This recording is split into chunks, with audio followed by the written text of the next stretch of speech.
Yes, please. Good morning, Saranam ji. Good morning, sir. Good morning, ji. Today we will discuss paper number six. Paper number 6, Civil Procedure Code 1908, CPC.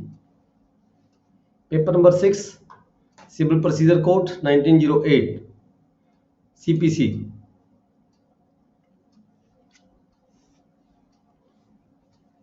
Books खोलो जी अपनिया।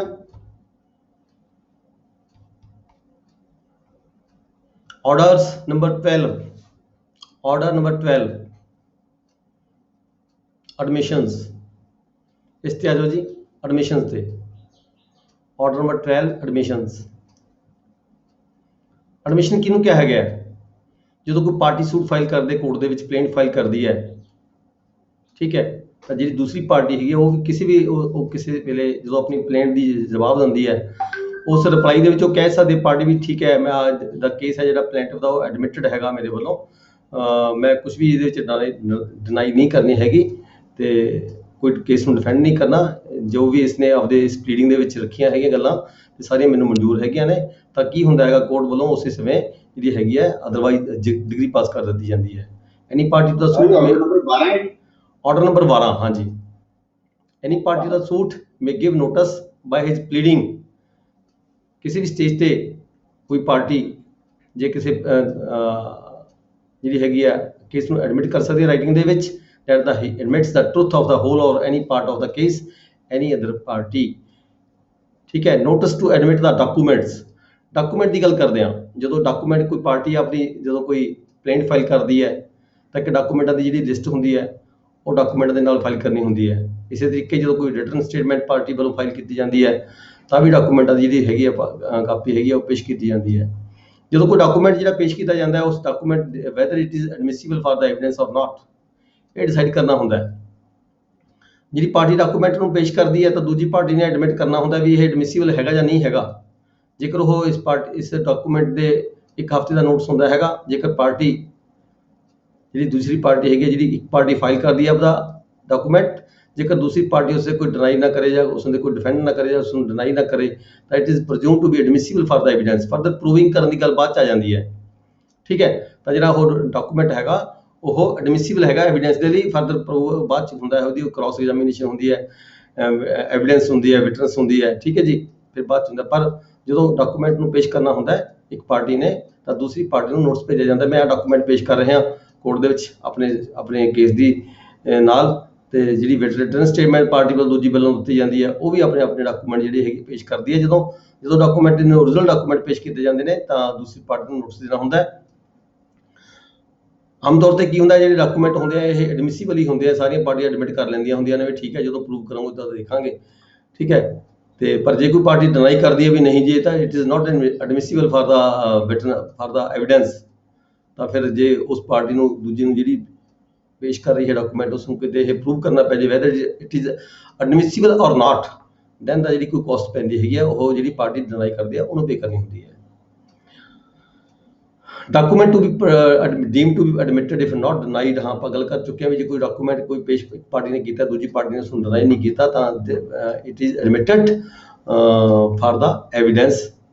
अगे जी इसमें prove करना है जो तो की पार्टी प्रूव करना चाहती है वो पार्टी ने जो वो स्टेटमेंट करनी अपने गवाह को भुगताना है उस डॉक्यूमेंट के संबंध वो बाद की गल हैगी है। It is only admission for the admissible in evidence और नॉट पर उसका कोर्ट टू रिकॉर्ड एडमिशन जो कोई पार्टी एडमिट कर लेंदी है, ठीक है, तो 2 लाइनों का जो उपर डॉक्यूमेंट के उपर लिखा जाता है एडमिटेड फॉर एविडेंस तो कोर्ट अपनी मोहर ला के साइन कर देती है। फॉर्म ऑफ एडमिशन कुछ नहीं होंगे ये, बस इन्ना ही होंगे तुम देखते हो जो थोड़ी कोई जमा होने की कापी होंगी है वो कोर्ट लगा देती है, कोर्ट वो उपर लिख देना एडमिटेड लिख के कोर्ट वालों दस करके साइन कर दिए जाते हैं, ठीक है। अपने जो ऑर्डर होंगे जी प्लीडिंग कोर्ट की फाइल होंगी है कोर्ट की फाइल के उपर नोटिंग आ जाती है भी जो डॉक्यूमेंट है पार्टी ने पेश किया है तो दूजी पार्टी ने इसको एडमिट कर लिया। ऑर्डर नंबर 13 है production impounding and return of the document. जो कोई जमाबंदियां कोई रिकॉर्ड लैके जाते असल रिकॉर्ड लैके जाती पार्टियां विटनेस जोड़े है जो कस्टडी के उन्होंने ओरिजिनल डॉक्यूमेंट्स होंगे हैं, ਠੀਕ ਹੈ, ਉਹਨਾਂ ਨੂੰ ਜਿਹੜੀ ਕੋਰਟ ਹੁੰਦੇ, ਕੋਰਟ ਦੀ ਪਾਵਰ ਹੁੰਦੀ ਹੈ, ਕੋਰਟ ਉਹਦੀ ਕਾਪੀ ਫੋਟੋਸਟੇਟ ਕਾਪੀ ਲੈ ਕੇ, ਠੀਕ ਹੈ, ਤੇ ਅਸਲ ਜਿਹੜੀ ਡਾਕੂਮੈਂਟ ਹੁੰਦੀ ਹੈ ਵਾਪਸ ਵੀ ਕਰ ਸਕਦੀ ਹੈ, ਤੇ ਅਸਲ ਜਿਹੜੀ ਰਿਕਾਰਡ ਹੁੰਦਾ ਉਸ ਨੂੰ ਇੰਪਾਊਂਡ ਵੀ ਕਰ ਸਕਦੇ ਕੋਰਟ ਦੇ ਵਿੱਚ ਜਦੋਂ ਤੱਕ ਫੈਸਲਾ ਨਹੀਂ ਹੁੰਦਾ। ਜ਼ਿਆਦਾਤਰ ਕੀ ਹੁੰਦਾ, ਜ਼ਿਆਦਾਤਰ ਇਹ ਹੁੰਦਾ ਵੀ ਜਿਸ ਤੇ ਕਿਤੇ ਇਹ ਡਰ ਨਾ ਹੋਵੇ ਵੀ ਇਹ ਰਿਕਾਰਡ ਦੇ ਵਿੱਚ ਕੋਈ ਤੋੜ ਫੋੜ ਹੋ ਸਕਦੀ ਹੈ, ਤੋੜ ਭੰਨ ਹੋ ਸਕਦੀ ਹੈ, ਤਾਂ ਉਸੇ ਸਿਰਫ ਕੇਸ ਦੇ ਵਿੱਚ ਹੀ ਡਾਕੂਮੈਂਟ ਨੂੰ ਇੰਪਾਊਂਡ ਕੀਤਾ ਜਾਂਦਾ ਹੈ। ਅਦਰਵਾਈਜ਼ ਜਿਹੜੇ ਡਾਕੂਮੈਂਟ ਹੁੰਦੇ ਆ ਉਹਨਾਂ ਦੀ ਜਿਹੜੀ ਅਸਲ ਕਾਪੀ ਦੀ ਫੋਟੋ ਕਾਪੀ ਡਾਕੂਮੈਂਟ ਨਾਲ ਮਿਲਾ ਕੇ ਕੰਸਰਨ ਪਾਰਟੀ ਜਿਹੜੀ ਦਿੰਦੀ ਹੈਗੀ ਹੈ, ਜਿਸ ਆਫੀਸਰ ਦੇ ਜਾਂ ਆਫੀਸ਼ੀਅਲ ਦੇ ਕਬਜ਼ੇ ਵਿੱਚ ਉਹ ਡਾਕੂਮੈਂਟ ਹੁੰਦਾ, ਉਹ ਆਪਣੇ ਸਾਈਨ ਕਰਕੇ ਪਾਰਟੀ ਦੇ ਦਿੰਦਾ ਵੀ ਇਹ ਜਿਹੜਾ ਹੈਗਾ ਓਰੀਜਨਲ ਦੇ ਨਾਲ ਮੇਲ ਖਾਂਦਾ ਹੈ, ਠੀਕ ਹੈ, ਐਜ਼ ਪਰ ਦਾ ਓਰੀਜਨਲ ਹੈਗਾ, ਤੇ ਉਹ ਜਿਹੜੀ ਕਾਪੀ ਦਿੱਤੀ ਹੁੰਦੀ ਹੈ ਉਹ ਫਾਈਲ ਦਾ ਪਾਰਟ ਬਣ ਜਾਂਦੀ ਹੈ। Original documents to be produced at or before the settlement of the issue। Original document ਨੂੰ ਵੀ ਕਿਸੇ ਵੀ ਸਟੇਜ ਤੇ ਜਦੋਂ ਕਦੇ ਐਵੀਡੈਂਸ ਹੁੰਦੀ ਹੈ ਤਾਂ ਅਸਲ ਦਾ ਜਿਹੜਾ ਡਾਕੂਮੈਂਟ ਹੈ ਉਹ ਵੀ ਕਿਸੇ ਸਟੇਜ ਤੇ ਕੋਰਟ ਮੰਗਵਾ ਕੇ ਦੇਖ ਸਕਦੀ ਹੁੰਦੀ ਹੈ। ਅਦਰਵਾਈਜ਼ ਤਾਂ ਜਿਹੜੀ ਕਾਪੀ ਲੱਗੀ ਹੁੰਦੀ ਹੈ, ਜਿਵੇਂ ਕਿ ਤੁਸੀਂ ਜਾਣਦੇ ਹੋ ਤੁਹਾਡੇ ਜਾਣ ਤੋਂ ਪਹਿਲਾਂ ਜਿਹੜੀ ਫੋਟੋ ਕਾਪੀ ਕੋਈ ਪਾਰਟੀ ਨੇ ਲਗਾਈ ਹੀ ਹੁੰਦੀ ਜਮਾਬੰਦੀ ਦੀ, ਤੇ ਅਸਲ ਜਮਾਬੰਦੀ ਅਸਲ ਰਿਕਾਰਡ ਗਰਦੌਰੀ ਜਮਾਬੰਦੀ ਇੰਤਕਾਲ ਵਗੈਰਾ ਤੁਸੀਂ ਲੈ ਕੇ ਆਪਾਂ ਜਾਂਦੇ ਹਾਂ, ਠੀਕ ਹੈ, ਉਹ ਕਿਸੇ ਵੀ ਸਟੇਜ ਤੇ ਜਿਹੜੀ ਕੋਰਟ ਹੈ ਮੰਗਾ ਕੇ ਦੇਖ ਸਕਦੀ ਹੈਗੀ ਹੈ, ਜਾਂ for the purpose of witness ਜਦੋਂ ਅਸੀਂ ਗਵਾਹ ਭੁਗਤਾਉਣਾ ਹੁੰਦਾ ਹੈ ਉਸ ਵੇਲੇ ਬੁਲਾਇਆ ਜਾਂਦਾ ਹੈ। ਰਿਜੈਕਸ਼ਨ ਆਫ ਇਰਰੈਲੇਵੈਂਟ ਔਰ ਇਨਐਡਮਿਸਿਬਲ ਡਾਕੂਮੈਂਟ। ਜੇਕਰ ਕੋਰਟ ਨੂੰ ਲੱਗਦਾ ਹੈ ਕਿਸੇ ਵੇਲੇ ਵੀ ਕੋਈ ਪਾਰਟੀ ਡਾਕੂਮੈਂਟ ਪੇਸ਼ ਕਰ ਰਹੀ ਹੈ ਤੇ ਦੂਜੀ ਪਾਰਟੀ ਇਤਰਾਜ਼ ਕਰਦੀ ਹੈ, ਜੇ ਕੋਰਟ ਨੂੰ ਲੱਗਦਾ ਵੀ ਇਹ ਡਾਕੂਮੈਂਟ ਦਾ ਇਸ ਕੇਸ ਦੇ ਨਾਲ ਕੋਈ ਸੰਬੰਧ ਨਹੀਂ ਹੈਗਾ, ਇਟ ਇਜ਼ ਇਰਰੈਲੇਵੈਂਟ, ਤਾਂ ਕੋਰਟ ਜਿਹੜੀ ਹੈਗੀ ਹੈ ਉਸ ਨੂੰ ਇਨਐਡਮਿਸਿਬਲ ਕਹਿ ਕੇ ਰਿਜੈਕਟ ਕਰ ਸਕਦੀ ਹੈ। ਫਿਰ ਕੀ ਐਂਡੋਸਮੈਂਟਸ ਆ ਜਾਂਦੇ ਨੇ, ਉਹਦਾ ਡਾਕੂਮੈਂਟ ਐਡਮਿਟਡ ਇਨ ਐਵੀਡੈਂਸ। ਜਿਹੜਾ ਕੋਈ ਡਾਕੂਮੈਂਟ ਕੋਰਟ ਦੇ ਵਿੱਚ ਐਡਮਿਟ ਹੁੰਦਾ ਹੈ ਉਹਦੇ ਤੇ ਲਿਖਿਆ ਜਾਂਦਾ ਨਾਲ ਉਹਦੇ ਐਗਜ਼ੀਬਿਟ ਨੰਬਰ ਲੱਗ ਜਾਂਦਾ ਹੈਗਾ, ਤੁਸੀਂ ਦੇਖ ਲਿਓ ਰੋਜ਼ ਰੂਟੀਨ ਹੁੰਦਾ ਵੀ ਕਿਹੜਾ ਕੇਸ ਨੰਬਰ ਹੈ, ਕਿਹੜਾ ਸੂਟ ਹੈਗਾ, ਕਿਹੜਾ ਕੇਸ ਹੈਗਾ, ਕਿਹੜੀਆਂ ਪਾਰਟੀਆਂ ਹੈਗੀਆਂ, ਉਹਦੇ ਤੇ ਛੋਟਾ ਜਿਹਾ ਸ਼ਾਰਟ ਦੇ ਵਿੱਚ ਐਂਡੋਸਮੈਂਟ ਨੰਬਰ ਲਗਾ ਦਿੱਤਾ ਜਾਂਦਾ ਹੈ। ਜ਼ਿਆਦਾਤਰ ਕੀ ਹੁੰਦਾ ਜਿਹੜੀ ਫੋਟੋ ਕਾਪੀ ਹੁੰਦੀ ਹੈ ਫੋਟੋ ਕਾਪੀ ਦੇ ਉੱਪਰ ਲਿਖਿਆ ਜਾਂਦਾ ਹੈਗਾ ਕੋਈ ਕੇਸ ਦਾ number, so and so, party ਦਾ ਨਾਮ, ਡੇਟ, ਕਿਹੜੀ ਤਰੀਕ ਨੂੰ ਇਹ ਪੇਸ਼ ਕੀਤਾ ਗਿਆ ਤੇ ਕਿਹੜੀ ਤਰੀਕ ਨੂੰ ਇਸ ਨੇ ਪਾਰਟੀ ਨੇ ਇਸ ਡਾਕੂਮੈਂਟ ਨੂੰ ਐਡਮਿਟ ਕੀਤਾ ਹੈਗਾ, ਉਹਦੇ ਐਂਡੋਸਮੈਂਟ ਲੱਗ ਜਾਂਦੀ ਹੈ। Endorsements on the copies admitted entries in books, account books. ਕੁਝ ਕੇਸਾਂ ਦੇ ਵਿੱਚ ਕੀ ਹੁੰਦੀਆਂ ਨੇ, ਕੋਈ ਅਕਾਊਂਟਸ ਬੁੱਕਸ ਹੁੰਦੀਆਂ ਨੇ, ਠੀਕ ਹੈ, ਕੋਈ ਬੈਂਕ ਦੀਆਂ ਕੋਈ ਹੋਰ ਦੀਆਂ ਅਕਾਊਂਟਸ ਬੁੱਕਸ ਵਗੈਰਾ ਹੁੰਦੀਆਂ ਨੇ, ਐਵੀਡੈਂਸ ਵਜੋਂ ਇੱਕ ਪਾਰਟੀ ਪੇਸ਼ ਕਰਦੀ ਹੈਗੀ ਹੈ, ਤਾਂ ਜਦੋਂ ਕੀ ਹੁੰਦਾ ਉਹ ਜਿਹੜਾ ਡਾਕੂਮੈਂਟ ਹੁੰਦਾ ਉਹ ਲੈ ਕੇ ਕੋਈ ਪਾਰਟੀ ਆਉਂਦੀ ਹੈ ਕੰਸਰਨ ਜਿਹਦੇ ਕਬਜ਼ੇ ਦੇ ਵਿੱਚ ਹੁੰਦਾ, ਲੈਟਰ ਬੁੱਕ ਹੁੰਦੀ ਹੈ, ਕੋਈ ਅਕਾਊਂਟ ਦੀ ਬੁੱਕ ਹੁੰਦੀ ਹੈ, ਕਿਸੇ ਸ਼ਾਪ ਦਾ ਰਿਕਾਰਡ ਹੁੰਦਾ ਹੈਗਾ ਵੀ ਪੇਮੈਂਟ ਦੀ ਲੈਣ ਦੇਣ ਦੀ ਗੱਲ ਹੁੰਦੀ ਹੈ, ਪੈਸੇ ਲੱਖ ਰੁਪਏ ਦਿੱਤਾ ਸੀ ਨਹੀਂ ਦਿੱਤਾ ਸੀ, ਉੱਥੇ ਐਂਟਰੀ ਕੋਈ ਪਈ ਹੁੰਦੀ ਹੈ, ਤਾਂ ਕੀ ਹੁੰਦਾ ਜਦੋਂ ਕੋਰਟ ਕੋਲੇ ਉਹ ਡਾਕੂਮੈਂਟ ਆਉਂਦਾ ਤਾਂ ਕੋਰਟ ਉੱਥੇ ਇੰਡੋਸਮੈਂਟ ਲਗਾ ਦਿੰਦੀ ਹੈ, ਉਹਦੇ ਉੱਪਰ ਸਾਈਨ ਕਰਕੇ ਐਗਜ਼ੀਬਿਟ ਨੰਬਰ ਅਸਲ ਦੇ ਉੱਪਰ ਵੀ ਲਿਖ ਦਿੱਤਾ ਜਾਂਦਾ ਵੀ ਆ ਜਿਹੜੀਆਂ ਦੋ ਲਾਈਨਾਂ ਕੰਸਰਨ ਹੁੰਦੀਆਂ ਨੇ ਉਸ ਕੇਸ ਦੇ ਨਾਲ ਉੱਥੇ ਵੀ ਐਗਜ਼ੀਬਿਟ ਨੰਬਰ ਲਗਾ ਕੇ ਸਟੈਂਪਿੰਗ ਕਰ ਦਿੱਤੀ ਜਾਂਦੀ ਹੈ, ਤੇ ਉਹਦੀ ਕਾਪੀ ਜਿਹੜੀ ਹੈਗੀ ਹੈ ਉਹ ਰਿਕਾਰਡ ਦੇ ਵਿੱਚ ਫਾਈਲ ਦੇ ਉੱਤੇ ਲਗਾ ਲਈ ਜਾਂਦੀ ਹੈ। ਜੇ ਕੋਈ ਡਾਕੂਮੈਂਟ ਕੋਈ ਰਿਜੈਕਟ ਕੀਤਾ ਗਿਆ ਕੋਰਟ ਨੇ ਇਨਐਡਮਿਸਿਬਲ ਡਿਕਲੇਅਰ ਕਰਤਾ ਵੀ ਇਹ ਇਸ ਕੇਸ ਦੇ ਨਾਲ ਕੋਈ ਸੰਬੰਧ ਨਹੀਂ ਹੈਗਾ, ਤਦ ਵੀ ਉਸ ਡਾਕੂਮੈਂਟ ਦੇ ਉੱਪਰ ਲਿਖਿਆ ਜਾਂਦਾ ਰਿਜੈਕਟਡ ਨਾਟ ਐਡਮਿਸਿਬਲ ਕਰਕੇ ਸਾਈਨ ਕਰ ਦਿੱਤੇ ਜਾਂਦੇ ਆ। Recording of admitted and return of rejected documents, ਤੇ ਫਿਰ ਕੀ ਹੈਗਾ ਇਹ ਜਿਹੜਾ ਡਾਕੂਮੈਂਟ ਹੈਗਾ ਜਿਹੜੀ ਹੈਗੀ ਹੈ ਇਹਦੀ ਰਿਕਾਰਡਿੰਗ ਕਰ ਲਈ ਜਾਂਦੀ ਹੈ ਤੇ ਆਪਦੀ ਫਾਈਲ ਦੇ ਉੱਪਰ ਜਿਹੜੀ ਕੋਰਟ ਫਾਈਲ ਹੁੰਦੀ ਹੈ ਉਹਦੇ ਉੱਪਰ ਲਿਖਿਆ ਜਾਂਦਾ ਹੈ। ਜੇ ਕੋਈ ਡਾਕੂਮੈਂਟ ਐਡਮਿਟ ਕੀਤਾ ਗਿਆ ਤਾਂ ਉਹਦੇ ਤੇ ਲਿਖਿਆ ਜਾਂਦਾ ਵੀ ਇਹ ਡਾਕੂਮੈਂਟ ਐਡਮਿਟ ਕੀਤਾ ਗਿਆ, ਜੇ ਕੋਈ ਰਿਜੈਕਟ ਕਰਕੇ ਵਾਪਸ ਕੀਤਾ ਗਿਆ ਤਦ ਵੀ ਉਹੀ ਜਿਹੜੀ ਹੈਗੀ ਨੋਟਿੰਗ ਹੈ ਆਪਦੀ ਫਾਈਲ ਦੇ ਉੱਪਰ ਚੱਲਦੀ ਹੈ। Court may order any document to be impounded. ਦੇਖੋ ਆਪਾਂ ਗੱਲ ਕਰਕੇ ਆ ਵੀ ਕੋਈ ਵੀ ਓਰੀਜਨਲ ਡਾਕੂਮੈਂਟ ਨੂੰ ਜ਼ਿਆਦਾਤਰ ਤਾਂ ਕੀ ਹੁੰਦਾ ਵੀ ਉਹਦੀ ਫੋਟੋ ਕਾਪੀ ਲੈ ਕੇ ਫਾਈਲ ਤੇ ਲੱਗ ਜਾਂਦੀ ਹੈ ਐਗਜ਼ੀਬਿਟ ਨੰਬਰ ਲਗਾ ਕੇ, ਪਰ ਕਿਸੇ ਵੀ ਕੇਸ ਦੇ ਵਿੱਚ ਜੇ ਕੋਈ ਕੋਰਟ ਚਾਹੁੰਦੀ ਹੈ ਵੀ ਇਹ ਜਿਹੜਾ ਡਾਕੂਮੈਂਟ ਹੈ ਓਰੀਜਨਲ ਹੀ ਫਾਈਲ ਦੇ ਨਾਲ ਲੱਗੇ ਤਾਂ ਕੋਰਟ ਆਰਡਰ ਕਰ ਸਕਦੀ ਵੀ ਇਸ ਡਾਕੂਮੈਂਟ ਨੂੰ ਫਾਈਲ ਦੇ ਨਾਲ ਲਗਾਇਆ ਜਾ ਸਕਦਾ ਹੈ ਕੋਰਟ ਦੀ ਫਾਈਲ ਦੇ ਨਾਲ। ਰਿਟਰਨ ਆਫ ਐਡਮਿਟਡ ਡਾਕੂਮੈਂਟਸ, ਜਿਹੜੇ ਐਡਮਿਟਡ ਡਾਕੂਮੈਂਟਸ ਹੁੰਦੇ ਆ, ਠੀਕ ਹੈ, ਐਨੀ person whether a party to the suit or not desires receiving back entitled to receive the back। ਅਸਲ ਡਾਕੂਮੈਂਟ ਨੂੰ ਕੋਈ ਵੀ ਪਾਰਟੀ ਕਿਸੇ ਵੀ ਸਟੇਜ ਤੇ ਆਪਦੇ ਫੋਟੋ ਕਾਪੀ ਦੇ ਕੇ ਵਾਪਸ ਲੈ ਕੇ ਜਾ ਸਕਦੀ ਹੈਗੀ ਹੈ ਜੇਕਰ ਉਹ ਇੰਪਾਊਂਡ ਨਾ ਕੀਤਾ ਗਿਆ ਹੋਵੇ। ਨੈਕਸਟ ਹੈ order number 14, settlement of the issues and determination of the suit on issues of law or issue agreed। ਜਦੋਂ ਕੋਈ ਵੀ ਜਿਹੜਾ ਹੈਗਾ ਕੇਸ ਫਾਈਲ ਕੀਤਾ ਜਾਂਦਾ ਹੈ ਪਾਰਟੀਆਂ ਵੱਲੋਂ ਪਲੇਨ ਫਾਈਲ ਕੀਤੀ ਜਾਂਦੀ ਹੈ, ਦੂਜੀ ਪਾਰਟੀ ਵੱਲੋਂ ਰਿਟਨ ਸਟੇਟਮੈਂਟ ਦਿੱਤੀ ਜਾਂਦੀ ਹੈ, ਰਿਟਨ ਸਟੇਟਮੈਂਟ ਹੋਣ ਤੋਂ ਬਾਅਦ ਪਲੇਨ ਫਾਈਲ ਹੋਣ ਤੋਂ ਬਾਅਦ ਫਿਰ ਕੀ ਹੁੰਦਾ ਹੈ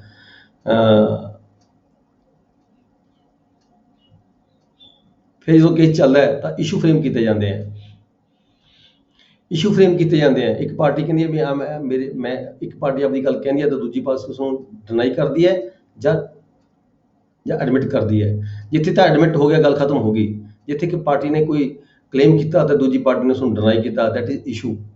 ਇੱਕ ਪਾਰਟੀ ਨੇ ਕਲੇਮ ਕੀਤਾ, ਦੂਜੀ ਪਾਰਟੀ ਨੇ ਡਿਨਾਈ ਕੀਤਾ। ਇੱਕ ਪਾਰਟੀ ਕਹਿੰਦੀ ਮੈਂ ਐਗਰੀਮੈਂਟ ਕੀਤਾ ਸੀਗਾ ਇਹ ਜ਼ਮੀਨ ਖਰੀਦਣ ਦਾ, ਦੂਜੀ ਪਾਰਟੀ ਕਹਿੰਦਾ ਨਹੀਂ ਮੈਂ ਐਗਰੀਮੈਂਟ ਕੋਈ ਨਹੀਂ ਕੀਤਾ ਹੈਗਾ, ਠੀਕ ਹੈ, ਇਹ ਗਲਤ ਹੈ, ਝੂਠਾ ਹੈ, ਜੇ ਹੈ ਉਹ ਹੈ, ਤਾਂ ਇਹ ਇੱਕ ਇਸ਼ੂ ਬਣ ਜਾਂਦਾ ਹੈਗਾ। ਠੀਕ ਹੈ, ਇਸ਼ੂ ਦੋ ਤਰ੍ਹਾਂ ਦੇ ਹੁੰਦੇ ਨੇ, issue of fact, issue of law. ਇੱਕ ਤਾਂ ਕਾਨੂੰਨ ਦੇ ਮੁਤਾਬਕ ਕੀ ਇਹ ਹੋਣਾ ਚਾਹੀਦਾ ਜਾਂ ਨਹੀਂ ਹੋਣਾ ਚਾਹੀਦਾ, ਅਸਲ 'ਚ ਕੀ ਹੋਇਆ ਕੀ ਨਹੀਂ ਹੋਇਆ, ਅਸਲ 'ਚ ਐਗਰੀਮੈਂਟ ਹੋਇਆ ਸੀ ਜਾਂ ਨਹੀਂ ਹੋਇਆ ਸੀਗਾ। ਠੀਕ ਹੈ, ਇਸ਼ੂ ਦੇ ਵਿੱਚ ਲਾਅ 'ਚ ਕੀ ਹੋ ਜਾਂਦਾ ਹੈ ਵੀ ਲਾਅ 'ਚ ਵੈਦਰ ਇਟ ਇਜ਼ ਜਿਹੜਾ ਇਹ ਐਗਰੀਮੈਂਟ ਹੋਇਆ whether it is under the law ਔਰ ਨਾਟ, ਕਿ ਇਹ ਜਿਹੜਾ ਹੈਗਾ ਵਾਇਡ ਹੈ, ਵਾਇਡੇਬਲ ਹੈ ਜਾਂ ਵੈਲਿਡ ਹੈ। ਦੋ ਤਰ੍ਹਾਂ ਦੇ ਇਸ਼ੂ ਹੁੰਦੇ ਹੈਗੇ ਇਸ ਤਰ੍ਹਾਂ।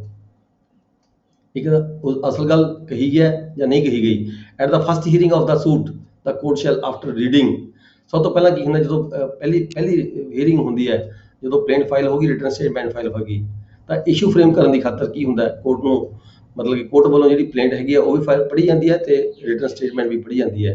ਜਦੋਂ ਤੱਕ ਪਲੇਂਟ ਤੇ ਰਿਟਨ ਸਟੇਟਮੈਂਟ ਨਾ ਪ੍ਰੋਪਰ ਪੜ੍ਹੀ ਜਾਵੇ ਉਦੋਂ ਤੱਕ ਜਿਹੜੇ ਇਸ਼ੂ ਫਰੇਮ ਨਹੀਂ ਕੀਤੇ ਜਾ ਸਕਦੇ। ਕਿਹੜੀ ਪਾਰਟੀ ਕੀ ਚਾਹੁੰਦੀ ਹੈ ਤੇ ਦੂਜੀ ਪਾਰਟੀ ਕੀ ਡਿਨਾਈ ਕਰਦੀ ਹੈ, ਬਸ ਇਹੀ 2-3-4 ਪੁਆਇੰਟ ਹੁੰਦੇ ਆ। ਵੈਦਰ ਬਿੱਲ ਕੀਤੀ ਗਈ ਹੈ ਜਾਂ ਨਹੀਂ ਕੀਤੀ ਗਈ। ਇੱਕ ਪਾਰਟੀ ਕਹਿੰਦੇ ਬਿੱਲ ਕੀਤੀ ਗਈ ਹੈ, ਮੈਂ ਬਿੱਲ ਦੇ ਬਿਹਾਫ ਤੇ ਜਿਹੜਾ ਹੈਗਾ ਮੈਂ ਮਾਲਕ ਹਾਂ ਇਸ ਪ੍ਰਾਪਰਟੀ ਦਾ। ਦੂਜੀ ਪਾਰਟੀ ਕਹਿੰਦੇ ਇਹ ਬਿੱਲ ਨਹੀਂ ਹੋਈ ਨਹੀਂ ਹੈਗੀ। ਠੀਕ ਹੈ, ਦੂਜੀ ਪਾਰਟੀ ਉਸ ਬਿੱਲ ਨੂੰ ਡਿਨਾਈ ਕਰਦੀ ਹੈ। That is a issue in the case.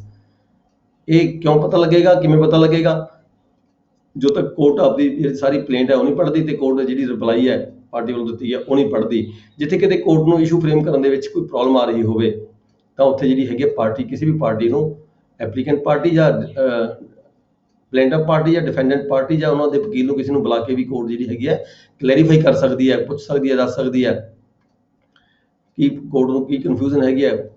ਮਤਲਬ ਕਿ ਜੇਕਰ ਕਿਸੇ ਕੇਸ ਦੇ ਵਿੱਚ ਇਸ਼ੂ ਹੀ ਪ੍ਰੋਪਰ ਫਰੇਮ ਨਹੀਂ ਹੋ ਸਕਦੇ ਤਾਂ ਜਿਹੜਾ ਕੇਸ ਹੈਗਾ ਉਹਦਾ ਪ੍ਰੋਪਰ ਡਿਸੀਜਨ ਨਹੀਂ ਹੋ ਸਕਦਾ।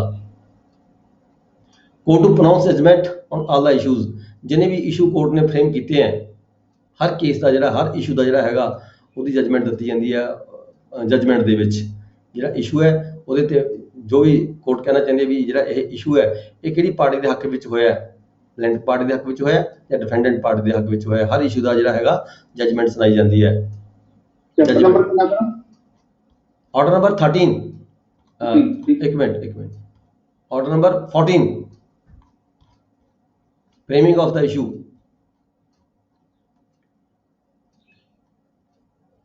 ਹਰ ਜਿੰਨੇ ਵੀ ਇਸ਼ੂ ਫਰੇਮ ਹੁੰਦੇ ਆ, ਹਰ ਇਸ਼ੂ ਦਾ ਜਿਹੜਾ ਹੈਗਾ ਕੋਰਟ ਵੱਲੋਂ ਡਿਸਾਈਡ ਕੀਤਾ ਜਾਂਦਾ ਹੈ ਜਜਮੈਂਟ ਦੇ ਵਿੱਚ। ਡਿਗਰੀ ਵਿੱਚ ਨਹੀਂ ਕੀਤਾ ਜਾਂਦਾ ਐਸਾ ਕੁਝ, ਡਿਗਰੀ ਤਾਂ ਸ਼ਾਰਟ ਦੇ ਵਿੱਚ ਹੁੰਦੀ ਹੈ। Materials from which issues may be framed, ਕਿਹੜਾ ਕਹਿੰਦਾ ਮਟੀਰੀਅਲ ਕਿਹੜਾ ਹੁੰਦਾ ਹੈ ਇਹਦਾ ਜਿੱਥੋਂ ਇਸ਼ੂ ਫਰੇਮ ਹੁੰਦੇ ਆ। ਉਹੀ ਮਟੀਰੀਅਲ ਜਿਹੜਾ ਆਪਾਂ ਗੱਲ ਕਰ ਰਹੇ ਹਾਂ ਵੀ ਇੱਕ ਪਾਰਟੀ ਕਹਿੰਦੀ ਹੈ ਦੂਜੀ ਪਾਰਟੀ ਡਿਨਾਈ ਕਰਦੀ ਹੈ।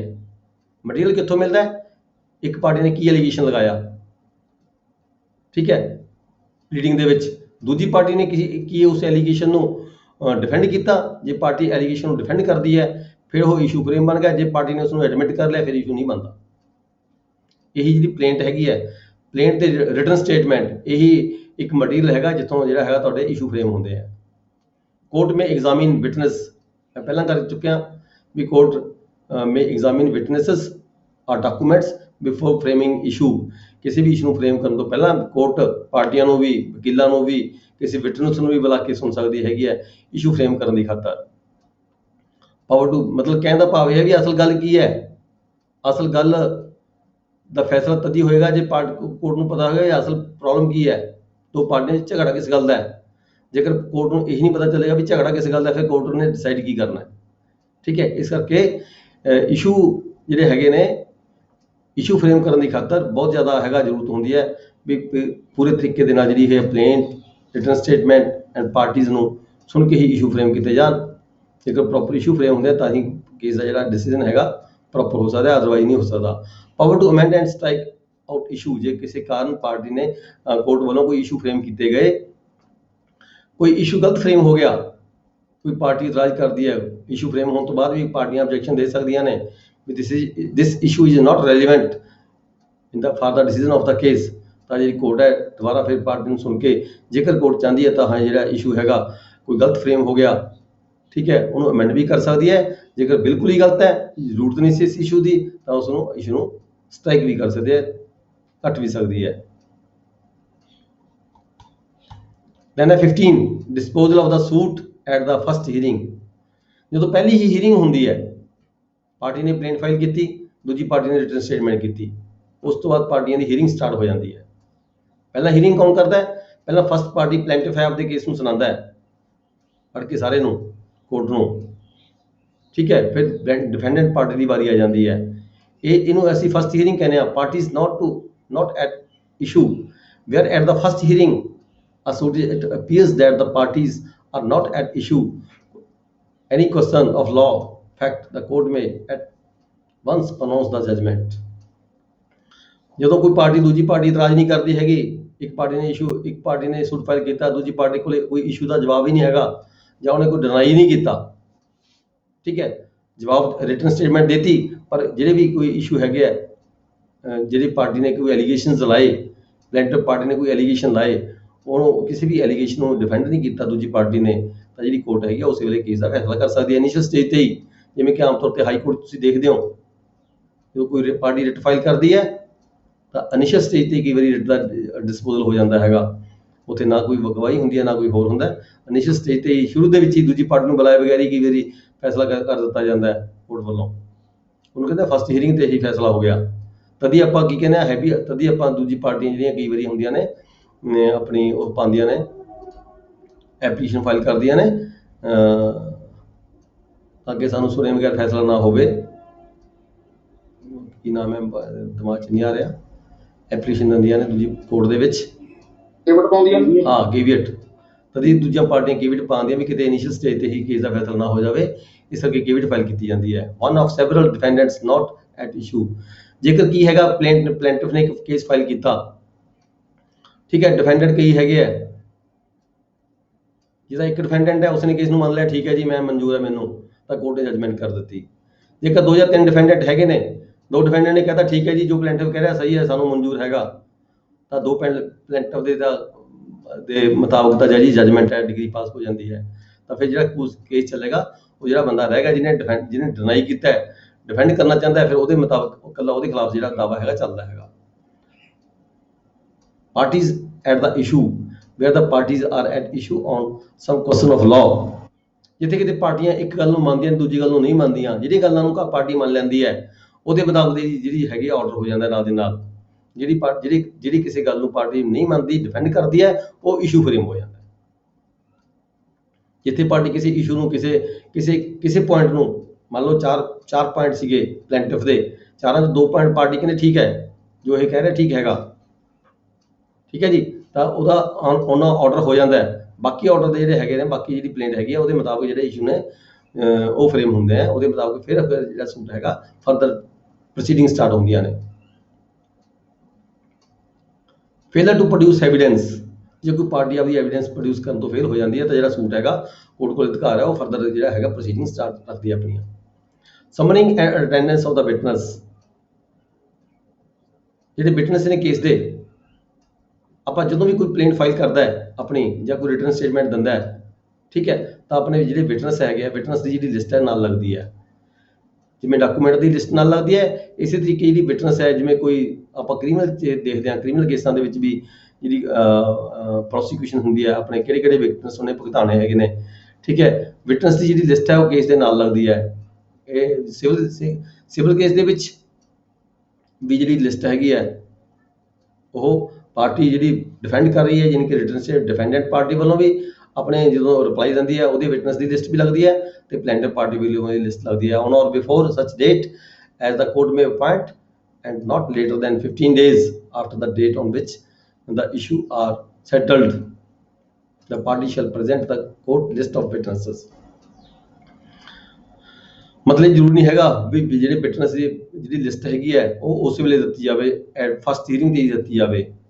ਇਹ ਜਿਹੜੇ ਹੈਗੇ ਇਸ਼ੂ ਫਰੇਮ, ਜਿਹੜਾ ਕੇਸ ਹੈ ਸੈਟਲ ਹੁੰਦਾ ਹੈ, ਉਸ ਤੋਂ ਪਹਿਲਾਂ ਜਿਹੜੀ 15 ਦਿਨ ਸਮਾਂ ਦਿੱਤਾ ਜਾਂਦਾ ਵੀ ਪਾਰਟੀਆਂ ਨੂੰ ਕੋਰਟ ਵੱਲੋਂ ਆਰਡਰ ਕਰ ਦਿੱਤਾ ਜਾਂਦਾ ਵੀ ਆਪਣੀ ਜਿਹੜੀਆਂ ਵਿਟਨੈਸ ਤੁਸੀਂ ਭੁਗਤਾਨੇ ਨੇ ਉਹਨਾਂ ਦੀ ਲਿਸਟ ਪੇਸ਼ ਕਰੋ ਕੋਰਟ ਦੇ ਵਿੱਚ ਹੀਅਰਿੰਗ ਦੌਰਾਨ।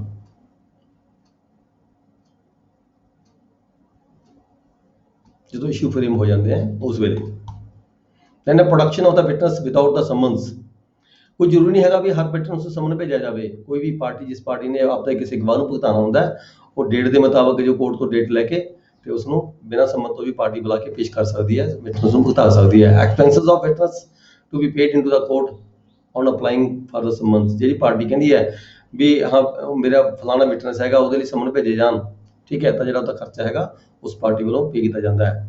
ਇਸੇ ਤਰੀਕੇ ਕਿਸੇ ਐਕਸਪਰਟ ਨੂੰ ਬੁਲਾਉਣਾ ਹੁੰਦਾ ਹੈ ਤਾਂ ਉਹਦੀ ਜਿਹੜੀ ਪਾਰਟੀ ਐਕਸਪਰਟ ਨੂੰ ਬੁਲਾਉਣਾ ਚਾਹੁੰਦੀ ਹੈ ਉਹਦੇ ਵੱਲੋਂ ਖਰਚਾ ਜਮ੍ਹਾਂ ਕਰਾਇਆ ਜਾਂਦਾ। ਸਕੇਲ ਆਫ ਐਕਸਪੈਂਸਸ, ਇਹ ਕਹਿੰਦਾ ਐਜ਼ ਪਰ ਲਾਅ ਕਿੰਨਾ ਖਰਚਾ ਹੋਏਗਾ ਕਿੰਨਾ ਨਹੀਂ ਹੋਏਗਾ, ਇਹ as per law as per rules ਜਿਹੜੇ ਹੈਗੇ ਨੇ ਉਹਦੇ ਮੁਤਾਬਕ ਖਰਚਾ ਜਮ੍ਹਾਂ ਕਰਾਇਆ ਜਾਂਦਾ ਹੈ।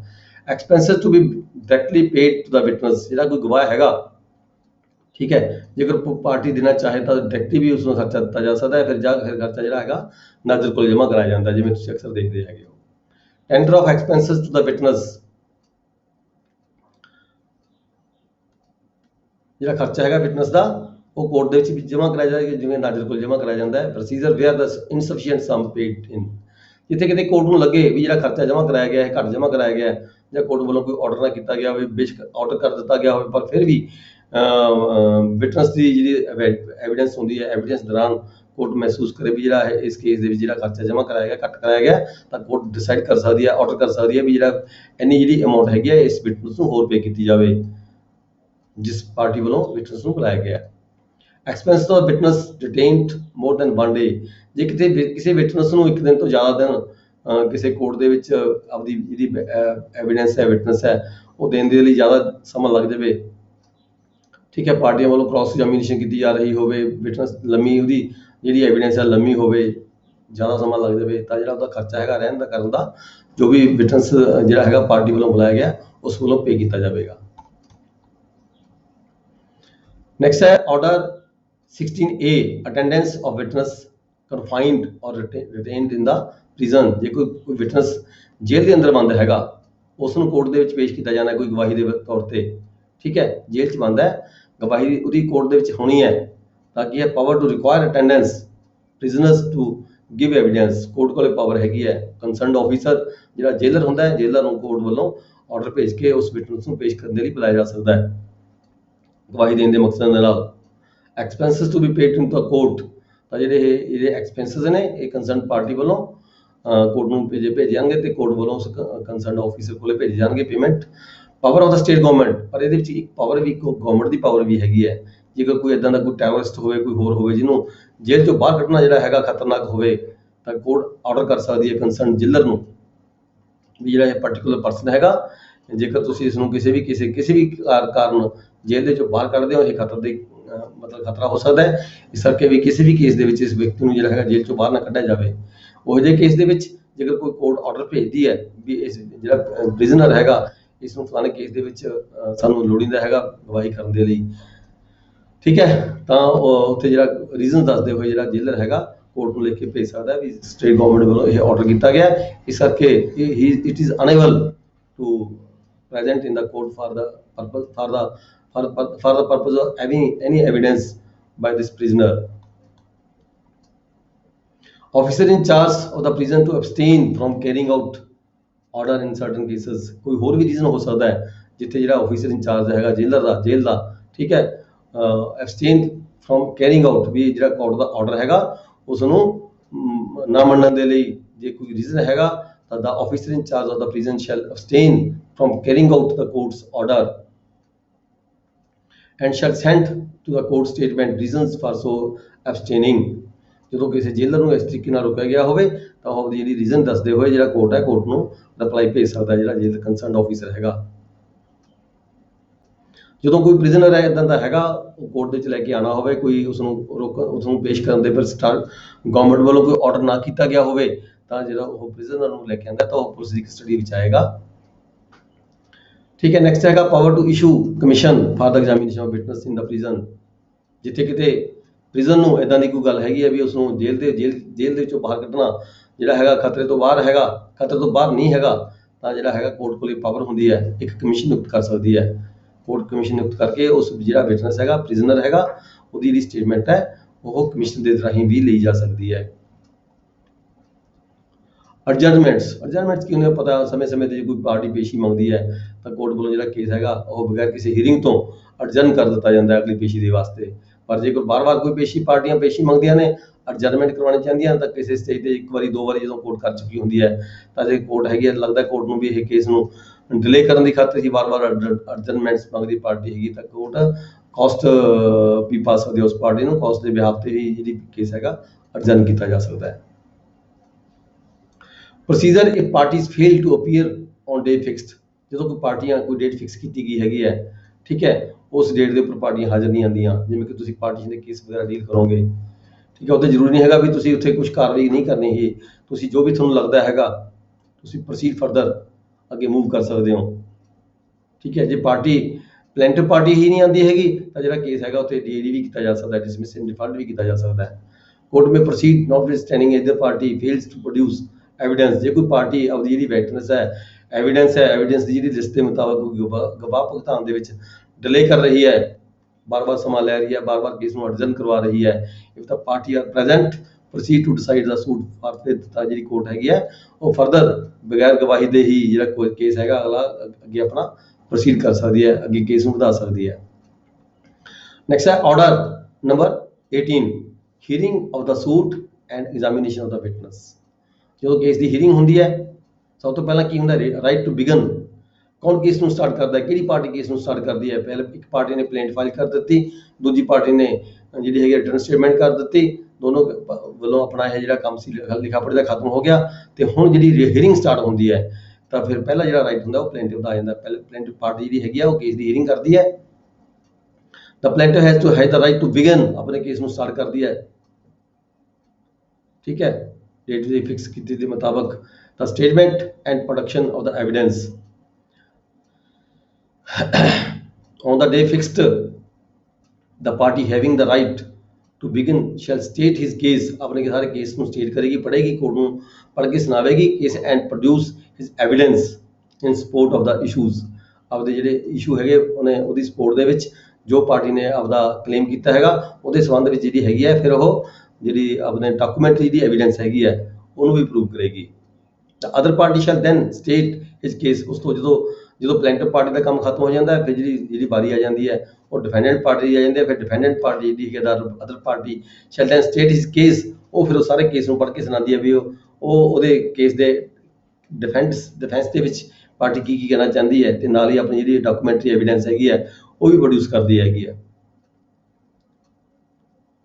ਜਦੋਂ ਪਾਰਟੀ ਇੱਕ ਪਲੈਂਟਿਵ ਪਾਰਟੀ ਨੇ ਪਹਿਲਾਂ ਆਪਣਾ ਕੇਸ ਸਟਾਰਟ ਕੀਤਾ ਸੀ, ਫਿਰ ਡਿਫੈਂਡੈਂਟ ਪਾਰਟੀ ਨੇ ਕੇਸ ਪੜ੍ਹ ਕੇ ਸੁਣਾਇਆ, ਦਾ ਪਾਰਟੀ ਬਿਗਨਿੰਗ ਮੇ ਦੈਨ ਰਿਪਲਾਈ ਜਨਰਲੀ, ਤਾਂ ਫਿਰ ਜਦੋਂ ਦੂਜੀ ਪਾਰਟੀ ਨੇ ਕੇਸ ਪੜ੍ਹ ਕੇ ਸੁਣਾਇਆ ਡਿਫੈਂਡੈਂਟ ਨੇ ਤਾਂ ਫਿਰ ਪਲੈਂਟਿਵ ਪਾਰਟੀ ਕੋਲੇ ਮੌਕਾ ਇੱਕ ਆ ਜਾਂਦਾ ਹੈਗਾ, ਉਹ ਦੁਬਾਰਾ ਕੋਈ ਕੇਸ ਜਿਹੜੇ ਕੋਈ ਕੇਸ ਦੇ ਵਿੱਚ ਕੋਈ ਕੁਐਸਚਨਸ ਹੁੰਦੇ ਆ ਉਹ ਪਾਰਟੀ ਵੱਲੋਂ ਰਹਿ ਜਾਂਦੇ ਨੇ ਤਾਂ ਦੁਬਾਰਾ ਪਾਰਟੀ ਜਿਹੜੀ ਬਿਗਨਿੰਗ ਪਾਰਟੀ ਹੁੰਦੀ ਆ ਉਹ ਰਿਪਲਾਈ ਫਿਰ ਜਨਰਲੀ ਸਾਰੇ ਕੇਸ ਨੂੰ ਦੁਬਾਰਾ ਪੜ੍ਹ ਕੇ ਸੁਣਾਉਂਦੀ ਹੈਗੀ ਹੈ। ਜੇ ਕੋਈ ਗੱਲ ਰਹਿ ਜਾਂਦੀ ਹੈ ਤਾਂ ਆਪਦੀ ਪੂਰੀ ਕਰ ਸਕਦੀ ਹੈ। ਰਿਟਨ ਸਟੇਟਮੈਂਟ, ਰਿਟਨ ਆਰਗੂਮੈਂਟਸ, ਇਹਦੇ ਵਿੱਚ written argument in support of his case, ਜੇ ਕੋਈ ਪਾਰਟੀ ਓਰਲੀ ਤੌਰ ਤੇ ਆਰਗੂਮੈਂਟ ਨਹੀਂ ਕਰਨਾ ਚਾਹੁੰਦੀ ਜਾਂ ਪਾਰਟੀ ਨੂੰ ਲੱਗਦਾ ਵੀ ਮੇਰੇ ਤੋਂ ਓਰਲ ਜਿਹੜੀ ਆਰਗੂਮੈਂਟ ਹੈ ਕੀਤੀ ਜਾਣੀ ਯੋਗ ਨਹੀਂ ਲੱਗਦੀ ਪਾਰਟੀ ਨੂੰ, ਠੀਕ ਹੈ, ਤਾਂ ਇੱਥੇ ਕੀ ਹੈਗਾ, ਇੱਥੇ ਪ੍ਰੋਵੀਜ਼ਨ ਇਹ ਵੀ ਹੈਗੀ ਹੈ ਵੀ ਤੁਸੀਂ ਜਿਹੜੀ ਆਪਣੀ ਆਰਗੂਮੈਂਟ ਹੈਗੀ ਹੈ ਤੁਸੀਂ ਰਿਟਨ 'ਚ ਵੀ ਦੇ ਸਕਦੇ ਹੋ ਕੋਰਟ ਦੇ ਵਿੱਚ, ਤੁਹਾਨੂੰ ਉੱਥੇ ਬੋਲ ਕੇ ਆਪਦਾ ਸਾਰਾ ਕੇਸ ਸੁਣਾਉਣ ਦੀ ਜ਼ਰੂਰਤ ਨਹੀਂ ਹੈਗੀ, ਤੁਸੀਂ ਰਿਟਨ ਆਰਗੂਮੈਂਟ ਵੀ ਕੋਰਟ 'ਚ ਦੇ ਸਕਦੇ ਹੋ। ਕਈ ਪਾਰਟੀਆਂ ਕਈ ਐਡਵੋਕੇਟਸ ਹੁੰਦੇ ਆ ਜਿਹੜੇ ਬੋਲ ਕੇ ਜ਼ਿਆਦਾ ਕੇਸ ਨੂੰ ਰਿਟਨ ਦੇ ਵਿੱਚ ਜ਼ਿਆਦਾ ਪਰਫੈਕਟ ਹੁੰਦੇ ਆ, ਪਰ ਕਈ ਜਿਹੜੇ ਐਡਵੋਕੇਟਸ ਹੁੰਦੇ ਨੇ ਆਪਣੀ ਜਿਹੜੀ ਆਰਗੂਮੈਂਟ ਨੂੰ ਹੈ ਉਹ ਰਿਟਨ ਦੇ ਵਿੱਚ ਦੇਣਾ ਜ਼ਿਆਦਾ ਪ੍ਰੈਫਰ ਕਰਦੇ ਆ। Written argument in support of his case to the court and such written argument shall form part of the record, ਫਿਰ ਉਹ ਰਿਕਾਰਡ ਦਾ ਪਾਰਟ ਬਣ ਜਾਂਦੀ ਹੈ। ਇੱਕ ਕਾਪੀ ਸੱਚ ਰਿਟਨ ਆਰਗੂਮੈਂਟ ਜਿਹੜੀ ਕੀਤੀ ਜਾਂਦੀ ਹੈ ਦੂਜੀ ਪਾਰਟੀ ਨੂੰ ਵੀ ਕਾਪੀ ਭੇਜੀ ਜਾਂਦੀ ਹੈ ਰਿਟਨ ਆਰਗੂਮੈਂਟ ਦੀ, ਤਾਂ ਕੋਰਟ ਸ਼ੈਲ ਫਿਕਸ ਸੱਚ time limit for the oral argument. ਜੇ ਕੋਈ ਪਾਰਟੀ ਕਹਿੰਦੀ ਮੈਂ ਤਾਂ ਰਿਟਨ ਆਰਗੂਮੈਂਟ ਦੇਣੀ ਹੈ ਜਾਂ ਓਰਲ ਆਰਗੂਮੈਂਟ ਦੇਣੀ ਹੈ ਤਾਂ ਕੋਰਟ ਵੱਲੋਂ ਜਿਹੜਾ ਸਮਾਂ ਹੈਗਾ ਨਿਯਤ ਕੀਤਾ ਜਾਂਦਾ ਹੈ ਵੀ ਇਸ ਸਮੇਂ ਤੋਂ ਪਹਿਲਾਂ ਤੁਸੀਂ ਆਪਦੀ ਜੇ ਰਿਟਨ ਆਰਗੂਮੈਂਟ ਦੇਣੀ ਹੈ ਤਾਂ ਪੇਸ਼ ਕਰ ਸਕਦੇ ਹੋ। ਦੇਖੋ ਜਿਹੜੀ ਰਿਕਾਰਡਿੰਗ ਹੁੰਦੀ ਹੈ ਐਵੀਡੈਂਸ ਦੀ, ਇੱਕ ਤਾਂ ਐਗਜ਼ਾਮੀਨੇਸ਼ਨ ਇਨ ਚੀਫ ਹੁੰਦੀ ਹੈ, ਇੱਕ ਕ੍ਰਾਸ ਐਗਜ਼ਾਮੀਨੇਸ਼ਨ ਹੁੰਦੀ ਹੈ। ਜਦੋਂ ਜਿਸ ਪਾਰਟੀ ਦਾ ਗਵਾਹ ਹੁੰਦਾ ਹੈ, ਠੀਕ ਹੈ, ਉਹ ਗਵਾਹੀ ਕਰਵਾਉਂਦਾ ਹੈ, ਵਕੀਲ ਆਪਣੇ ਗਵਾਹ ਦੀ ਗਵਾਹੀ ਕਰਵਾਉਂਦਾ ਹੈ, ਠੀਕ ਹੈ, ਤਾਂ ਉਹ ਗਵਾਹੀ ਕਿਹੜੀ ਕਰਵਾਉਂਦਾ ਹੈ, ਜਿਹੜਾ ਕੋਈ ਡਾਕੂਮੈਂਟ ਉਸਨੇ ਪੇਸ਼ ਕੀਤਾ ਹੁੰਦਾ ਹੈ। ਜਿਸ ਡਾਕੂਮੈਂਟ ਨੂੰ ਪ੍ਰੂਵ ਕਰਨਾ ਹੁੰਦਾ ਹੈ। ਠੀਕ ਹੈ, ਉਹਨੂੰ ਕੀ ਕਹਿੰਦੇ ਅਸੀਂ ਐਗਜ਼ਾਮੀਨੇਸ਼ਨ ਚੀਫ ਕਹਿੰਦੇ ਆ, ਐਗਜ਼ਾਮੀਨੇਸ਼ਨ ਇਨ ਚੀਫ, ਜਿਨਕੇ ਮੁੱਢਲੀ ਜਿਹੜੀ ਪੈਰਵਾਈ ਹੈਗੀ, ਮੁੱਢਲੀ ਗਵਾਹੀ ਜਿਹੜੀ ਹੈਗੀ ਹੈ, ਪਹਿਲੀ ਗਵਾਹੀ ਜਿਹੜੀ ਜਿਸ ਪਾਰਟੀ ਦਾ ਵਿਟਨੈਸ ਹੈਗਾ, ਉਹ ਪਾਰਟੀ ਜਦੋਂ ਕਰਵਾਉਂਦੀ ਹੈ ਗਵਾਹੀ ਤਾਂ ਉਹਨੂੰ ਐਗਜ਼ਾਮੀਨੇਸ਼ਨ ਚੀਫ ਕਹਿੰਦੇ ਆ। ਫਿਰ ਜਿਹੜੀ ਗਵਾਹੀ ਹੁੰਦੀ ਹੈ, ਇਹ ਜਿਹੜੀ ਐਗਜ਼ਾਮੀਨੇਸ਼ਨ ਚੀਫ ਹੁੰਦੀ ਹੈ, ਇਹ ਜ਼ਿਆਦਾਤਰ ਕੀ ਹੁੰਦੀ ਹੈ, ਇੱਕ ਹਲਫੇ ਬਿਆਨ ਹੈ, ਐਫੀਡੇਵਿਟ ਬਣਾਇਆ ਜਾਂਦਾ ਹੈ ਪਾਰਟੀ ਵੱਲੋਂ, ਕੰਸਰਨ ਪਾਰਟੀ ਵੱਲੋਂ, ਜਿਹਦਾ ਗਵਾਹ ਹੁੰਦਾ ਹੈ। ਐਫੀਡੇਵਿਟ ਦੇ ਰੂਪ ਦੇ ਵਿੱਚ ਬਣਾ ਕੇ ਜਿਹੜੀ ਗਵਾਹੀ ਸਾਰੀ ਹੁੰਦੀ ਹੈ, ਐਗਜ਼ਾਮੀਨੇਸ਼ਨ ਚੀਫ ਐਫੀਡੇਵਿਟ ਦੇ ਉੱਪਰ ਪਾਰਟੀ ਦੇ ਜਿਹੜੇ ਸਾਈਨ ਹੁੰਦੇ ਆ, ਉਹ ਸਾਈਨ ਕਰਕੇ ਕੋਰਟ ਦੇ ਵਿੱਚ ਜਾ ਕੇ ਕਿਹਾ ਜਾਂਦਾ ਵੀ ਹਾਂ ਜਿਹੜਾ ਇਹ ਮੇਰਾ ਐਫੀਡੇਵਿਟ ਹੈ, ਇਹੀ ਮੇਰੀ ਐਗਜ਼ਾਮੀਨੇਸ਼ਨ ਹੈ, ਇਹੀ ਮੇਰੀ ਗਵਾਹੀ ਹੈਗੀ ਹੈ, ਇਸ ਨੂੰ ਹੀ ਮੇਰਾ ਜਿਹੜੀ ਗਵਾਹੀ ਹੈ ਪ੍ਰਜ਼ੂਮ ਕਰ ਲਿਆ ਜਾਵੇ। ਠੀਕ ਹੈ, ਪਾਰਟੀ ਵੱਲੋਂ ਜਿਹੜਾ ਐਫੀਡੇਵਿਟ ਪੇਸ਼ ਕੀਤਾ ਜਾਂਦਾ ਹੈ। ਫਿਰ ਇਹ ਜਿਹੜਾ ਐਫੀਡੇਵਿਟ ਹੈ ਪੇਸ਼ ਕੀਤਾ ਗਿਆ ਪਾਰਟੀ ਵੱਲੋਂ, ਤਾਂ ਉਹ ਵਿਅਕਤੀ ਨੂੰ ਜਿਹੜਾ ਗਵਾਹ ਹੈਗਾ, ਜਦੋਂ ਦੂਜੀ ਪਾਰਟੀ ਐਗਜ਼ਾਮਿਨ ਕਰਦੀ ਹੈ, ਉਹਨੂੰ ਅਸੀਂ ਕ੍ਰਾਸ ਐਗਜ਼ਾਮੀਨੇਸ਼ਨ ਕਹਿੰਦੇ ਹਾਂ। ਜਿਹੜਾ ਕ੍ਰਾਸ ਐਗਜ਼ਾਮੀਨੇਸ਼ਨ ਜਦੋਂ ਹੁੰਦਾ ਹੈ, ਤਾਂ ਜਿਹੜਾ ਹੈਗਾ ਨਾਲ ਜਿਹੜਾ ਆਪਣਾ ਉੱਥੇ ਕੋਰਟ ਦਾ ਕੋਈ ਇੰਪਲਾਈ ਹੁੰਦਾ ਹੈ, ਰੀਡਰ ਹੁੰਦਾ ਹੈ, ਜਾਂ ਫਿਰ ਸਟੈਨੋ ਹੁੰਦਾ ਹੈ, ਉਹ ਜਿਹੜਾ ਕ੍ਰਾਸ ਐਗਜ਼ਾਮੀਨੇਸ਼ਨ ਦੀ ਜਿਹੜੀ ਗਵਾਹੀ ਹੁੰਦੀ ਹੈ, ਉਹਨੂੰ ਨਾਲ ਰਿਕਾਰਡ ਕਰਦਾ ਹੈਗਾ।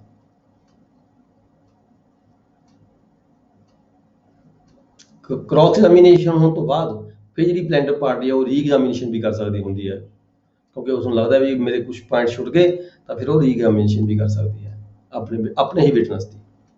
ਆਪਣੇ ਵਿਟਨੈਸ ਤੋਂ ਕੁਝ ਕਹਾਉਣਾ ਚਾਹੁੰਦਾ ਹੈ, ਮਤਲਬ ਕਹਿਣ ਦਾ ਭਾਵ ਹੈ ਕ੍ਰਾਸ ਐਗਜ਼ਾਮੀਨੇਸ਼ਨ ਦੇ ਵਿੱਚ ਵਕੀਲ ਨੇ ਕੁਝ ਗਲਤ ਕਹਾ ਲਿਆ, ਜਾਂ ਪਤਾ ਲੱਗਦਾ ਵੀ ਮੇਰੇ ਗਵਾਹ ਤੋਂ ਕੋਈ ਗਲਤ ਵਰਡਿੰਗ ਐਡਮਿਟ ਕਰਾ ਲਈ, ਤਾਂ ਰੀ ਐਗਜ਼ਾਮੀਨੇਸ਼ਨ ਦੇ ਵਿੱਚ ਉਸ ਨੂੰ ਦਰੁਸਤ ਕਰਨ ਦੀ ਖਾਤਰ ਜਿਹੜਾ ਪਲੈਂਟਿਵ ਦਾ ਵਕੀਲ ਹੈਗਾ, ਦੁਬਾਰਾ ਰੀ ਐਗਜ਼ਾਮਿਨ ਵੀ ਕਰ ਸਕਦਾ ਆਪਣੇ ਵਕੀਲ ਨੂੰ।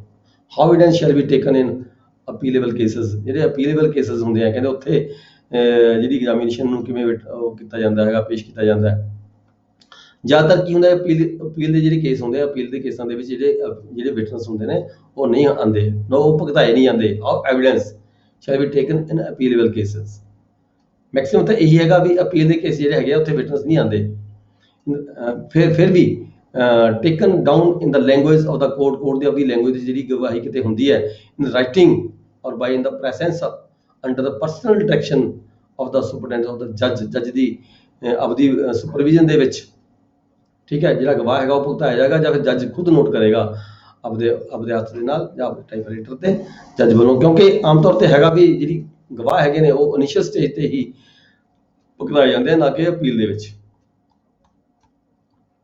ਨੈਕਸਟ ਹੈਗਾ affidavits, order 19, power to order any point to be proved by the affidavit. ਕਿਸੇ ਵੀ ਸਟੇਜ ਤੇ ਜਿਹੜੀ ਕੋਰਟ ਹੈਗੀ ਹੈ, ਉਹਦੇ ਕੋਲ ਪਾਵਰ ਹੈਗੀ ਹੈ, ਕੋਈ ਵਿਅਕਤੀ, ਕੋਈ ਵਿਟਨੈਸ ਜਾਂ ਕੋਈ ਪਲੇਨ ਪਾਰਟੀ ਕੋਈ ਗੱਲ ਕਹਿੰਦੀ ਹੈ, ਤਾਂ ਕੋਰਟ ਉੱਥੇ ਕਹਿ ਸਕਦੀ ਵੀ ਤੁਸੀਂ ਇਹ ਜਿਹੜੀ ਗੱਲ ਕਹਿ ਰਹੇ ਹੋ, ਇਹਦਾ ਤੁਸੀਂ ਹਲਫੇ ਬਿਆਨ ਦਿਓ, ਤਾਂ ਕਿ ਬਾਅਦ ਵਿੱਚ ਤੁਸੀਂ ਇਹ ਮੁੱਕਰ ਨਾ ਜਾਓ। ਐਫੀਡੇਵਿਟ ਦੀ ਸ਼ੇਪ ਦੇ ਵਿੱਚ ਜਿਹੜੀ ਤੁਸੀਂ ਗੱਲ ਕਹਿੰਦੇ ਹੋ ਆਪਣੀ, ਉਹਦੇ ਨਾਲ ਤੁਸੀਂ ਆਪਦਾ ਹਲਫੇ ਬਿਆਨ ਦਿਓ। Power to order attendance of deponent for the cross examination.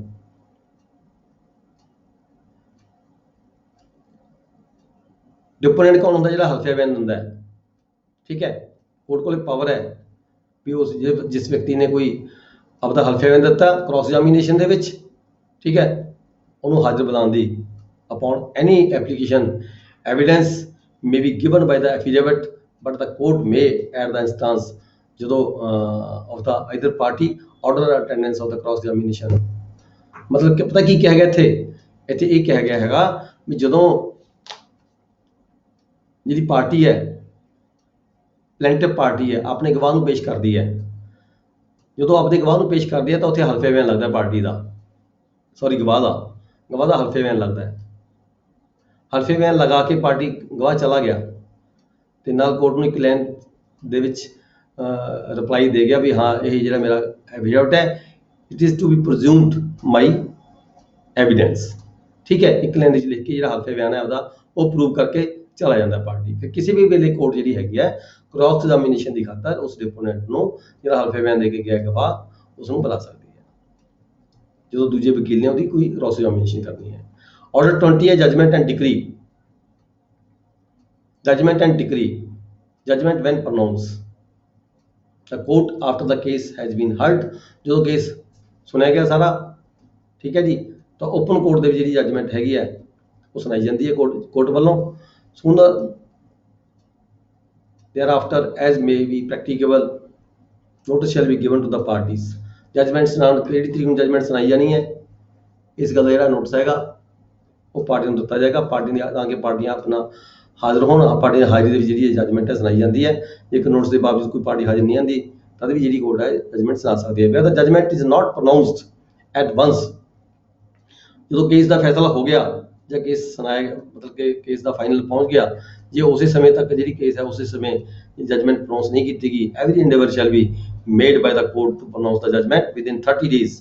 ਤਾਂ ਕੋਰਟ ਨੂੰ ਹੈਗਾ ਵੀ 30 ਦਿਨ ਦੇ ਅੰਦਰ ਘੱਟੋ ਘੱਟ ਜਿਹੜੀ ਇਹ ਜਜਮੈਂਟ ਹੈ ਸੁਣਾ ਦੇਣੀ ਚਾਹੀਦੀ ਹੈਗੀ ਆ from the date on which the hearing of the case was concluded. ਜਦੋਂ ਹੀਅਰਿੰਗ ਫਾਈਨਲ ਹੋ ਗਈ ਤਾਂ 30 ਦਿਨ ਦਾ ਸਮੇਂ ਦੇ ਅੰਦਰ ਅੰਦਰ ਜਿਹੜੀ ਕੋਰਟ ਹੈ ਜਜਮੈਂਟ ਸੁਣਾਉਂਦੀ ਹੈ। ਪਰ ਫਿਰ ਵੀ ਕੋਈ ਐਕਸੈਪਸ਼ਨਲ ਕੇਸ ਜੇ ਕਿਤੇ ਹੋਵੇ ਜਿੱਥੇ ਜਜਮੈਂਟ ਜਿਹੜੀ ਹੈਗੀ ਸੁਣਾਉਣ ਦੇ ਵਿੱਚ ਕੋਈ ਪਰੇਸ਼ਾਨੀ, ਕੋਈ ਜ਼ਰੂਰਤ ਹੋਵੇ, ਕੋਰਟ ਨੂੰ ਲੱਗਦਾ ਵੀ ਮਤਲਬ ਹੋਰ ਜ਼ਰੂਰਤ ਹੈਗੀ ਸਮੇਂ ਦੀ, ਤਾਂ ਜਿਹੜਾ ਸਮਾਂ ਹੈਗਾ ਇਹ 30 ਦੀ ਥਾਂ ਤੇ 60 ਡੇਜ਼ ਵੀ ਹੋ ਸਕਦਾ ਹੈ।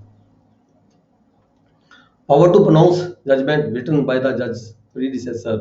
ਜੇ ਕਿਤੇ ਜੱਜ ਦੇ ਪ੍ਰੀਡਿਸੈਸਰ ਨੇ ਜਜਮੈਂਟ ਲਿਖ ਦਿੱਤੀ ਹੋਵੇ ਪਰ ਉਹ ਪ੍ਰੋਨਾਉਂਸ ਕਰਕੇ ਨਾ ਗਿਆ ਹੋਵੇ, ਅ ਜੱਜ ਸ਼ੈਲ ਪ੍ਰੋਨਾਉਂਸ, ਜਿਹੜਾ ਨਵਾਂ ਜੱਜ ਆ ਗਿਆ ਹੋਵੇ ਉਹ ਵੀ ਉਸ ਜਜਮੈਂਟ ਨੂੰ ਪ੍ਰੋਨਾਉਂਸ ਕਰ ਸਕਦਾ ਹੈ। Judgment to be signed, judgment ਦਾ ਉਹ ਪਤਾ ਹੀ ਹੁੰਦਾ ਆਪਾਂ ਨੂੰ, ਜਿਹੜੀ ਜਜਮੈਂਟ ਹੈ ਸਾਈਨ ਕੀਤੀ ਜਾਂਦੀ ਹੈ। ਸਮਾਲ ਕਾਜ਼ ਕੋਰਟ ਛੱਡ ਦੋ ਜੀ, court to state its decision on each issue.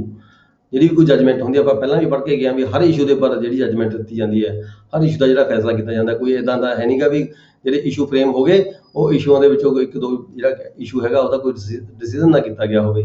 Har issue ਦਾ ਜਿਹੜਾ ਫੈਸਲਾ ਹੈਗਾ ਉਹ ਕੋਰਟ ਵੱਲੋਂ ਆਪਣੀ ਜਜਮੈਂਟ ਦੇ ਵਿੱਚ ਕੀਤਾ ਜਾਂਦਾ ਹੈ। Court to inform parties as to where an appeal lies.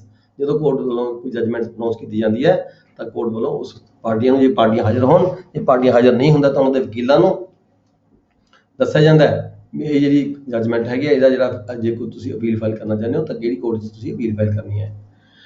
Then ਕੀ ਹੈ ਦਾ ਡਿਗਰੀ ਆ ਜਾਂਦੇ, ਕੰਟੈਂਟਸ ਆਫ ਦਾ ਡਿਗਰੀ। ਜਦੋਂ ਜਜਮੈਂਟ ਪਾਸ ਹੋ ਗਈ ਤਾਂ ਜਜਮੈਂਟ ਦੇ ਮੁਤਾਬਕ ਹੀ ਡਿਗਰੀ ਹੁੰਦੀ ਹੈ। ਡਿਗਰੀ ਦੇ ਵਿੱਚ ਕੀ ਹੁੰਦਾ, ਪਾਰਟੀ ਦੇ ਨਾਮ ਹੁੰਦੇ ਨੇ, ਠੀਕ ਹੈ।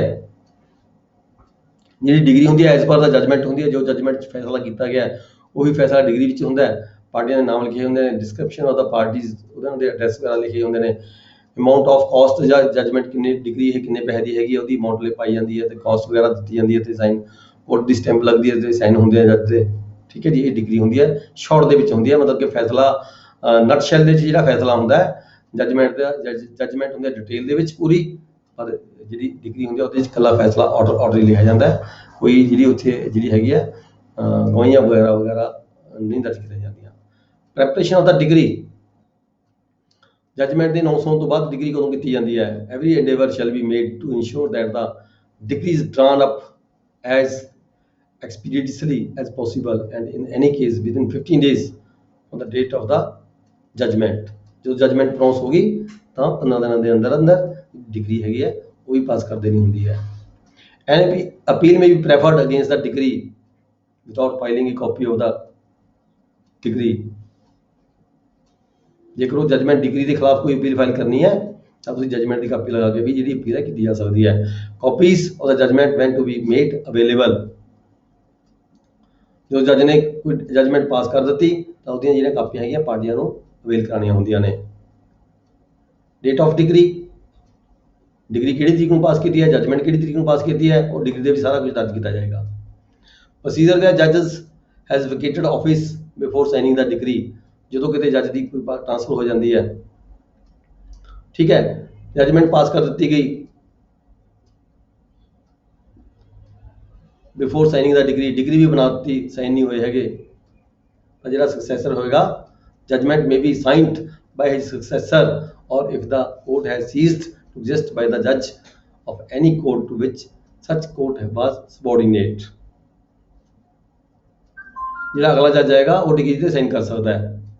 ਜੇਕਰ ਕੋਰਟ ਹੀ ਖਤਮ ਹੋ ਗਈ ਤਾਂ ਜਿਸ ਦੇ ਅਧੀਨ ਉਹ ਕੋਰਟ ਕੰਮ ਕਰ ਰਹੀ ਸੀ ਤਾਂ ਉਸ ਜਿਹਦੀ ਸਬੋਰਡੀਨੇਟ ਸੀ ਤਾਂ ਉਸ ਕੋਰਟ ਵੱਲੋਂ ਡਿਗਰੀ ਤੇ ਸਾਈਨ ਕੀਤੇ ਜਾ ਸਕਦੇ ਆ। Degree for the recovery of immovable property, immovable property the degree ਹੋ ਸਕਦੀ ਹੈ। ਤਾਂ ਡਿਗਰੀ ਸ਼ੈਲ ਕੰਟੇਨ ਏ ਡਿਸਕ੍ਰਿਪਸ਼ਨ। ਜਿੱਥੇ ਇਮੂਵੇਬਲ ਪ੍ਰਾਪਰਟੀ ਦੀ ਗੱਲ ਕਰਦੇ ਆ ਇੱਥੇ ਡਿਗਰੀ ਪਾਸ ਹੁੰਦੀ ਹੈ ਤਾਂ ਉੱਥੇ ਪਿੰਡ ਦਾ ਨਾਮ, ਕਿਹੜੇ ਪਿੰਡ ਦਾ, ਕਿਹੜੀ ਜ਼ਮੀਨ ਹੈ, ਉਹਦੇ ਕਿਹੜੇ ਨੰਬਰ ਖਾਸਾ ਨੇ, ਕਿਹੜਾ ਰਕਬਾ ਹੈਗਾ, ਉਹ ਸਾਰਾ, ਉਹਦੀਆਂ ਬਾਉਂਡਰੀਜ਼ ਕੀ ਨੇ, ਜੇ ਕੋਈ ਪਲਾਟ ਹੈ ਉਹਦੀਆਂ ਬਾਉਂਡਰੀਜ਼ ਕੀ ਨੇ, ਸਰਵੇ ਮਾਰਕ ਕੀ ਹੈ, ਨੰਬਰ ਖੇਤਰਾ ਕੀ ਹੈ, ਇਹ ਸਾਰਾ ਕੁਝ ਹੈਗਾ ਜਿਹੜਾ ਉਸ ਡਿਗਰੀ ਦੇ ਵਿੱਚ ਦਰਜ ਕੀਤਾ ਜਾਂਦਾ ਹੈ। ਡਿਗਰੀ ਫਾਰ ਦਾ ਪੋਜੈਸ਼ਨ, ਠੀਕ ਹੈ, ਕਬਜ਼ੇ ਦੀ ਡਿਗਰੀ ਹੋਵੇ ਜਾਂ ਮੀਨ ਪ੍ਰੋਫਿਟ ਦੀ ਡਿਗਰੀ ਹੋਵੇ। ਕਬਜ਼ੇ ਦੀ ਡਿਗਰੀ ਹੋਵੇ, ਕਬਜ਼ੇ ਦੀ ਕਬਜ਼ਾ ਕਰਦਾ, recovery where a suit is for the recovery of possession of the immovable property or rent or mean profits, the court may pass a decree for the possession of the property। ਤਾਂ court ਕਹਿ ਸਕਦੀ ਵੀ ਆ ਜਿਹੜਾ ਕਬਜ਼ੇ ਦਾ ਜਿਹੜਾ position ਦੀ degree ਪਾਸ ਕਰ ਸਕਦੀ ਹੈ ਵੀ ਫਲਾਣੀ ਪਾਰਟੀ ਨੂੰ ਕਬਜ਼ਾ ਦਿੱਤਾ ਜਾਵੇ ਜਾਂ ਰੈਂਟ ਦਿੱਤੇ ਜਾਣ ਜਾਂ ਮੀਨ ਪ੍ਰੋਫਿਟ ਪੇ ਕੀਤਾ ਜਾਵੇ। Delivery of possession to the decree holder,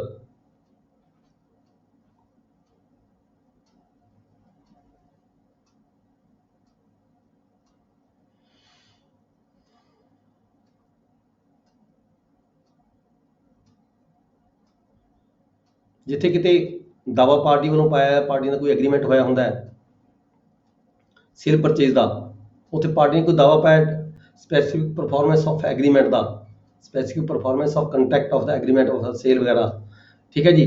ਤਾਂ ਜਦੋਂ ਪਾਰਟੀ ਦੇ ਹੱਕ ਦੇ ਵਿੱਚ ਕੋਈ ਦਾਵਾ ਪਾਸ ਹੋ ਜਾਂਦਾ ਹੈ ਵੀ ਹਾਂ ਠੀਕ ਹੈ ਤੁਹਾਡੀ ਜਿਹੜੀ ਸੇਲ ਸੀਗੀ ਬਾਕੀ ਸਹੀ ਸੀਗੀ, ਤਾਂ ਪਾਰਟੀ ਵੱਲੋਂ ਕੋਰਟ ਵੱਲੋਂ ਡਿਗਰੀ ਪਾਸ ਕੀਤੀ ਜਾਂਦੀ ਹੈ। Decree for the specific performance of contract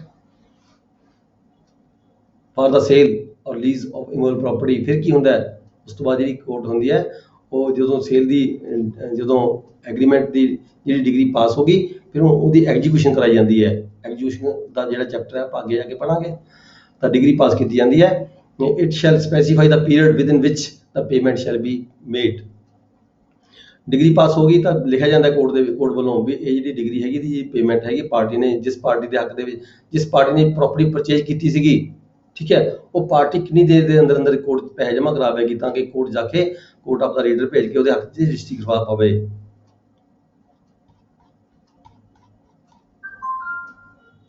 next ਹੈ 18th degree in suit for the partition of the property or separate possession of a share therein where the court passes a decree for the partition। ਜਿੱਥੇ ਕਿਤੇ ਜਿਹੜੀ ਗੈਰ ਮੁਕੰਨ ਜ਼ਮੀਨ ਦੀ ਜਿਹੜੀ partition ਜਿਹੜੀ civil court ਵੱਲੋਂ ਪਾਸ ਕੀਤੀ ਜਾਂਦੀ ਹੈ, ਠੀਕ ਹੈ, ਪ੍ਰੋਪਰਟੀ ਔਰ for the separate possession,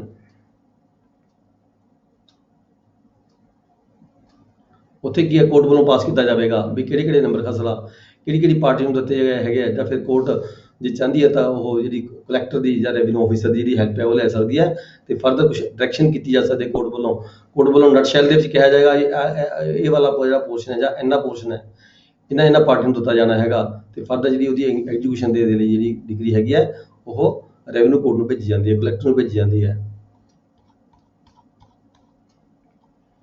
next ਹੈ ਜੀ very important order 21, very important ਹੈਗਾ ਜੀ ਇਹ, ਇਹਦੇ ਵਿੱਚੋਂ ਕੁਐਸਚਨ ਆਉਂਦੇ ਜਾਂਦੇ ਹੈਗੇ ਆ। ਐਗਜੀਕਿਊਸ਼ਨ ਆਫ ਡਿਗਰੀ ਪਾਸ ਹੋ ਗਈ, ਫੈਸਲਾ ਹੋ ਗਿਆ, ਕਿਸੇ ਬੰਦੇ ਨੇ ਲੈਣ ਦੇਣ ਦਾ ਕੰਮ ਸੀਗਾ, ਕਿਸੇ ਨੇ ਪੈਸਾ ਜੀ ਮੈਂ 5 ਲੱਖ ਰੁਪਏ ਲੈਣਾ ਹੈ, ਠੀਕ ਹੈ, ਜਾਂ 4 ਲੱਖ ਰੁਪਏ ਲੈਣਾ ਹੈ, ਕਿਸੇ ਪਾਰਟੀ ਦੇ ਹੱਕ ਦੇ ਵਿੱਚ ਫੈਸਲਾ ਹੋ ਗਿਆ, ਜੱਜਮੈਂਟ ਹੋ ਗਈ, ਠੀਕ ਹੈ, ਡਿਗਰੀ ਪਾਸ ਕਰਦੀ ਕੋਰਟ ਨੇ। ਹੁਣ ਇਹ ਤਾਂ ਕੋਈ ਜ਼ਰੂਰੀ ਨਹੀਂ ਹੈਗਾ ਵੀ ਜੇ ਡਿਗਰੀ ਪਾਸ ਹੋਈ ਤਾਂ ਪਾਰਟੀ ਪੈਸੇ ਦੇ ਦੇਗੀ। ਜੇ ਤਾਂ ਪਾਰਟੀ ਬਾਹਰ ਦੀ ਬਾਹਰ ਪੈਸੇ ਦੇ ਦਿੰਦੀ ਹੈ ਜਾਂ ਕੋਰਟ ਪੈਸੇ ਜਮ੍ਹਾਂ ਕਰਾ ਦਿੰਦੀ ਹੈ ਉਸ ਵੇਲੇ ਫਿਰ ਤੇ ਕਲਮ ਖਤਮ ਹੋ ਜਾਂਦੀ ਹੈ, ਫਿਰ ਤਾਂ ਐਗਜੀਕਿਊਸ਼ਨ ਦੀ ਕੋਈ ਲੋੜ ਨਹੀਂ ਪੈਂਦੀ, ਠੀਕ ਹੈ। ਇੱਕ ਪਾਰਟੀ ਦੇ ਹੱਕ 'ਚ ਫੈਸਲਾ ਹੋਇਆ, ਦੂਜੀ ਪਾਰਟੀ ਦੇ ਖਿਲਾਫ ਫੈਸਲਾ ਹੋਇਆ, ਇੱਕ ਡਿਗਰੀ ਹੋਲਡਰ ਹੈ, ਇੱਕ ਦੂਜਾ ਜੱਜਮੈਂਟ ਡੈਪਟਰ ਹੈ। ਜਿਸ ਦੇ ਹੱਕ 'ਚ ਫੈਸਲਾ ਹੋਇਆ ਉਹ ਡਿਗਰੀ ਹੋਲਡਰ ਹੋ ਗਿਆ, ਜਿਸ ਦੇ ਖਿਲਾਫ ਫੈਸਲਾ ਹੋਇਆ ਉਹ ਜੱਜਮੈਂਟ ਡੈਪਟਰ ਹੋ ਗਿਆ। ਜੇ ਜੱਜਮੈਂਟ ਡੈਪਟਰ ਡਿਗਰੀ ਹੋਲਡਰ ਨੂੰ ਪੇਮੈਂਟ ਸਿੱਧੀ ਦੇ ਦੇਵੇ ਜਾਂ ਕੋਰਟ ਜਮ੍ਹਾਂ ਕਰਾ ਦੇਵੇ ਫਿਰ ਤੇ ਗੱਲ ਨਿਬੜ ਜਾਂਦੀ ਹੈ। ਜੇਕਰ ਜੱਜਮੈਂਟ ਡੈਪਟਰ ਬਾਰ-ਬਾਰ ਜਿਹੜਾ ਹੈਗਾ ਡਿਗਰੀ ਹੋਲਡਰ ਹੈ ਬਾਰ-ਬਾਰ ਉਹਦੇ ਘਰ ਜਾਂਦਾ ਹੈ, ਉਹ ਡਿਗਰੀ ਦੇ ਮੁਤਾਬਕ ਉਹ ਤੋਂ ਪੇਮੈਂਟ ਦੇ ਲਈ ਮੰਗ ਕਰਦਾ ਹੈ, ਪਰ ਜਿਹੜਾ ਜੱਜਮੈਂਟ ਡੈਪਟਰ ਹੈ ਉਹ ਪੇਮੈਂਟ ਨਹੀਂ ਕਰਦਾ, ਠੀਕ ਹੈ। ਤਾਂ ਜਿਹੜੀ ਪਾਰਟੀ ਹੈਗੀ ਹੈ ਉਸ ਡਿਗਰੀ ਨੂੰ ਐਗਜੀਕਿਊਟ ਕਰਾਉਣ ਦੀ ਖਾਤਰ ਜਿਸ ਕੋਰਟ ਨੇ ਡਿਗਰੀ ਪਾਸ ਕੀਤੀ ਹੁੰਦੀ ਹੈ ਉਸ ਕੋਰਟ ਦੇ ਵਿੱਚ ਅਰਜ਼ੀ ਦਿੰਦੀ ਹੈ। Mode of paying money under decree, ਇਹਦੇ ਵਿੱਚ ਤਾਂ ਗੱਲ ਆ ਗਈ ਵੀ ਜੇ ਕੋਈ ਹੈਗਾ all the money payable under a decree shall be paid as follow. ਕਿਵੇਂ ਜਿਹੜੀ ਡਿਗਰੀ ਮਨੀ ਦੀ ਕੋਈ ਡਿਗਰੀ ਹੋਵੇ ਤਾਂ ਉਹਦਾ ਕੀ ਪ੍ਰੋਸੀਜਰ ਹੈਗਾ, ਡਿਪੋਜ਼ਿਟ ਟੂ ਦਾ ਕੋਰਟ, ਜਿਹੜੀ ਪਾਰਟੀ ਨੇ ਪੈਸੇ ਦੇਣੇ ਹੈ, ਠੀਕ ਹੈ, ਉਹ ਕੋਰਟ 'ਚ ਜਮ੍ਹਾਂ ਕਰਾ ਸਕਦਾ ਆ ਕੇ। ਜਾਂ ਫਿਰ ਉਹਦੇ ਕੋਲ ਇੱਕ ਚਾਰਾ ਇਹ ਵੀ ਹੈਗਾ ਜਿਹੜਾ ਬੰਦਾ ਡਿਗਰੀ ਹੋਲਡਰ ਹੈਗਾ ਉਹਨੂੰ ਵੀ ਪੇਮੈਂਟ ਬਾਹਰ ਦੀ ਬਾਹਰ ਦਿੱਤੀ ਜਾ ਸਕਦੀ ਹੈ, ਠੀਕ ਹੈ। ਇਹ ਤਾਂ ਹੈਗਾ mode of the payment, court ਜਮ੍ਹਾਂ ਕਰਾ ਦੇਵੇ ਆ ਕੇ। ਜੇ ਉਹਨਾਂ ਦੇ ਸੰਬੰਧ ਠੀਕ ਹੈਗੇ ਆ ਤਾਂ ਉਹ ਸਿੱਧੀ ਪਾਰਟੀ ਨੂੰ ਪੇਮੈਂਟ ਕਰ ਦੇਵੇ। ਜਦੋਂ ਪਾਰਟੀ ਨੂੰ ਪੇਮੈਂਟ ਹੋ ਗਈ, ਠੀਕ ਹੈ, ਤਾਂ ਪਾਰਟੀ ਜਾ ਕੇ ਕਹੇ ਮੈਨੂੰ ਪੈਸੇ ਮਿਲ ਗਏ, ਤੇ ਉਹਦੀ ਰਸੀਦ ਲੈ ਸਕਦੀ ਹੈ, ਰਸੀਦ ਲੈ ਕੇ ਕੋਰਟ ਦੇ ਸਕਦੀ ਹੈ, ਤਾਂ ਗੱਲ ਖਤਮ ਹੋ ਗਈ। Payment out of the court to decree holder, ਇਹ ਦੋ ਦੇ ਵਿੱਚ ਗੱਲ ਕੀਤੀ ਗਈ ਹੈ, ਉਹੀ ਡਿਗਰੀ ਹੋਲਡਰ ਨੂੰ ਪੇਮੈਂਟ ਦੇਣ ਦੀ ਗੱਲ ਕੀਤੀ ਹੈ। Paid out of the court otherwise adjusted whole or part, ਜਾਂ ਕੁਛ ਸੈਟਿਸਫੈਕਸ਼ਨ ਹੋ ਸਕਦੀ ਹੈ ਵੀ ਪੈਸੇ ਇੰਨੇ ਲੈਣੇ ਹੈ, ਸਾਡਾ ਸਮਝੌਤਾ ਹੋ ਗਿਆ, 3 ਲੱਖ ਰੁਪਏ ਤੁਹਾਨੂੰ ਦੇ ਦਿੱਤੇ, ਠੀਕ ਹੈ, ਐਡਜਸਟਮੈਂਟ ਹੋ ਗਈ, ਜਾਂ 2 ਲੱਖ ਦੀ ਐਡਜਸਟਮੈਂਟ ਕਿਤੇ ਕਰਵਾ ਦਿੱਤੀ, ਠੀਕ ਹੈ, ਤਾਂ ਵੀ ਐਡਜਸਟਮੈਂਟ ਜਿਹੜੀ ਪਾਰਟੀਆਂ ਹੈਗੀਆਂ ਨੇ ਬਾਹਰ ਦੀ ਬਾਹਰ ਕਰ ਸਕਦੀਆਂ ਨੇ। ਤੋ ਜਿਹੜੀ ਇਹ ਐਡਜਸਟਮੈਂਟ ਕੀਤੀ ਗਈ ਪਾਰਟੀਆਂ ਵੱਲੋਂ ਤੇ ਕੋਰਟ ਦੇ ਵਿੱਚ ਲਿਖ ਕੇ ਦਿੱਤੀ ਜਾਏਗੀ ਫਿਰ ਜੱਜਮੈਂਟ ਡਿਗਰੀ ਹੋਲਡਰ ਵੱਲੋਂ। ਲੈਂਡ ਸੈਚੁਏਟ ਇਨ ਮੋਰ ਦੈਨ ਵਨ ਜੁਰਿਸਡਿਕਸ਼ਨ, ਜੇ ਕਿਤੇ ਕੋਈ ਲੈਂਡ ਹੈਗੀ ਹੈ, ਇਮੂਵੇਬਲ ਪ੍ਰੋਪਰਟੀ ਦੀ ਗੱਲ ਕਰਦੀ ਹੈ ਵੀ ਜਿਹੜੀ ਲੈਂਡ ਹੈਗੀ ਹੈ ਵੇਅਰ ਇਮੂਵੇਬਲ ਪ੍ਰੋਪਰਟੀ, ਉਹਦੇ ਖਿਲਾਫ ਕੋਈ ਡਿਗਰੀ ਜਿਹੜੀ ਹੈਗੀ ਹੈ ਐਗਜ਼ੀਕਿਊਟ ਕਰਨੀ ਹੈ ਲੈਂਡ ਦੇ against, where the immovable property forms one state, ਮਤਲਬ ਕਿ 2 ਜਾਂ 2-3 ਕੋਰਟਾਂ ਦੇ ਵਿੱਚ ਦੇ ਅਧਿਕਾਰ ਖੇਤਰ 'ਚ ਉਹ ਪ੍ਰੋਪਰਟੀ ਆਉਂਦੀ ਹੈ, ਤਾਂ ਕੋਈ ਵੀ ਕੋਰਟ ਉਸ ਮਤਲਬ ਕਿ ਜਿਹੜੀ ਹੈਗੀ ਹੈ ਉਸ ਪ੍ਰੋਪਰਟੀ ਦੇ ਅਗੇਂਸਟ ਡਿਗਰੀ ਦੀ ਐਗਜ਼ੀਕਿਊਸ਼ਨ ਦੇ ਲਈ ਕਾਰਵਾਈ ਕਰ ਸਕਦੀ ਹੈ। ਮੋਡ ਆਫ ਟ੍ਰਾਂਸਫਰ, ਹੁਣ ਕੀ ਹੈ, ਮੰਨ ਲਓ ਇੱਕ ਕੋਰਟ ਨੇ ਡਿਗਰੀ ਪਾਸ ਕਰ ਦਿੱਤੀ, ਠੀਕ ਹੈ, ਪਰ ਉਸ ਏਰੀਆ ਦੇ ਵਿੱਚ ਕੋਈ ਜ਼ਮੀਨ ਨਹੀਂ ਹੈ ਪਾਰਟੀ ਦੀ, ਠੀਕ ਹੈ, ਵੀ ਜਿਵੇਂ ਉਹ ਡਿਗਰੀ ਨੂੰ ਹੈਗਾ ਐਗਜ਼ੀਕਿਊਟ ਕਰ ਸਕੇ, ਤਾਂ ਕੀ ਹੁੰਦਾ, where the decree to be sent for the execution of another court, ਜਦੋਂ ਕਿਸੇ ਦੂਜੀ ਕੋਰਟ ਨੂੰ ਕਿਸੇ ਹੋਰ ਕੋਰਟ ਦੇ ਅਧਿਕਾਰ ਖੇਤਰ 'ਚ ਕੋਈ ਲੈਂਡ ਪੈਂਦੀ ਹੈ ਜਾਂ ਵਿਅਕਤੀ ਰਹਿੰਦਾ ਹੈਗਾ ਉੱਥੇ, ਤਾਂ ਜਦੋਂ ਕਿਸੇ ਦੂਜੇ ਕੋਰਟ ਨੂੰ ਕੋਈ ਜਿਹੜੀ ਡਿਗਰੀ ਪਾਸ ਕੀਤੀ ਜਾਂਦੀ ਹੈ, ਟ੍ਰਾਂਸਫਰ ਕੀਤੀ ਜਾਂਦੀ ਹੈ, ਤਾਂ ਕੋਰਟ ਵਿੱਚ passed such degree shall send the degree directly to such other court whether or not such court is situated in the same state, ਬੇਸ਼ੱਕ ਸਟੇਟ ਸੇਮ ਦੇ ਵਿੱਚ ਹੀ ਨਾ ਹੋਵੇ, ਇੰਡੀਆ ਦੇ ਕਿਸੇ ਹੋਰ ਪਾਰਟ ਦੇ ਵਿੱਚ ਵੀ ਉਹ ਕੋਰਟ ਹੈਗੇ, ਤਾਂ ਦੂਜੀ ਪੂਰੇ ਮਤਲਬ ਕਿ ਇੰਡੀਆ ਦੇ ਵਿੱਚ ਵੀ ਕਿਸੇ ਹੋਰ ਸਟੇਟ ਵੀ ਜਿਹੜੀ ਹੈਗੀ ਡਿਗਰੀ ਹੈ ਕੰਸਰਨਡ ਕੋਰਟ ਨੂੰ, ਜਿੱਥੇ ਉਹ ਵਿਅਕਤੀ ਰਹਿੰਦਾ ਹੋਵੇ ਜਾਂ ਉੱਥੇ ਉਹਦੀ ਕੋਈ ਪ੍ਰਾਪਰਟੀ ਹੋਵੇ, ਜਿੱਥੇ ਕੋਰਟ ਦੀ ਜਿਹੜੀ ਡਿਗਰੀ ਹੈ ਉਹ ਐਗਜ਼ੀਕਿਊਟ ਕੀਤੀ ਜਾ ਸਕਦੀ ਹੈ, ਉੱਥੇ ਟ੍ਰਾਂਸਫਰ ਦੇ ਲਈ ਟ੍ਰਾਂਸਫਰ ਕੀਤੀ ਜਾ ਸਕਦੀ ਹੈ ਕੋਰਟ ਵੱਲੋਂ। Procedure where court desires that its own degree shall be executed by another court, ਜਿੱਥੇ ਕਿਸੇ ਹੋਰ ਕੋਰਟ ਵੱਲੋਂ ਡਿਗਰੀ ਐਗਜ਼ੀਕਿਊਟ ਕਰਵਾਉਣੀ ਹੈ ਤਾਂ ਕੀ ਹੋਏਗਾ, ਤਾਂ ਕੋਰਟ ਵੱਲੋਂ ਜਿਹੜੀ ਡਿਗਰੀ ਦੀ ਕਾਪੀ ਉਹ ਭੇਜੀ ਜਾਵੇਗੀ ਤੇ ਨਾਲ ਇੱਕ ਸਰਟੀਫਿਕੇਟ ਭੇਜਿਆ ਜਾਵੇਗਾ ਵੀ ਇਹ 5 ਲੱਖ ਦੀ ਡਿਗਰੀ ਸੀਗੀ, ਠੀਕ ਹੈ, 5 ਦੇ 5 ਲੱਖ ਵਸੂਲ ਕਰਨੇ ਨੇ, ਜਾਂ ਇਹਦੇ ਚੋਂ 1 ਲੱਖ ਜਾਂ 2 ਲੱਖ ਸੈਟੀਸਫਾਈ ਹੋ ਚੁੱਕਿਆ ਹੈ, ਉਹ ਵੀ ਨਾਲ ਸਰਟੀਫਿਕੇਟ ਦਿੱਤਾ ਜਾਏਗਾ, ਇੰਨੇ ਪੈਸੇ ਆਲਰੇਡੀ ਸੈਟਲ ਹੋ ਚੁੱਕੇ ਪਾਰਟੀਆਂ ਦੇ ਵਿਚਕਾਰ, ਪਾਰਟੀਆਂ ਨੇ ਇੱਕ ਦੂਜੇ ਨੂੰ ਦੇਣ ਲੈਣ ਹੋ ਚੁੱਕਿਆ, ਜਾਂ ਕਿਸੇ ਹੋਰ ਪ੍ਰੋਪਰਟੀ ਤੋਂ ਜਿਹੜੀ ਇਹ ਵਸੂਲੀ ਹੈ ਇੰਨੀ ਹੋ ਚੁੱਕੀ ਹੈ, ਤੇ ਜਿਹੜੀ ਬਾਕੀ ਜਿਹੜੀ ਅਮਾਊਂਟ ਹੈਗੀ ਹੈ ਉਹ ਰਿਕਵਰ ਕੀਤੀ ਜਾਵੇ, ਯਾਨੀ ਕਿ ਡਿਗਰੀ ਦੇ ਨਾਲ ਨਾਲ ਇੱਕ ਸਰਟੀਫਿਕੇਟ ਭੇਜਿਆ ਜਾਵੇਗਾ। Court receiving copies of the decree, ਜਦੋਂ ਕੋਰਟ ਕੋਲੇ ਡਿਗਰੀ ਦੀ ਕਾਪੀ ਮਿਲ ਗਈ, to file same without proof, ਤਾਂ ਉੱਥੇ ਕੋਰਟ ਨੂੰ ਕੋਈ ਪ੍ਰੂਫ ਲੈਣ ਦੀ ਜ਼ਰੂਰਤ ਨਹੀਂ ਹੈਗੀ ਵੀ ਉਹ ਫਰਦਰ ਪ੍ਰੂਫ ਲੈ ਵੀ ਇਹ ਡਿਗਰੀ ਗਲਤ ਹੈ ਜਾਂ ਠੀਕ ਹੈ ਜੀ, ਉਹ ਐਸਾ ਕੁਝ ਨਹੀਂ ਕਰਨਾ। ਤਾਂ ਜਿਹੜੀ ਕੋਰਟ ਕੋਲੇ ਡਿਗਰੀ ਦੀ ਕਾਪੀ ਆ ਗਈ, ਕੋਈ ਸਰਟੀਫਿਕੇਟ ਨਾਲ ਆ ਗਿਆ ਵੀ ਕਿੰਨੇ ਪੈਸੇ ਵਸੂਲ ਕਰਨੇ ਨੇ, ਕੋਰਟ ਆਪਦੀ ਕਾਰਵਾਈ ਆਰੰਭ ਕਰੇਗੀ। ਦੈਨ ਹੈਗਾ execution of decree or order by the court to which it is sent, ਜਦੋਂ ਕੋਰਟ ਕੋਲ ਡਿਗਰੀ ਆ ਗਈ, ਠੀਕ ਹੈ, ਤਾਂ ਉਹਦੇ ਵੱਲੋਂ ਐਗਜ਼ੀਕਿਊਟ ਕੀਤੀ ਜਾਣੀ ਹੈ। ਜੇਕਰ ਡਿਸਟ੍ਰਿਕਟ ਕੋਰਟ ਕੋਲੇ ਡਿਗਰੀ ਦੀ ਕਾਪੀ ਆ ਗਈ ਹੈ, ਸੈਂਟ ਕਰਨ ਵਾਲੀ ਜਿਹੜੀ ਕੋਰਟ ਹੈ ਉਹਨੇ ਕੰਸਰਨਡ ਕੋਰਟ ਜਿੱਥੇ ਉਹ ਵਿਅਕਤੀ ਰਹਿੰਦਾ ਜਾਂ ਜਿੱਥੇ ਲੈਂਡ ਪੈਂਦੀ ਹੈ ਉੱਥੇ ਡਿਸਟ੍ਰਿਕਟ ਕੋਰਟ ਨੂੰ ਡਿਗਰੀ ਭੇਜ ਦਿੱਤੀ, ਤਾਂ ਜਿਹੜੀ ਡਿਸਟ੍ਰਿਕਟ ਕੋਰਟ ਹੈਗੀ ਹੈ ਉਹ ਕੰਸਰਨਡ ਕੋਰਟ ਜਿਹੜੀ ਸਬਆਰਡੀਨੇਟ ਕੋਰਟ ਹੈਗੀ ਹੈ ਜਿਸ ਦੇ ਅਧਿਕਾਰ ਖੇਤਰ ਦੇ ਵਿੱਚ ਉਹ ਏਰੀਆ ਪੈਂਦਾ ਹੈ ਉਸ ਨੂੰ ਸੈਂਡ ਕਰ ਸਕਦੀ ਹੈ degree. Execution by the high court, ਕਿਸੇ ਕੇਸ ਰੇਅਰ ਕੇਸ ਹੈਗਾ ਜਿੱਥੇ ਹਾਈ ਕੋਰਟ ਵੀ ਕਿਸੇ ਹਾਈ ਕੋਰਟ ਦਾ ਅਧਿਕਾਰ ਖੇਤਰ ਪੈਂਦਾ ਹੋਵੇ, ਕਿਸੇ ਪਾਰਟੀ ਕੋਲ ਕੋਈ ਹੋਰ ਕੋਰਟ ਨਾ ਹੋਵੇ, ਤਾਂ ਹਾਈ ਕੋਰਟ ਨੂੰ ਵੀ ਜਿਹੜੀ ਹੈਗੀ ਹੈ ਡਿਗਰੀ ਫਾਰ ਦਾ ਐਗਜ਼ੀਕਿਊਸ਼ਨ ਭੇਜੀ ਜਾ ਸਕਦੀ ਹੈ। Application for the execution,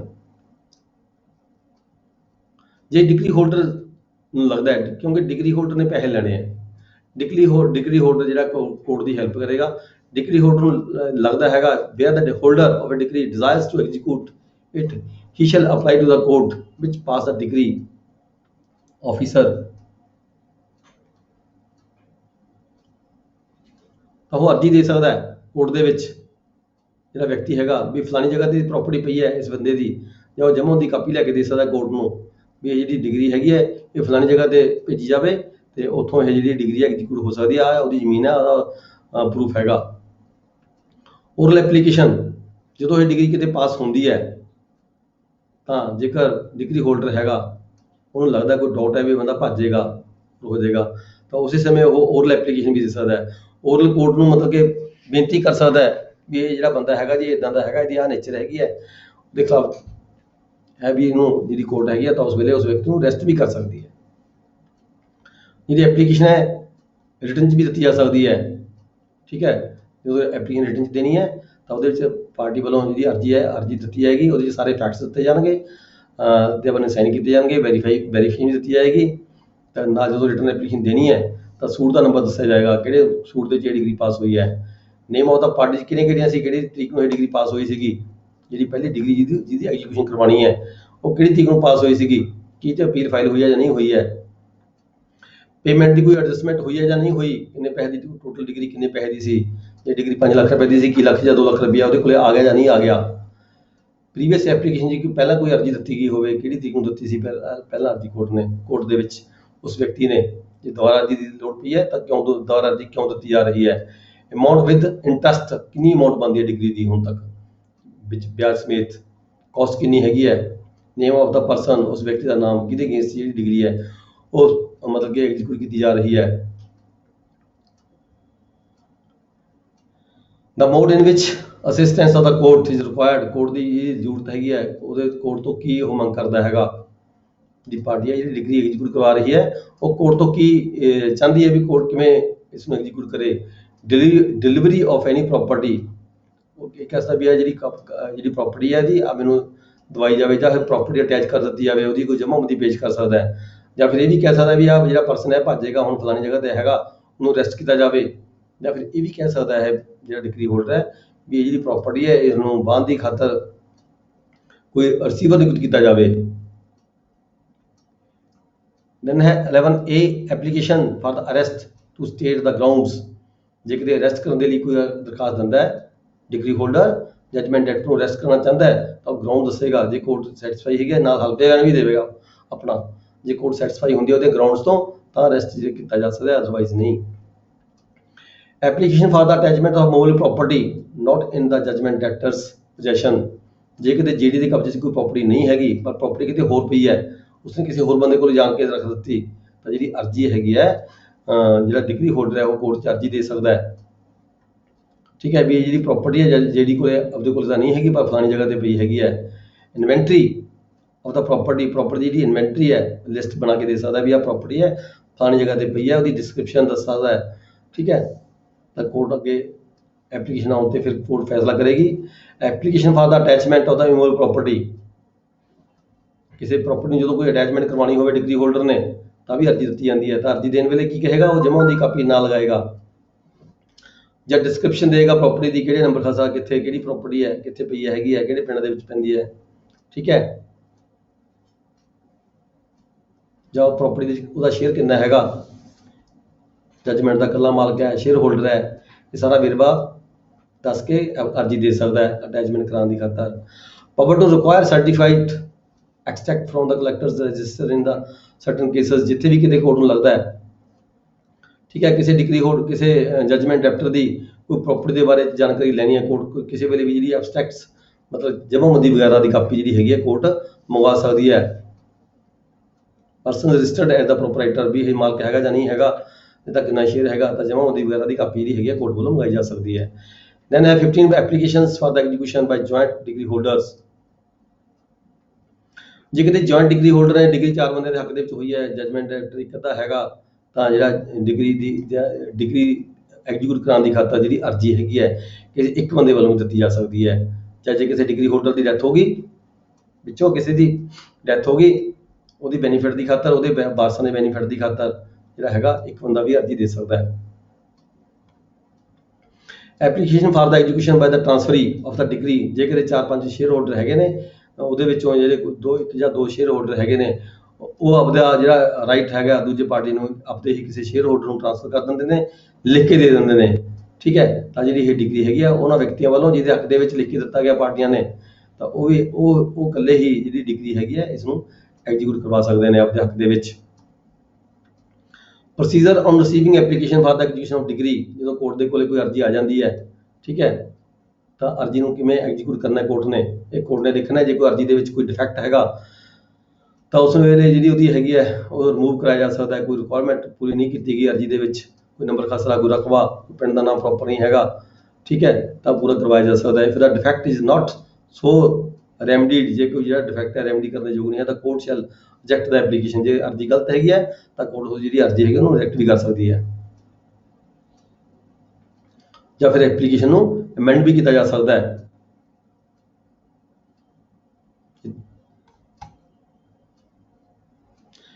execution in case of cross decree, ਜਿੱਥੇ ਕਿਤੇ ਕ੍ਰਾਸ ਡਿਗਰੀਆਂ ਹੋਣ, where the application are made to a court for the execution. Cross decree ਮਤਲਬ ਇੱਕ ਪਾਰਟੀ ਨੇ ਡਿਗਰੀ ਲੈ ਰੱਖੀ ਹੋਵੇ ਦੂਜੇ ਜੇਡੀ ਦੇ ਖਿਲਾਫ, ਦੂਜੀ ਪਾਰਟੀ ਨੇ ਜੇਡੀ ਨੇ ਡਿਗਰੀ ਲੈ ਰੱਖੀ ਹੋਵੇ ਇਹਦੇ ਖਿਲਾਫ, ਠੀਕ ਹੈ, ਏ ਨੇ ਡਿਗਰੀ ਬੀ ਦੇ ਖਿਲਾਫ ਲਈ ਹੋਈ ਹੈ, ਬੀ ਨੇ ਡਿਗਰੀ ਏ ਦੇ ਖਿਲਾਫ ਹੋਈ ਹੈ, ਮਤਲਬ ਕ੍ਰਾਸ ਡਿਗਰੀਆਂ ਹੋ ਗਈਆਂ। ਉੱਥੇ ਕੀ ਹੋਏਗਾ, ਜੇਕਰ ਬਰਾਬਰ ਦੀਆਂ ਡਿਗਰੀਆਂ ਤਾਂ ਖਤਮ ਹੋਈ ਕਹਾਣੀ, ਬਸ ਉੱਥੇ ਕੋਰਟ ਨੇ ਫੈਸਲਾ ਕਰ ਦੇਣਾ ਵੀ ਇਹਦੇ ਕੋਲ ਜਿਹੜੀਆਂ ਡਿਗਰੀਆਂ ਨੇ ਦੋਨੋਂ ਸੈਟੀਸਫਾਈ ਹੋ ਗਈਆਂ। ਜੇ ਕਿਤੇ ਡਿਗਰੀ ਇੱਕ ਦੇ ਕੋਲ ਜ਼ਿਆਦਾ ਅਮਾਊਂਟ ਦੀ ਹੈ, ਦੂਜੀ ਕੋਲ ਘੱਟ ਅਮਾਊਂਟ ਦੀ ਡਿਗਰੀ, ਇੱਕ ਨੇ 5 ਲੱਖ ਰੁਪਏ ਲੈਣਾ, ਦੂਜੀ ਨੇ 3 ਲੱਖ ਰੁਪਏ ਲੈਣਾ, ਠੀਕ ਹੈ, ਤਾਂ ਫਿਰ ਕੋਰਟ ਆਰਡਰ ਕਰ ਸਕਦੀ ਹੈ ਵੀ ਇਹ 3 ਲੱਖ ਰੁਪਏ ਸੈਟੀਸਫਾਈ ਹੋ ਗਿਆ, ਬਾਕੀ 2 ਲੱਖ ਦੇ ਲਈ ਕਾਰਵਾਈ ਕਿਤੇ ਅੱਗੇ ਕਰਨੀ ਜਾ ਸਕਦੀ ਹੈ। Then 19th execution in case of cross claims under same degree, ਇੱਕੋ ਡਿਗਰੀ ਦੇ ਵਿੱਚ ਕ੍ਰਾਸ ਕਲੇਮ ਕਰ ਲੈਂਦੀ ਹੈ ਪਾਰਟੀ, ਕੋਈ ਦੂਜੀ ਪਾਰਟੀ ਕ੍ਰਾਸ ਕਲੇਮ ਕਰਦੀ ਹੈ, ਜੇ ਕੋਰਟ ਦੀ ਸੈਟੀਸਫੈਕਸ਼ਨ ਹੈਗੀ ਹੈ ਵੀ ਦੋਨੇ ਸਾਨੂੰ ਜਿਹੜੇ ਹੈਗੇ ਇਕੁਅਲ ਨੇ, ਇੱਕ ਪਾਰਟੀ ਦੇ ਕੋਲੇ ਡਿਗਰੀ ਹੈ ਲੱਖ ਰੁਪਏ ਦੀ, ਦੂਜੀ ਪਾਰਟੀ ਕਲੇਮ ਕਰਦੀ ਮੈਂ ਤਾਂ ਲੱਖ ਰੁਪਏ ਆਲਰੇਡੀ ਪੇ ਕਰ ਚੁੱਕੀ ਹਾਂ ਤੇ ਸਾਬਤ ਕਰ ਦਿੰਦੀ ਹੈ, ਤਾਂ ਜਿਹੜੀ ਡਿਗਰੀ ਹੈ ਸੈਟੀਸਫਾਈ ਹੋ ਜਾਂਦੀ ਹੈ। ਜੇ ਕਿਤੇ ਘੱਟ ਵੱਧ ਦੀ ਗੱਲ ਹੈਗੀ ਹੈ, ਮੰਨ ਲਓ ਇੱਕ ਪਾਰਟੀ ਕਹਿੰਦੀ ਮੈਂ 5 ਲੱਖ ਰੁਪਏ ਲੈਣਾ ਹੈ, ਡਿਗਰੀ ਹੈ ਉਹਦੇ ਕੋਲੇ, ਦੂਜੀ ਪਾਰਟੀ ਕਹਿੰਦੀ ਮੈਂ 2 ਲੱਖ ਰੁਪਏ ਆਲਰੇਡੀ ਅਦਾ ਕਰ ਚੁੱਕਿਆ ਸੀ, ਇਹ ਜਾਂ 2 ਲੱਖ ਰੁਪਏ ਇਸ ਕੇਸ ਦੇ ਵਿੱਚ ਮੈਂ ਇਹਨੂੰ ਦੇ ਚੁੱਕਿਆ, ਤਾਂ 2 ਲੱਖ ਰੁਪਇਆ ਸੈਟੀਸਫੈਕਸ਼ਨ ਹੋਗੀ, ਬਾਕੀ 3 ਲੱਖ ਰੁਪਏ ਦੇ ਖਿਲਾਫ ਜਿਹੜੀ ਕਾਰਵਾਈ ਹੈ ਵਸੂਲੀ ਵਾਸਤੇ ਹੋਏਗੀ।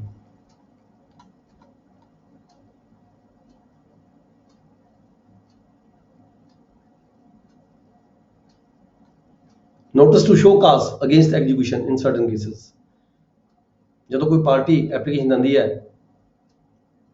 2 ਸਾਲ ਤੋਂ ਬਾਅਦ, more than 2 years after date of the decree pass ਹੋ ਗਈ, 2 ਸਾਲ ਤੱਕ ਪਾਰਟੀ ਨੇ ਡਿਗਰੀ ਨੂੰ ਜਿਹੜੇ ਹੈਗੇ ਐਗਜ਼ੀਕਿਊਸ਼ਨ ਦੇ ਲਈ ਕੋਈ ਅਰਜੀ ਨਹੀਂ ਦਿੱਤੀ, ਜਾਂ ਇਹ ਕਹਿ ਲਈਏ ਵੀ ਪਾਰਟੀ ਦੀ ਡੈਥ ਹੋ ਗਈ, ਅਚਾਨਕ ਡਿਗਰੀ ਹੋਲਡਰ ਦੀ ਡੈਥ ਹੋ ਗਈ, ਉਹਦੇ ਵਾਰਸ ਆ ਗਏ, ਉਹਨਾਂ ਨੂੰ ਪਤਾ ਨਹੀਂ ਚੱਲਿਆ, ਤਾਂ ਕੀ ਹੋਇਆ, ਕੋਰਟ ਕੀ ਹੈ, the court executing the decree shall issue a notice to the person against whom execution applied, ਜਿਹਦੇ ਖਿਲਾਫ ਕੋਈ ਹੈਗੀ ਹੈ ਕੋਈ ਕਾਰਵਾਈ ਇਹ ਅਰਜੀ ਦਿੱਤੀ ਗਈ ਹੈ, ਤਾਂ ਉਹਨੂੰ ਕੋਰਟ ਵੱਲੋਂ ਪਹਿਲਾਂ ਨੋਟਿਸ ਭੇਜਿਆ ਜਾਵੇਗਾ, ਡਾਇਰੈਕਟਲੀ ਸਿੱਧੀ ਕਾਰਵਾਈ ਨਹੀਂ ਕੀਤੀ ਜਾਵੇਗੀ, ਪਹਿਲਾਂ ਨੋਟਿਸ ਭੇਜਿਆ ਜਾਏਗਾ, ਉਹਨੂੰ ਸੁਣਿਆ ਜਾਵੇਗਾ, ਜੇ ਕੁਝ ਕਹਿਣਾ ਚਾਹੁੰਦੇ ਆ ਤਾਂ ਉਹਦੀ ਹੀਅਰਿੰਗ ਹੋਏਗੀ ਪਹਿਲਾਂ।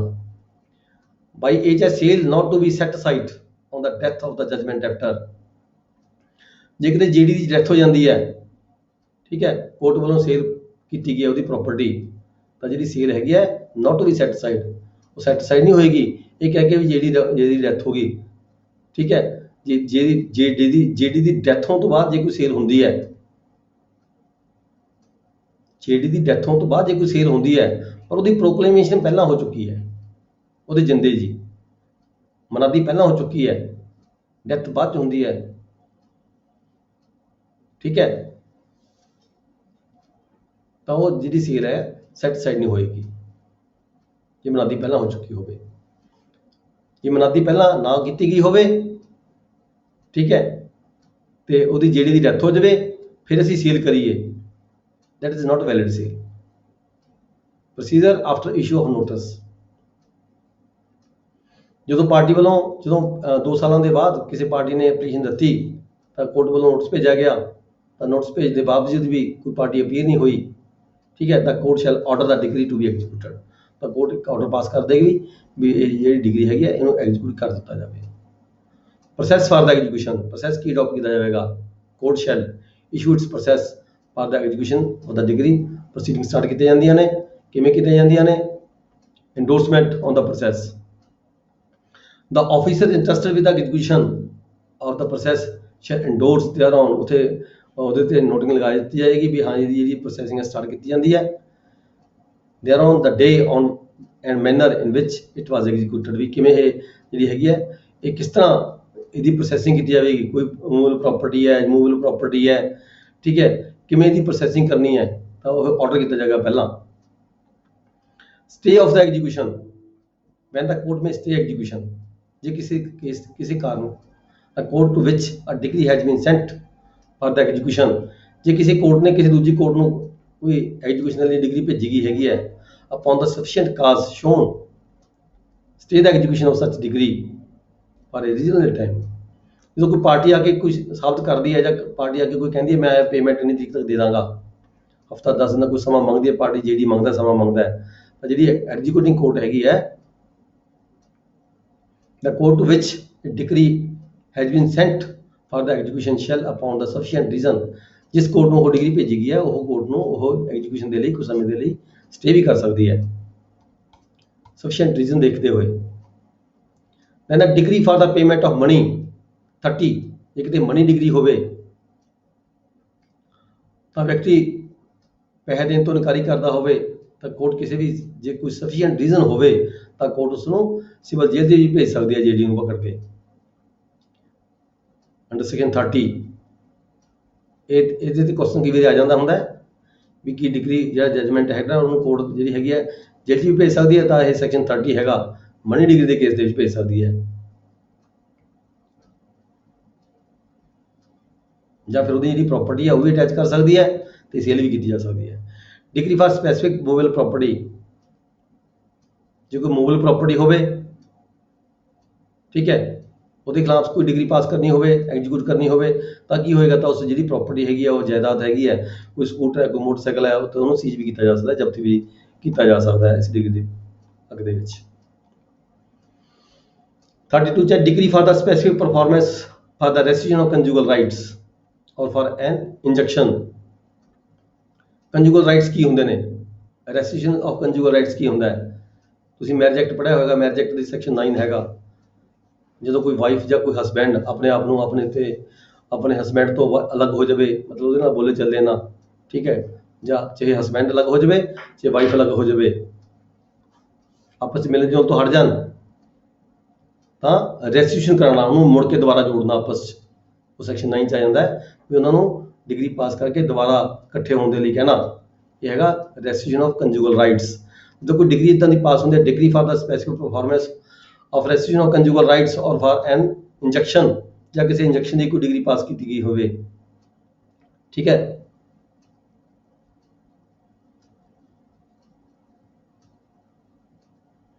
ਜਦੋਂ ਕੋਈ ਡਿਗਰੀ ਪਾਸ ਹੋਈ ਹੋਵੇ ਪਰ ਉਸ ਨੂੰ ਓਵੇ ਨਾ ਕਰੇ ਕੋਈ ਪਾਰਟੀ, ਤਾਂ ਉਹਦੀ ਜਿਹੜੀ ਪ੍ਰਾਪਰਟੀ ਹੈ ਉਹ ਅਟੈਚ ਕੀਤੀ ਜਾ ਸਕਦੀ ਹੈ, ਜਾਂ ਫਿਰ ਪਾਰਟੀਆਂ ਨੂੰ ਕਿਸੇ ਵੀ ਕੰਸਰਨ ਪਾਰਟੀ ਨੂੰ ਡਿਟੈਂਸ਼ਨ ਕੀਤੀ ਜਾ ਸਿਵਲ ਜੇਲ੍ਹ 'ਚ ਵੀ ਭੇਜਿਆ ਜਾ ਸਕਦਾ ਕੋਰਟ ਵੱਲੋਂ।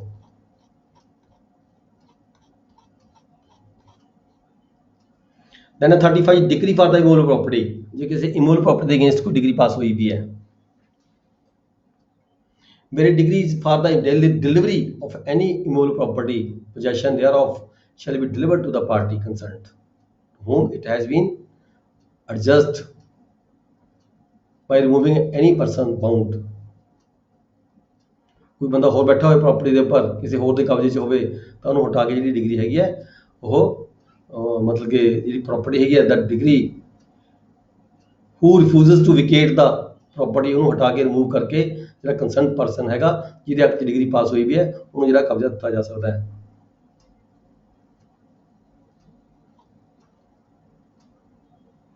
Degree for the delivery of immovable property when in occupancy tenant, ਜਿੱਥੇ ਕਿਤੇ ਕਹਿੰਦਾ ਆਕੂਪੈਂਸੀ ਟੈਨੈਂਟ ਦੇ ਕਬਜ਼ੇ 'ਚ ਹੋਵੇ ਪ੍ਰਾਪਰਟੀ ਪਰ ਡਿਗਰੀ ਪਾਸ ਹੋ ਗਈ ਹੋਵੇ, ਇਮੂਵੇਬਲ ਪ੍ਰਾਪਰਟੀ ਦੀ ਡਿਗਰੀ ਪਾਸ ਹੋ ਗਈ ਹੋਵੇ ਡਿਗਰੀ ਹੋਲਡਰ ਦੇ ਹੱਕ ਦੇ ਵਿੱਚ, ਤਾਂ ਕਿ the court shall order delivery to be made by affixing a copy of the warrant in some conspicuous place, ਠੀਕ ਹੈ।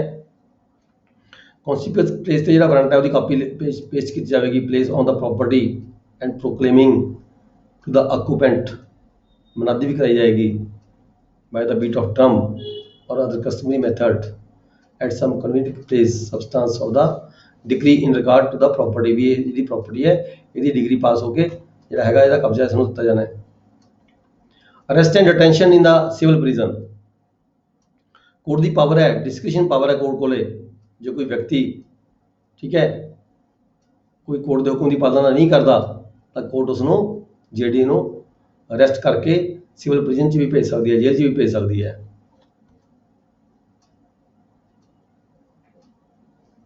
ਵਾਰੰਟ ਜਾਰੀ ਕਰਕੇ ਕੋਰਟ ਨੂੰ 38 ਦੇ ਵਿੱਚ ਹੈਗਾ warrant for the arrest to direct JD to be brought up, भी court ਦੇ ਵਿੱਚ ਲੈ ਕੇ ਆਓ ਉਸ ਵਿਅਕਤੀ ਨੂੰ, ਅਰੈਸਟ ਕਰਕੇ जेडी ਨੂੰ, ਤੇ ਕੋਰਟ 'ਚ ਵੀ ਮਤਲਬ ਪੁਲਿਸ ਆਫਿਸ ਦੇ ਰਾਹੀਂ ਉਹਦੀ ਅਰੈਸਟ ਕਰਵਾ ਕੇ ਆਪਣੀ ਕੋਰਟ 'ਚ ਵੀ ਬੁਲਾ ਸਕਦੀ ਹੈ ਸਮਾਂ ਡੇਟ ਨਿਯਤ ਕਰਕੇ। ਫਿਰ ਜੇਕਰ ਕੋਰਟ ਦੇ ਵਿੱਚ ਜੇਕਰ ਕੋਰਟ ਨੇ ਉਸ ਨੂੰ ਜੇਲ੍ਹ ਦੇ ਵਿੱਚ ਭੇਜਣਾ ਹੈ, ਠੀਕ ਹੈ, ਤਾਂ ਸਬਸਿਸਟੈਂਸ ਜਿਹੜਾ ਅਲਾਊਂਸ ਹੈਗਾ ਕੰਸਰਨਡ ਪਾਰਟੀ ਜਿਹੜੀ ਡਿਗਰੀ ਹੋਲਡਰ ਹੈਗਾ ਉਹਦੇ ਤੋਂ ਜਿਹੜਾ ਸਬਸਿਸਟੈਂਸ ਅਲਾਊਂਸ ਹੈਗਾ, ਠੀਕ ਹੈ, ਜੇਲ੍ਹ ਦਾ ਖਰਚਾ ਉਹ ਮਤਲਬ ਕਿ ਭਰਵਾਇਆ ਜਾ ਸਕਦਾ ਹੈ ਡਿਗਰੀ ਹੋਲਡਰ ਤੋਂ। ਪ੍ਰੋਸੀਡਿੰਗਸ 40 ਚਾਹੇ proceedings on the appearance of JD in obedience to notice after arrest.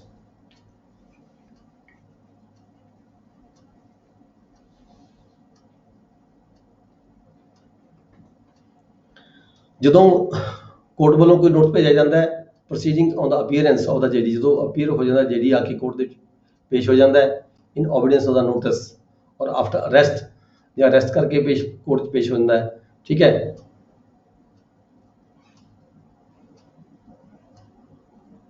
ਤਾਂ ਜੇ ਉਹ ਪੇਮੈਂਟ ਜਮ੍ਹਾਂ ਕਰਾ ਦਿੰਦਾ ਸਾਰੀ ਤਾਂ ਉਹ ਰਿਲੀਜ਼ ਕਰ ਦਿੱਤਾ ਜਾਂਦਾ ਹੈ।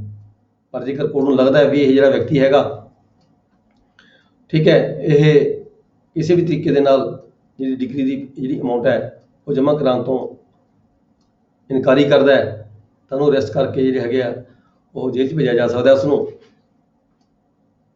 ਸਬਸਿਸਟੈਂਸ ਜਿਹੜਾ ਅਲਾਊਂਸ ਹੈ ਉਹ ਭਰਵਾਇਆ ਜਾਏਗਾ। ਦੈਨ 41 'ਚ ਕੀ ਹੈ, examination of the judgment actor as to his property whether decree is for the payment of money, decree holder may apply to the court for an order that JD or where the JD is a corporation, any other person be orally examined, ਤਾਂ JD ਨੂੰ court ਬੁਲਾ ਕੇ ਉਹਦੀ examination ਕਰ ਸਕਦੇ, ਉਹਨੂੰ ਪੁੱਛਗਿੱਛ ਕਰ ਸਕਦੀ ਹੈ। ਸਰ ਜੇਲ੍ਹ ਦਾ ਖਰਚਾ ਡੀਏਚ ਦੇਗਾ ਜੀ? ਡਿਗਰੀ ਹੋਲਡਰ ਦੇਗਾ ਜੀ, ਹਾਂ। ਉਹ ਤੁਹਾਨੂੰ ਪਹਿਲਾਂ ਨਹੀਂ ਪੈਸੇ ਮਿਲੇ, ਉਹ ਹੋਰ ਪੈਸੇ ਦੇਊਗਾ? ਤਾਂ ਫਿਰ ਖਰਚਾ ਤਾਂ ਹੁਣ ਸਰਕਾਰ ਨੇ ਤਾਂ ਨਹੀਂ ਪੇ ਕਰਨਾ ਜੀ, ਪੇਮੈਂਟ ਤਾਂ ਉਹਨੇ ਸਰਕਾਰ ਦਾ ਉਹਦਾ ਹੈਲਪ ਕਰ ਰਹੀ ਹੈ, ਡਿਗਰੀ ਵੀ ਕੋਰਟ ਕੰਮ ਕਰ ਰਹੀ ਹੈ, ਉਹਦੇ ਵਾਸਤੇ ਕੰਮ ਕਰ ਰਹੀ ਹੈ। ਓਕੇ। 42 'ਚ attachment in case of degree for the rent ਔਰ ਮੀਨ ਪ੍ਰੋਫਿਟਸ, ਜਦੋਂ ਕਿਸੇ ਵਿਅਕਤੀ ਨੇ ਕੋਈ ਰੈਂਟ ਲੈਣਾ ਹੋਵੇ ਕਿਸੇ ਤੋਂ ਜਾਂ ਮੀਨ ਪ੍ਰੋਫਿਟ ਲੈਣੇ ਹੋਣ, ਮੀਨ ਪ੍ਰੋਫਿਟ ਜਦੋਂ ਕੋਈ ਕਿਸੇ ਦੀ ਪ੍ਰਾਪਰਟੀ ਨੂੰ ਨਜਾਇਜ਼ ਤੌਰ ਤੇ ਵਾਹ ਰਿਹਾ ਹੋਵੇ, ਉਹਨੂੰ ਅਸੀਂ ਮੀਨ ਪ੍ਰੋਫਿਟ ਦਾ ਦਾਵਾ ਪਾ ਉਹਦੇ ਅਗੇਂਸਟ ਫਾਈਲ ਕਰਦੇ ਹਾਂ। ਪਰ ਉਹ ਜਦੋਂ ਦਾਵਾ ਪਾਸ ਹੋ ਜਾਂਦਾ ਹੈ, ਡਿਗਰੀ ਹੋ ਜਾਂਦਾ ਹੈ, ਠੀਕ ਹੈ, ਤਾਂ ਉਹਦੀ ਡਿਗਰੀ ਵੀ ਪਾਸ ਕੀਤੀ ਜਾ ਸਕਦੀ ਹੈ, ਉਹਦੀ ਪ੍ਰਾਪਰਟੀ ਵੀ ਅਟੈਚ ਕੀਤੀ ਜਾ ਸਕਦੀ ਹੈ ਉਸ ਵਿਅਕਤੀ ਦੀ। 43 ਦੇ ਵਿੱਚ attachment for the movable property other than the agriculture produce, agriculture produce ਨੂੰ ਛੱਡ ਕੇ ਜੇ ਕੋਈ ਹੋਰ ਮੂਵਲ ਪ੍ਰਾਪਰਟੀ ਹੈਗੀ ਹੈ, ਠੀਕ ਹੈ, ਤਾਂ ਉਹਦੀ ਕਿਵੇਂ ਅਟੈਚਮੈਂਟ ਹੁੰਦੀ ਹੈ, ਉਹਨੂੰ ਜ਼ਬਤ ਕਰ ਲਿਆ ਜਾਂਦਾ ਬਸ, made by the actual seizure of the property. ਜੇਕਰ ਕਿਤੇ ਮੂਵਲ ਪ੍ਰਾਪਰਟੀ ਜਿਹੜੀ ਹੈ custody of movable property, custody of movable property, ਜੇਕਰ ਮੂਵਲ ਪ੍ਰਾਪਰਟੀ ਕੋਈ ਇਦਾਂ ਦੀ ਹੈਗੀ ਹੈ, ਠੀਕ ਹੈ, ਉਹਦੀ ਕਸਟਡੀ ਜਿਹੜਾ ਐਗਜ਼ੀਕਿਊਟਿਵ ਆਫੀਸਰ ਹੈ, ਉਹ ਚਾਹੇ ਜਿਵੇਂ ਆਪਾਂ ਕਈ ਵਾਰੀ ਨੰਬਰਦਾਰ ਦੇ ਹਵਾਲੇ ਕਰ ਰਹੇ ਹਾਂ, ਪਿੰਡ ਦੇ ਸਰਪੰਚ ਦੇ ਹਵਾਲੇ ਕਰ ਰਹੇ ਹਾਂ, ਜਾਂ ਕਿਸੇ ਰੈਪੂਟੇਡ ਵਿਅਕਤੀ ਦੇ ਹਵਾਲੇ ਕਰ ਰਹੇ ਹਾਂ, ਇੱਦਾਂ ਵੀ ਕੀਤੀ ਜਾ ਸਕਦੀ। Leave in the village or place where it has been attached, ਜਿੱਥੇ ਕਿਤੇ ਉਹ ਪ੍ਰਾਪਰਟੀ ਪਈ ਹੈ, ਠੀਕ ਹੈ, in the custody of any respectable person, ਨੂੰ ਕਸਟਡੀ ਦੇ ਦਿੱਤੀ ਜਾ ਸਕਦੀ ਹੈ। ਅਟੈਚਮੈਂਟ ਆਫ ਐਗਰੀਕਲਚਰ ਪ੍ਰੋਡਿਊਸ, ਜਿੱਥੇ ਕਿਤੇ ਐਗਰੀਕਲਚਰ ਪ੍ਰੋਡਿਊਸ ਦੀ ਗੱਲ ਹੈ, ਅਟੈਚਮੈਂਟ ਕੀਤੀ ਜਾਣੀ ਹੈ ਖੜੀ ਫਸਲ ਦੀ, ਠੀਕ ਹੈ, ਤਾਂ ਉਹਦੇ ਵਿੱਚ ਕੀ ਹੈਗਾ, ਗਰੋਇੰਗ ਕ੍ਰੌਪ ਹੈਗੀ ਹੈ, fixing a copy of the warrant of attachment, ਉੱਥੇ ਜਿਹੜੀ ਵਾਰੰਟ ਦੀ ਕਾਪੀ ਹੈ ਉੱਥੇ ਨੇੜੇ ਕਿਤੇ ਜਿੱਥੇ ਜ਼ਮੀਨ ਹੈਗੀ ਹੈ, ਲੈਂਡ ਪਈ ਹੈ, ਤਾਂ ਉਹਦੇ ਆਸ-ਪਾਸ ਜਾਂ ਕਿਸੇ ਸਾਂਝੀ ਥਾਂ ਦੇ ਉੱਪਰ ਜਿਹੜੀ ਚਸ਼ਪਾ ਕੀਤੀ ਜਾਂਦੀ ਹੈ, where such produces a growing crop on the land on which such crop has grown, where such produce has been cut or gathered.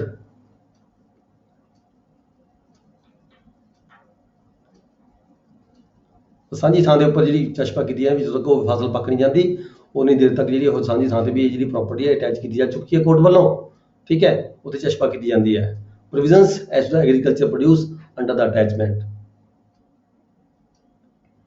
ਜਦੋਂ ਉਹ ਪੱਕ ਜਾਂਦੀ ਹੈ, ਜਿਹੜੀ ਫਸਲ ਪੱਕ ਜਾਂਦੀ ਹੈ, ਤਾਂ ਉਹਦੀ ਪ੍ਰੋਵੀਜ਼ਨ ਕੀ ਹੈ, ਜਿਹੜਾ ਕੰਸਰਨਡ ਆਫੀਸਰ ਹੈ, ਜਿਹੜਾ ਐਗਜ਼ੀਕਿਊਟਿੰਗ ਆਫੀਸਰ ਹੈ, ਠੀਕ ਹੈ, ਕੋਰਟ ਦੀ ਉਹਦੇ ਆਰਡਰ ਦੇ ਮੁਤਾਬਕ ਉਹ ਜਿਹੜੀ ਪ੍ਰਾਪਰਟੀ ਹੈਗੀ ਆ, ਉਹ ਫਸਲ ਹੈਗੀ ਆ, ਉਹਨੂੰ ਕਟਵਾ ਕੇ, ਠੀਕ ਹੈ, ਇਕੱਠੇ ਕਰਵਾ ਕੇ ਉਹਦੀ ਜੋ ਵੀ ਹੈਗੀ ਫਸਲ ਨਿਕਲਵਾ ਕੇ ਉਹ ਜਿਹੜਾ ਉਹਦੀ ਪੇਮੈਂਟ ਹੈਗੀ ਹੈ ਉਹ ਕੋਰਟ ਦੇ ਆਰਡਰ ਦੇ ਮੁਤਾਬਕ ਕੋਰਟ ਜਮ੍ਹਾਂ ਕਰਾ ਸਕਦਾ ਹੈ।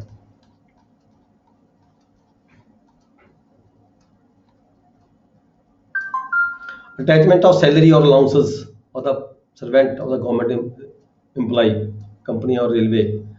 ਜੇ ਕਿਸੇ ਕੋਈ ਵਿਅਕਤੀ ਜਿਹੜਾ ਹੈਗਾ ਜਿਹਦੇ ਅਗੇਂਸਟ ਡਿਗਰੀ ਪਾਸ ਹੋਈ ਵੀ ਹੈ ਉਹਨੇ ਪੇਮੈਂਟ ਦੇਣੀ ਹੈ, ਤਾਂ ਜਿਹੜਾ ਐਗਜ਼ੀਕਿਊਟਿਵ ਆਫਿਸਰ ਹੈਗਾ, ਕੋਈ ਇੰਪਲਾਈ ਹੈ, ਇੰਪਲਾਈ ਦੇ ਖਿਲਾਫ ਡਿਗਰੀ ਪਾਸ ਹੋਈ ਵੀ ਹੈ, ਉਹਦੀ ਜਿਹੜੀ ਸੈਲਰੀ ਹੈ ਉਹ ਵੀ ਅਟੈਚ ਕਰ ਸਕਦਾ ਹੈ। ਉਹਦੇ ਕੋਈ ਅਲਾਉਂਸਸ ਹੈ ਉਹ ਵੀ ਅਟੈਚ ਕੀਤੇ ਜਾ ਸਕਦੇ ਨੇ।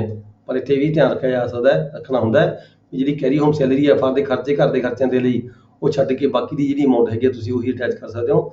ਸਾਰੀ ਸੈਲਰੀ ਅਟੈਚ ਨਹੀਂ ਕੀਤੀ ਜਾ ਸਕਦੀ। ਆਮ ਤੌਰ ਤੇ ਕੀ ਹੁੰਦਾ, 40% ਕੈਰੀ ਹੋਮ ਸੈਲਰੀ ਜਿਹੜੀ ਹੁੰਦੀ ਹੈ ਉਹ ਛੱਡੀ ਜਾਂਦੀ ਹੈ, 40% ਘਰ ਦੇ ਖਰਚਿਆਂ ਦੇ ਲਈ। ਜਿਵੇਂ ਕੋਈ ਐਕਸੀਡੈਂਟਲ ਦੇ ਕੇਸ ਹੁੰਦੇ ਆ, ਤੁਹਾਡੇ ਕੋਲ ਆ ਜਾਂਦੇ ਨੇ ਵਸੂਲੀ ਵਾਸਤੇ, ਐਕਸੀਡੈਂਟ ਕਿਸੇ ਸਰਕਾਰੀ ਆਫਿਸਰ ਤੋਂ, ਮੁਲਾਜ਼ਮ ਤੋਂ ਹੋਇਆ ਹੁੰਦਾ, ਠੀਕ ਹੈ। ਉਹਨਾਂ ਕੇਸਾਂ 'ਚ ਅਸੀਂ ਕੀ ਕਰਦੇ ਹਾਂ, ਇਹ ਸੈਲਰੀ ਜਿਹੜੀ ਹੈਗਾ ਅਟੈਚ ਕਰ ਸਕਦੇ ਹੁੰਦੇ ਹਾਂ। ਕੰਸਰਨ ਜਿਹੜਾ ਬੈਂਕ ਆਫਿਸਰ ਹੁੰਦਾ ਉਹਨੂੰ ਅਸੀਂ ਲਿਖ ਕੇ ਭੇਜ ਸਕਦੇ ਹੁੰਦੇ ਹਾਂ।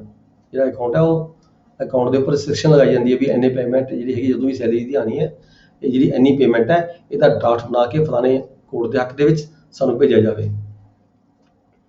48A 'ਚ ਹੈਗਾ ਅਟੈਚਮੈਂਟ ਆਫ ਸੈਲਰੀ ਔਰ allowance of the private employee. ਜੇ ਕੋਈ ਵਿਅਕਤੀ ਹੈ, ਕੋਈ ਜ਼ਰੂਰੀ ਨਹੀਂ ਹੈਗਾ ਵੀ ਸਰਕਾਰੀ ਇੰਪਲਾਈ ਦੇ ਇਹ ਰੂਲ ਲਾਗੂ ਹੁੰਦਾ ਹੈ। ਕੋਈ ਪ੍ਰਾਈਵੇਟ ਇੰਪਲਾਈ ਹੈ, ਕਿਸੇ ਇੰਡਸਟਰੀ 'ਚ ਕੰਮ ਕਰਦਾ, ਕਿਸੇ ਪ੍ਰਾਈਵੇਟ ਬੰਦੇ ਕੋਲ ਕੰਮ ਕਰਦਾ, ਕਿਸੇ ਫਰਮ ਕੋਲ ਕੰਮ ਕਰਦਾ ਹੈਗਾ, ਇਹ ਰੂਲ ਉਹ 'ਤੇ ਵੀ ਲਾਗੂ ਹੁੰਦੇ ਆ ਅੰਡਰ ਸੈਕਸ਼ਨ 60। ਸੈਕਸ਼ਨ 60 ਦੀ ਪ੍ਰੋਵੀਜ਼ਨ ਦਿੱਤੀ ਗਈ ਹੈਗੀ ਆਪਣੀ CPC ਦੇ ਵਿੱਚ। ਪ੍ਰਾਈਵੇਟ ਜਿਹੜਾ ਇੰਪਲਾਈ ਹੈਗਾ, ਇੰਪਲਾਇਰ ਜਿਹਨੂੰ ਇੰਪਲਾਈ ਕਹਿੰਦੇ, ਜਿਹਦੇ ਥੱਲੇ ਉਹ ਵਿਅਕਤੀ ਕੰਮ ਕਰਦਾ ਹੈ, ਉਸ ਇੰਪਲਾਇਰ ਨੂੰ ਵੀ ਇਹ ਆਰਡਰ ਕੋਡ ਵੱਲੋਂ ਭੇਜਿਆ ਜਾ ਸਕਦਾ ਬਣਾ ਕੇ ਵੀ ਜਿਹੜੀ ਇਹਦੀ ਸੈਲਰੀ ਕਿੰਨੀ ਹੈਗੀ ਹੈ, ਤੇ ਜੇ ਕਿੰਨੀ ਸੈਲਰੀ ਉਹਦੇ ਵਿੱਚ ਇਹ ਹੈਗਾ ਕੰਸਰਨ ਜਨਰਲ ਸੈਲਰੀ, ਜਿਹਨੀ ਕਿ 40% ਛੱਡ ਕੇ ਆਲਮੋਸਟ 60% ਜਿਹੜੀ ਸੈਲਰੀ ਹੈਗੀ ਹੈ, ਉਹਦਾ ਜਿਹੜਾ ਡਰਾਫਟ ਹੈਗਾ ਉਹ ਕੋਰਟ ਮੰਗ ਸਕਦੀ ਹੈ। Attachment of the partnership property. ਜਿੱਥੇ ਕਿਤੇ ਪਾਰਟਨਰਸ਼ਿਪ ਹੋਵੇ property the, attachment of partnership property shell not be attached. ਉੱਥੇ ਪ੍ਰਾਪਰਟੀ ਨੂੰ ਅਟੈਚ ਨਹੀਂ ਕੀਤਾ ਜਾ ਸਕਦਾ। ਕਿਸੇ ਇੱਕ ਪਾਰਟਨਰ ਦੇ ਪੈਸੇ ਦੇਣੇ ਨੇ, ਠੀਕ ਹੈ, ਇੱਕ ਪਾਰਟਨਰ ਦੇ ਖਿਲਾਫ ਕੋਈ ਡਿਗਰੀ ਪਾਸ ਹੋਈ ਵੀ ਹੈ, ਉਹਨੇ ਕੋਈ ਪੇਮੈਂਟ ਅਦਾ ਕਰਨੀ ਹੈ, ਤਾਂ ਜਿਹੜੀ ਕੋਰਟ ਹੈਗੀ ਹੈ ਉੱਥੇ ਪਾਰਟਨਰਸ਼ਿਪ ਪ੍ਰਾਪਰਟੀ ਨੂੰ ਸਾਰੀ ਨੂੰ ਅਟੈਚ ਨਹੀਂ ਕਰਦੀ। ਇਸ ਸੈਕਸ਼ਨ 49 ਹੈਗਾ ਹੈ। ਸੈਕਸ਼ਨ 50 'ਚ execution of decree against firm. ਜੇ ਫਰਮ ਦੇ ਅਗੇਂਸਟ ਕੋਈ ਡਿਗਰੀ ਪਾਸ ਹੋਈ ਵੀ ਹੈ, ਠੀਕ ਹੈ, ਤਾਂ ਫਰਮ ਦਾ ਕੋਈ ਪਾਰਟਨਰ ਜੇ ਕੋਈ ਹੈਗਾ ਤਾਂ ਉਸ ਪ੍ਰਾਪਰਟੀ ਨੂੰ ਅਟੈਚ ਕੀਤਾ ਜਾ ਸਕਦਾ ਹੈ। ਮਤਲਬ ਡਿਗਰੀ ਫਰਮ ਦੇ ਅਗੇਂਸਟ ਹੋਈ ਵੀ ਹੈ, where a degree has been passed against a firm, execution may be granted against any property of the partnership। Partnership ਦੇ ਵਿੱਚ ਕੋਈ ਉਹ ਫਰਮ ਦੇ ਜਿਹੜੇ ਪਾਰਟਨਰ ਹੈਗੇ ਉਹਦੀ ਪ੍ਰਾਪਰਟੀ ਨੂੰ ਫਿਰ ਅਟੈਚ ਕੀਤਾ ਜਾ ਸਕਦਾ ਹੈ ਜੇਕਰ ਡਿਗਰੀ ਫਰਮ ਦੇ ਅਗੇਂਸਟ ਹੈ। ਜੇਕਰ ਕਿਸੇ ਇੱਕ ਪਾਰਟਨਰ ਦੇ ਅਗੇਂਸਟ ਕੋਈ ਡਿਗਰੀ ਹੈ ਤਾਂ ਪ੍ਰਾਪਰਟੀ ਸਾਂਝੀ ਹੈਗੀ ਹੈ ਪਾਰਟਨਰਸ ਦੀ, ਤਾਂ ਉਸ ਪ੍ਰਾਪਰਟੀ ਨੂੰ ਅਟੈਚ ਨਹੀਂ ਕੀਤਾ ਜਾ ਸਕਦਾ। Attachment of a decree. ਜੇ ਕੋਈ ਡਿਗਰੀ ਪਾਸ ਹੋਈ ਵੀ ਹੈ, ਕਿਸੇ ਵਿਅਕਤੀ ਕੋਲ ਦੇ ਹੱਕ 'ਚ ਕੋਈ ਡਿਗਰੀ ਆਲਰੇਡੀ ਪਾਸ ਹੋਈ ਵੀ ਹੈ, ਠੀਕ ਹੈ, ਐਸਾ ਕੇਸ ਤਾਂ ਕਦੇ ਦੇਖਿਆ ਨਹੀਂ ਹੈਗਾ ਵੈਸੇ, ਤਾਂ ਡਿਗਰੀ ਨੂੰ ਵੀ ਕਹਿੰਦੇ ਅਟੈਚ ਕੀਤਾ ਜਾ ਸਕਦਾ ਹੈ। ਮੰਨ ਲਓ ਇੱਕ ਬੰਦੇ ਕੋਲ ਕੋਈ ਡਿਗਰੀ ਹੈਗੀ ਹੈ 5 ਲੱਖ ਰੁਪਏ ਦੀ JD ਦੇ ਖਿਲਾਫ, JD ਦੇ ਕੋਲ ਕੋਈ ਡਿਗਰੀ ਹੋਰ ਹੈ ਕਿਸੇ ਹੋਰ ਦੇ ਖਿਲਾਫ ਹੈਗੀ ਹੈ 2 ਲੱਖ ਰੁਪਏ ਦੀ, ਉਹਨੇ ਕਿਸੇ ਹੋਰ ਤੋਂ ਪੈਸੇ ਲੈਣੇ ਨੇ, ਤਾਂ ਜਿਹੜੀ ਉਹਦੀ 2 ਲੱਖ ਰੁਪਏ ਦੀ ਡਿਗਰੀ ਹੈਗੀ ਹੈ ਉਹਨੂੰ ਵੀ ਅਟੈਚ ਕੀਤਾ ਜਾ ਸਕਦਾ ਹੈ, ਕਿਉਂਕਿ ਜਿਹੜੀ ਪੇਮੈਂਟ ਹੈ ਉਹ ਡਾਇਰੈਕਟਲੀ ਤੌਰ ਤੇ ਉਹ ਤੋਂ ਵਸੂਲ ਕਰਕੇ ਡਿਗਰੀ ਹੋਲਡਰ ਨੂੰ ਦਿੱਤੀ ਜਾ ਸਕੇ। ਇਹਦਾ ਮਤਲਬ ਇਹ ਹੈ 53 ਸੈਕਸ਼ਨ ਦਾ। 54 'ਚ attachment of the immovable property. ਜਦੋਂ ਕੋਈ ਪ੍ਰਾਪਰਟੀ ਇਮੂਵੇਬਲ ਹੋਵੇ ਤਾਂ ਉਹਦੀ ਅਟੈਚਮੈਂਟ ਕੀਤੀ ਜਾਂਦੀ ਹੈ। where the property is immovable, the attachment shall be made by an order prohibiting the judgment debtor from transferring। ਉੱਥੇ ਆਪਾਂ ਪ੍ਰੋਵੀਜ਼ਨ ਤੇ ਦਰਜ ਕਰਦੇ ਹਾਂ, ਠੀਕ ਹੈ, ਜਿਵੇਂ ਉਹਦੇ ਉੱਪਰ ਨੋਟ ਆ ਜਾਂਦਾ ਤਾਂ ਕਿ ਜਿਹੜੀ ਪ੍ਰਾਪਰਟੀ ਹੈਗੀ ਹੈ ਇਹ ਫਰਦਰ ਜਿਹੜਾ ਹੈਗਾ ਟ੍ਰਾਂਸਫਰ ਨਾ ਕਰ ਸਕੇ ਜਿਹੜਾ ਮਾਲਕ ਹੈਗਾ, ਜਿਹੜਾ JD ਹੈਗਾ। ਰਿਮੂਵਲ ਆਫ ਅਟੈਚਮੈਂਟ 55 'ਚ ਹੈਗਾ removal of attachment after satisfaction of the decree. ਜੇ ਉਹ ਡਿਗਰੀ ਦੀ ਜਿਹੜੀ ਅਮਾਊਂਟ ਹੈਗੀ ਹੈ JD ਵੱਲੋਂ ਭਰ ਦਿੱਤੀ ਜਾਂਦੀ ਹੈ ਤਾਂ ਜਿਹੜੀ ਉਹਦੀ ਅਟੈਚਮੈਂਟ ਕੀਤੀ ਗਈ ਹੈ ਉਹਨੂੰ ਆਪਾਂ ਕੋਰਟ ਦੇ ਆਰਡਰ ਦੇ ਮੁਤਾਬਕ ਖਤਮ ਕਰ ਸਕਦੇ ਹਾਂ। Then 58 'ਚ adjudication of claims objections to attachment of the property. ਜਦੋਂ ਕੋਈ ਪ੍ਰਾਪਰਟੀ ਅਟੈਚ ਕੀਤੀ ਜਾਂਦੀ ਹੈ ਕੋਰਟ ਵੱਲੋਂ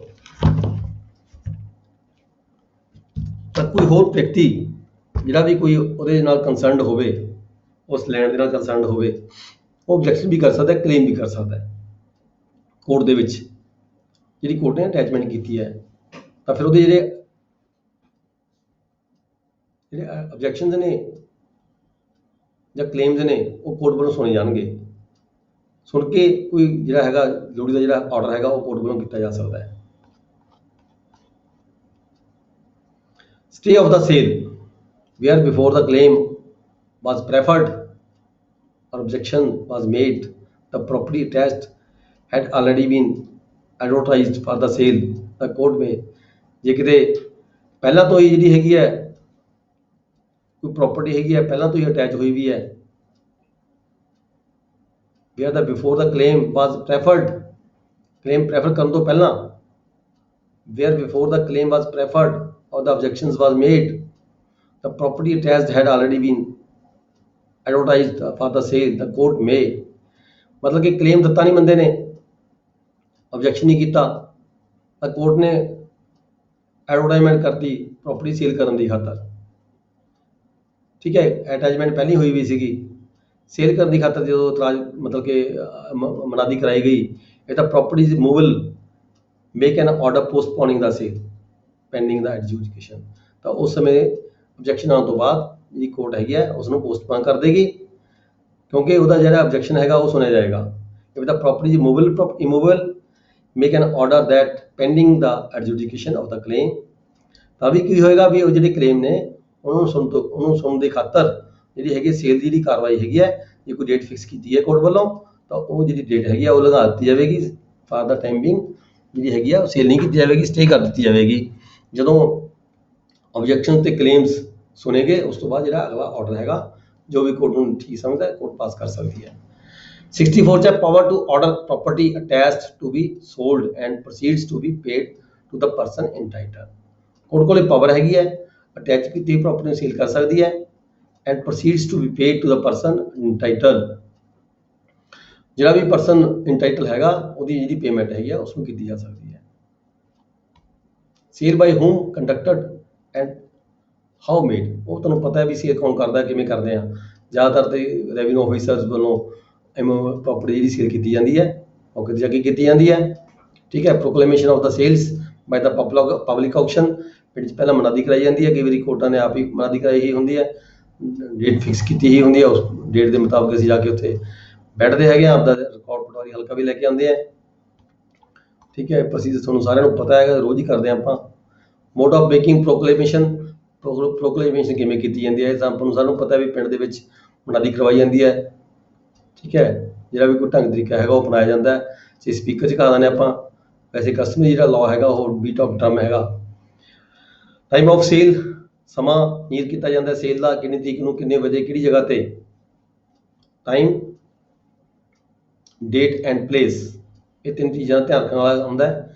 ਟਾਈਮ, ਡੇਟ ਐਂਡ ਪਲੇਸ, ਇਹ ਤੁਹਾਡਾ ਜਿਹੜਾ ਆਰਡਰ ਹੈ ਜਦੋਂ ਤੁਸੀਂ ਮਨਾਦੀ ਕਰਨੀ ਹੈ ਤੁਹਾਡੇ ਮਨਾਦੀ ਦੇ ਆਰਡਰ ਦੇ ਵਿੱਚ ਤਿੰਨ ਚੀਜ਼ਾਂ ਜ਼ਰੂਰ ਹੋਣੀਆਂ ਚਾਹੀਦੀਆਂ ਨੇ, ਟਾਈਮ, ਡੇਟ ਐਂਡ ਪਲੇਸ। ਠੀਕ ਹੈ, ਕਿਹੜੀ ਤਰੀਕ ਨੂੰ ਕਿੰਨੇ ਵਜੇ ਕਿਹੜੀ ਜਗ੍ਹਾ ਤੇ ਜਿਹੜੀ ਹੈਗੀ ਆ ਬੋਲੀ ਰੱਖੀ ਜਾਏਗੀ। Adjournment of or stoppage of the sale, the court may, ਜਦੋਂ ਕੋਰਟ ਵੱਲੋਂ ਕੋਈ ਡੇਟ ਫਿਕਸ ਕੀਤੀ ਗਈ ਹੈ ਮਨਾਦੀ ਕਰਾਉਣ ਉਹਦੀ ਸੇਲ ਕਰਨ ਦੀ, ਤਾਂ court may in its discretion adjourn any sale, ਕਿਸੇ ਵੀ ਕਾਰਨ। ਠੀਕ ਹੈ, ਜਿਹੜੀ ਹੈਗੀ ਹੈ ਡੇ ਅਗਲਾ ਫਿਕਸ ਕਰਕੇ ਜਿਹੜੀ ਅਡਜਰਨ ਕੀਤੀ ਜਾ ਸਕਦੀ ਹੈ, ਸਟੇ ਵੀ ਜਿਹੜੀ ਸੇਲ ਹੈ ਅੱਜ ਨਹੀਂ ਹੋਏਗੀ, ਇੰਨੀ ਤਰੀਕ ਨੂੰ ਹੋਏਗੀ। ਰੀਜ਼ਨ ਮੇ ਵੀ ਕੋਈ ਵੀ ਹੋ ਸਕਦਾ ਹੈਗਾ, ਕਿਤੇ ਕੰਮ ਹੋ ਸਕਦਾ, ਕੋਈ ਜ਼ਰੂਰੀ ਕੰਮ ਆ ਚੁੱਕਿਆ ਹੁੰਦਾ ਹੈ, ਇਸ ਤਰੀਕੇ ਜਿਹੜੀ ਹੈਗੀ ਆ ਅਡਜਰਨਮੈਂਟ ਕੀਤੀ ਜਾ ਸਕਦੀ ਹੈ ਸੇਲ ਦੀ। ਜਿਹੜਾ defaulting purchaser answerable for the loss on resale, ਜੇ ਕੋਈ ਪਰਚੇਜ਼ਰ ਹੈ ਜਿਸਨੇ ਬੋਲੀ ਦੇ ਵਿੱਚ ਕੋਈ ਪ੍ਰਾਪਰਟੀ ਪਰਚੇਜ ਕੀਤੀ ਹੈ, ਠੀਕ ਹੈ, ਉਹਨੇ ਜਿਹੜੀ ਲੋੜ ਸਮੇਂ ਦੇ ਮੁਤਾਬਕ ਆਪਣੀ ਜਿਹੜੀ ਬਾਕੀ ਦੀ ਪੇਮੈਂਟ ਨਹੀਂ ਕੀਤੀ ਗਈ ਤਾਂ ਉਹ ਕੀ ਹੋ ਗਿਆ, ਡਿਫਾਲਟਰ ਹੋ ਗਿਆ। ਜਦੋਂ ਉਹਨੇ ਪੇਮੈਂਟ ਪੂਰੀ ਨਹੀਂ ਕੀਤੀ ਤਾਂ ਫਿਰ ਜਦੋਂ ਕੋਈ ਪ੍ਰਾਪਰਟੀ ਦੁਬਾਰਾ ਰੀਸੇਲ ਕੀਤੀ ਜਾਂਦੀ ਹੈ ਤਾਂ ਉਹਦਾ ਜਿਹੜਾ ਪਹਿਲਾ ਖਰਚਾ ਹੈਗਾ, ਪਹਿਲੀ ਜਿਹੜੀ ਹੈਗੀ ਹੈ ਜਿਹੜਾ ਦੁਬਾਰਾ ਰੀਸੇਲ ਕਰਨ 'ਤੇ ਜੇ ਕੋਈ ਖਰਚ ਗਵਰਨਮੈਂਟ ਦਾ ਆਇਆ ਹੈਗਾ ਤਾਂ ਜਿਹੜੀ ਉਹ ਪੇਮੈਂਟ ਹੈ ਉਹਦੀ ਜਿਹੜੀ ਪਹਿਲੀ ਪਰਚੇਜ ਮਨੀ ਜਿਹੜੀ ਹੈਗੀ ਉਹਨੇ ਪਹਿਲਾਂ ਜਮ੍ਹਾਂ ਕਰਾਈ ਹੈ ਉਹ 'ਚੋਂ ਕੱਟ ਕੇ ਹੀ ਬਾਕੀ ਪੈਸੇ ਉਹਨੂੰ ਦਿੱਤੇ ਜਾ ਸਕਦੇ ਹੈ। Decree holder not to bid for buy property without the permission, ਜਾਂ ਡਿਗਰੀ ਹੋਲਡਰ ਹੈਗਾ ਉਹਨੂੰ ਇਨ ਜਨਰਲ ਉਹਨੂੰ ਡਿਗਰੀ ਦੇ ਉਹਨੂੰ ਜਿਹੜੀ ਬੋਲੀ ਦੇਣ ਦਾ ਅਧਿਕਾਰ ਨਹੀਂ ਹੁੰਦਾ। ਪਰ ਜੇਕਰ ਕੋਰਟ ਅਲਾਉ ਕਰੇ, ਪਰਮਿਸ਼ਨ ਦੇਵੇ ਉਸ ਨੂੰ, ਤਾਂ ਉਹ ਜਿਹੜੀ ਹੈਗੀ ਆ ਬੋਲੀ ਦੇ ਸਕਦਾ ਹੈ। Very decree holder purchase amount of decree may be taken as payment. ਜੇਕਰ ਕੋਈ ਡਿਗਰੀ ਹੋਲਡਰ ਪਰਚੇਜ਼ ਕਰ ਲੈਂਦਾ ਹੈ ਤਾਂ ਅਸੀਂ ਉਹਨੂੰ ਕਹਿੰਦੇ ਵੀ 25% ਜਮ੍ਹਾਂ ਕਰਾ, ਪਰ ਨਹੀਂ, ਇੱਥੇ ਜਿਹੜੀ ਉਹਨੇ ਆਲਰੇਡੀ ਉਹਨੇ ਪੇਮੈਂਟ ਲੈਣੀ ਹੈਗੀ ਆ, ਉਹੀ ਜਿਹੜੀ 25% ਜਿਹੜੀ ਅਮਾਊਂਟ ਹੈਗੀ ਆ ਉਹ ਉਹਦੇ 'ਚ ਪ੍ਰਜ਼ੂਮ ਕਰ ਲਈ ਜਾਂਦੀ ਹੈ। ਉਹਨੂੰ ਵੱਖਰੇ ਤੌਰ ਤੇ ਪੈਸੇ ਜਮ੍ਹਾਂ ਕਰਾਉਣ ਲਈ ਨਹੀਂ ਕਿਹਾ ਜਾ ਸਕਦਾ। Then section 72A mortgagee not to bid at sale without the leave of the court। ਜੇ ਕਿਸੇ ਪ੍ਰਾਪਰਟੀ ਕਿਸੇ ਕੋਲੇ ਇਹ ਜਿਹੜੀ ਲੈਂਡ ਹੈਗੀ ਹੈ ਆਲਰੇਡੀ ਮੌਰਗੇਜ ਹੈਗੀ ਹੈ, ਤਾਂ ਮੌਰਗੇਜੀ ਵੀ ਉਸ ਪ੍ਰਾਪਰਟੀ ਨੂੰ ਸੇਲ ਪਰਚੇਜ ਕਰਨ ਦੇ ਲਈ ਜਿਹੜੀ ਬੋਲੀ ਨਹੀਂ ਦੇ ਸਕਦਾ, ਪਰ ਜੇਕਰ ਕੋਰਟ ਨੂੰ ਅਲਾਉ ਕਰ ਦਿੰਦੀ ਹੈ, ਕੋਰਟ ਜੋ ਅਰਜ਼ੀ ਜਾ ਕੇ ਦਿੰਦਾ ਤਾਂ ਕੋਰਟ ਅਲਾਉ ਕਰ ਦਿੰਦਾ, ਫਿਰ ਉਹ ਬੋਲੀ ਦੇ ਸਕਦਾ ਹੈਗਾ। ਰਿਸਟ੍ਰਿਕਸ਼ਨਸ ਔਨ ਦਾ ਬਾਈਂਡਿੰਗ ਔਰ ਪਰਚੇਜ ਬਾਈ ਦਾ ਆਫੀਸਰਸ। ਕੋਈ ਵੀ ਆਫੀਸਰ ਜਿਹੜੇ ਅਧਿਕਾਰੀ ਹੈਗੇ ਆ, ਰੈਵਨਿਊ ਆਫੀਸਰ ਜਿਹੜੇ ਵੀ ਬੋਲੀ ਕਰਾਉਣ ਲਈ ਜਾਂਦੇ ਆ, ਜਾਂ ਉਹਨਾਂ ਦਾ ਕੋਈ ਆਫੀਸ਼ੀਅਲ ਸਟਾਫ ਹੈਗਾ, ਰੀਡਰ ਹੈਗੇ ਆ, ਠੀਕ ਹੈ ਜੀ, ਕਾਨੂੰਗੋ ਹਲਕਾ, ਪਟਵਾਰੀ ਹਲਕਾ, ਉਹ ਜਿਹੜੀ ਜਦੋਂ ਬੋਲੀ ਕੀਤੀ ਜਾਂਦੀ ਹੈ ਤਾਂ ਉਸ ਪ੍ਰਾਪਰਟੀ ਨੂੰ ਪਰਚੇਜ ਨਹੀਂ ਕਰ ਸਕਦੇ। Sale of agriculture produce. ਕੋਈ ਐਗਰੀਕਲਚਰ ਦੀ ਜਿਹੜੀ ਪ੍ਰੋਡਿਊਸ ਹੈਗੀ ਹੈ ਉਹਨੂੰ ਸੇਲ ਕਿਵੇਂ ਕੀਤਾ ਜਾਂਦਾ ਹੈ? where the property to be sold is agriculture produce, the sale shall be held, produce is growing crop on or near the land। ਤਾਂ ਉਹਦੀ ਜਿਹੜੀ ਲੈਂਡ ਹੈਗੀ ਆ ਉਹ ਲੈਂਡ ਦੇ ਆਸ-ਪਾਸ ਹੀ ਜਿਹੜੀ ਹੈਗੀ ਹੈ ਆਕਸ਼ਨ ਕੀਤੀ ਜਾਂਦੀ ਹੈ, ਜਿੱਥੇ ਜ਼ਮੀਨ ਹੁੰਦੀ ਹੈ। produce has been cut or gathered near the threshing floor। ਜਿੱਥੇ ਜਾਂ ਫਿਰ ਜੇ ਫਸਲ ਕੱਟ ਕੇ ਲਿਆਂਦੀ ਗਈ ਤਾਂ ਜਿੱਥੇ ਉਹ ਫਸਲ ਇਕੱਠੀ ਕੀਤੀ ਗਈ ਹੈ, ਢੇਰ ਲਗਾਇਆ ਗਿਆ, ਉਹ ਢੇਰ ਦੇ ਨੇੜੇ ਜਾ ਕੇ ਹੀ ਬੋਲੀ ਕੀਤੀ ਜਾਂਦੀ ਹੈ। Then आ गया जी special provisions relating to the growing crops। growing crop ਦੀ ਗੱਲ ਕੀਤੀ ਗਈ ਹੈ, where the property to be sold is a growing crop and crop from its nature admits of being stored but has not been yet stored, the day of the sale shall be so fixed as to admit its being made ready for strong। ਮਤਲਬ ਕਹਿਣ ਦਾ ਭਾਵ ਇਹ ਹੈ, ਇੱਥੇ ਦੱਸਿਆ ਗਿਆ ਵੀ ਜੇ ਕੋਈ ਜਿਹੜੀ ਫਸਲ ਹੈਗੀ ਹੈ, ਗਰੋਇੰਗ ਕ੍ਰੌਪ ਹੈਗੀ ਹੈ, ਜੇ ਅਜੇ ਪੱਕੀ ਨਹੀਂ ਹੈਗੀ, ਪੱਕਣ ਵਾਲੀ ਹੈਗੀ ਹੈ, ਤਾਂ ਜਿਹੜੀ ਆਪਸ਼ਨ ਹੈਗੀ ਹੈ, ਠੀਕ ਹੈ, ਉਹ ਸਮੇਂ ਦੇ ਮੁਤਾਬਕ ਜਿਹੜਾ ਐਗਜ਼ੀਕਿਊਟਿੰਗ ਆਫਿਸਰ ਹੈਗਾ does not admit of being stored cut and gathered and the purchaser shall be entitled to enter on the. ਜੇ ਉਹ ਕੱਟ ਕੇ ਵੱਢ ਕੇ ਮਤਲਬ ਇਕੱਠੀ ਕੀਤੀ ਗਈ ਹੈ ਤਾਂ ਜਿਹੜਾ ਪਰਚੇਜ਼ਰ ਹੈਗਾ ਜਿੱਥੇ ਬੋਲੀ ਕੀਤੀ ਗਈ ਹੈ, ਜੇ ਉਹ ਖੇਤ ਹੈਗਾ ਉਸ ਮਾਲਕ ਦਾ ਖੇਤ ਹੈਗਾ, ਤਾਂ ਉੱਥੇ ਜਿਹੜਾ ਪਰਚੇਜ਼ਰ ਹੈਗਾ ਉਸ ਨੂੰ ਜਾਣ ਦਾ ਅਧਿਕਾਰ ਹੈਗਾ। ਸੇਲ ਬਾਈ ਪਬਲਿਕ ਆਕਸ਼ਨ। ਜਿਹੜੀ ਸੇਲ ਹੁੰਦੀ ਹੈ ਇਹ ਪਬਲਿਕ ਆਕਸ਼ਨ 'ਚ ਹੁੰਦੀ ਹੈ, ਆਮ ਮਤਲਬ ਕਿ ਚੁੱਪ ਚਪੀਤੇ ਜਿਹੜੀ ਸੇਲ ਹੈ ਉਹ ਨਹੀਂ ਹੋਣੀ ਚਾਹੀਦੀ। ਐਟ ਦਾ ਟਾਈਮ ਪਲੇਸ, ਜਿੱਥੇ ਵੀ ਅਸੀਂ ਮਨਾਦੀ ਦਾ ਜਿਹੜਾ ਪਰਚਾ ਕੱਢਿਆ ਸੀਗਾ ਉਹਦਾ ਜਿਹੜਾ ਸਮਾਂ ਹੈਗਾ, ਜਿੱਥੇ ਉਸ ਸਮੇਂ ਤੇ ਉਸ ਡੇਟ ਨੂੰ ਉਸ ਜਗ੍ਹਾ ਤੇ, ਜਗ੍ਹਾ ਨਹੀਂ ਬਦਲਣੀ ਚਾਹੀਦੀ, ਜਿਹੜੀ ਮਨਾਦੀ ਦੀ ਡੇਟ ਪਰਚੇ 'ਚ ਰੱਖੀ ਹੋਈ ਹੈ ਉਸ ਜਗ੍ਹਾ ਤੇ ਜਿਹੜੀ ਹੈਗੀ ਹੈ ਇਹ ਬੋਲੀ ਕੀਤੀ ਜਾਂਦੀ ਹੈ। Regularity not to vitiate the sale but any person injured may sue. ਜੇ ਕਿਤੇ ਕੋਈ ਸੇਲ ਦੇ ਦੌਰਾਨ ਕੋਈ ਹਲਕੀ ਫੁਲਕੀ ਰੈਗੂਲਰਿਟੀ ਹੋ ਗਈ, ਠੀਕ ਹੈ, ਤਾਂ ਉਹਦੇ ਨਾਲ ਇਹਦਾ ਮਤਲਬ ਇਹ ਨਹੀਂ ਹੈਗਾ ਵੀ ਜਿਹੜੀ ਤੁਹਾਡੀ ਸੇਲ ਹੈਗੀ ਉਹ ਕੈਂਸਲ ਹੋ ਗਈ। ਪਰ ਜੇਕਰ ਕਿਸੇ ਵਿਅਕਤੀ ਨੂੰ ਕੋਈ ਨੁਕਸਾਨ ਹੋਇਆ ਤਾਂ ਉਹ ਵੱਖਰੇ ਤੌਰ ਤੇ ਕੋਰਟ ਜਾ ਸਕਦਾ ਹੈ, ਆਪਣਾ ਨੁਕਸਾਨ ਦੀ ਪੂਰਤੀ ਕਰਵਾ ਸਕਦਾ ਹੈ। Postponement of sale to enable judgment debtor to raise amount of decree. ਜੇ ਕੋਈ 83 ਦੇ ਵਿੱਚ ਕੋਈ ਡਿਗਰੀ ਹੋਲਡਰ ਜਿਹੜਾ ਜਜਮੈਂਟ ਐਕਟਰ ਹੈ ਉਹ ਕਹਿੰਦਾ ਹੈ ਵੀ ਮੈਨੂੰ ਸਮਾਂ ਦਿੱਤਾ ਜਾਵੇ, ਠੀਕ ਹੈ, ਮੈਂ ਜਿਹੜੀ ਇਹ ਪੇਮੈਂਟ ਹੈ ਜਮ੍ਹਾਂ ਕਰਾਉਣ ਨੂੰ ਤਿਆਰ ਹਾਂ, ਮੈਨੂੰ 2 ਦਿਨ ਦਾ 4 ਦਿਨ ਦਾ ਸਮਾਂ ਦਿੱਤਾ ਜਾਵੇ, ਉਹ ਲਿਖਤੀ ਤੌਰ ਤੇ ਦਿੰਦਾ ਹੈਗਾ, ਤਾਂ ਜਿਹੜੀ ਸੇਲ ਹੈਗੀ ਹੈ ਪੋਸਟਪੋਨ ਕੀਤੀ ਜਾ ਸਕਦੀ ਹੈ। ਇਸ ਵਿੱਚ ਕਿ deposit by the purchaser and resale on the default on every sale of the more property person declared to be purchaser shall pay immediately. 25% ਜਿਹੜੀ ਅਮਾਊਂਟ ਹੈਗੀ ਹੈ ਉਹ ਜਮ੍ਹਾਂ ਕਰਾਏਗਾ ਜਿਹੜਾ ਪਰਚੇਜ਼ਰ ਹੋਏਗਾ, ਠੀਕ ਹੈ। On the amount of his purchase money to the officer or other person conducting the sale. ਜਿਹੜਾ ਵੀ ਕੋਈ ਅਧਿਕਾਰੀ ਹੈਗਾ ਸੇਲ ਕਰਵਾ ਰਿਹਾ ਜਾ ਕੇ ਉਹਦੇ ਕੋਲ ਪੈਸੇ ਜਮ੍ਹਾਂ ਕਰਾਏਗਾ। ਜੇਕਰ ਉਹ ਜਿਵੇਂ ਪੈਸੇ ਜਮ੍ਹਾਂ ਨਹੀਂ ਕਰਾਉਂਦਾ ਹੈਗਾ, ਡਿਫਾਲਟ ਹੋ ਜਾਂਦਾ ਹੈ, and in default of the such deposit the property shall forthwith be resold. ਤਾਂ ਪ੍ਰਾਪਰਟੀ ਹੈਗੀ ਹੈ ਦੁਬਾਰਾ ਸੇਲ ਕੀਤੀ ਜਾਵੇਗੀ, ਰੀਸੋਲਡ ਦੁਬਾਰਾ ਮਨਾਦੀ ਹੋਗੀ, ਦੁਬਾਰਾ ਸਾਰਾ ਪ੍ਰੋਸੈਸ ਅਡਾਪਟ ਕੀਤਾ ਜਾਵੇਗਾ। Degree holder is the purchaser and is entitled to set off. ਜੇ ਕੋਈ ਡਿਗਰੀ ਹੋਲਡਰ ਹੈ ਉਹ ਪਰਚੇਜ ਕਰਦਾ ਹੈ ਤਾਂ ਜਿਹੜਾ ਉਹਦਾ ਹੈਗਾ ਸੈਟ ਆਫ ਹੈ ਉਹ ਬਰਾਬਰ ਹੋ ਜਾਂਦਾ ਹੈ।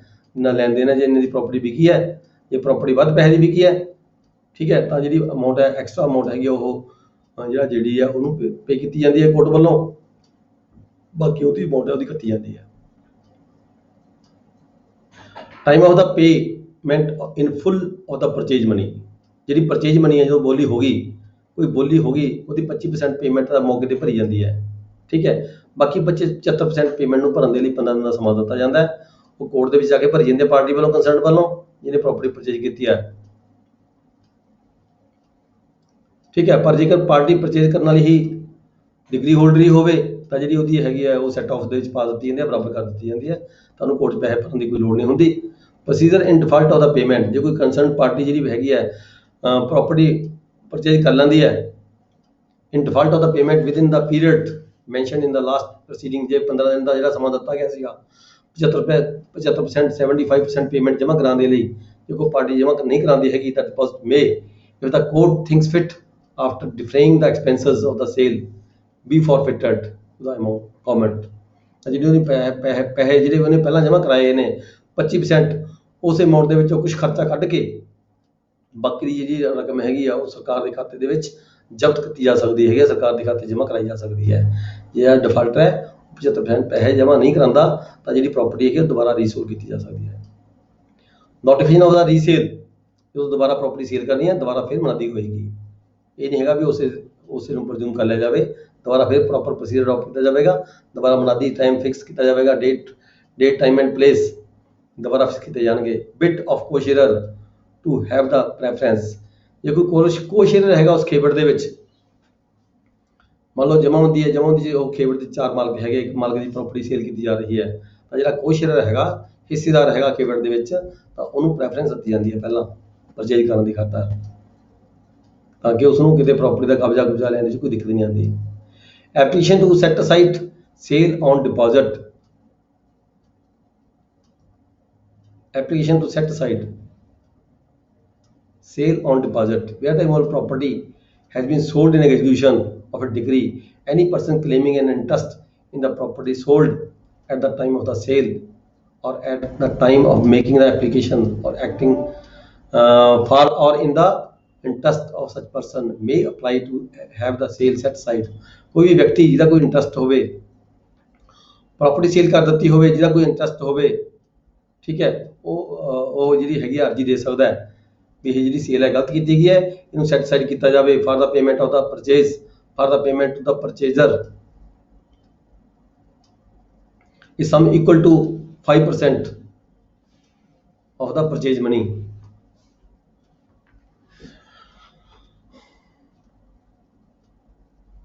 सेल अमाउंट प्लस 5% अदा करके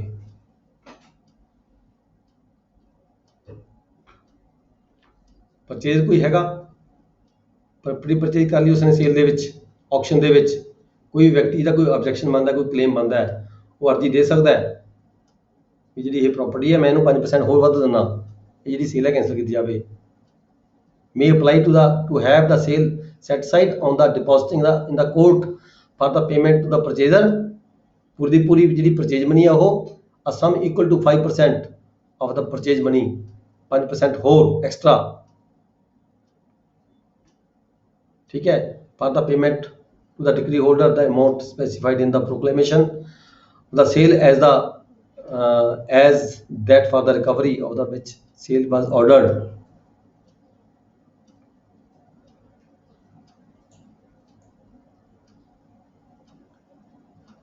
ਜਦੋਂ where a person applies under rule 90 to set aside the sale of the immovable property, he shall not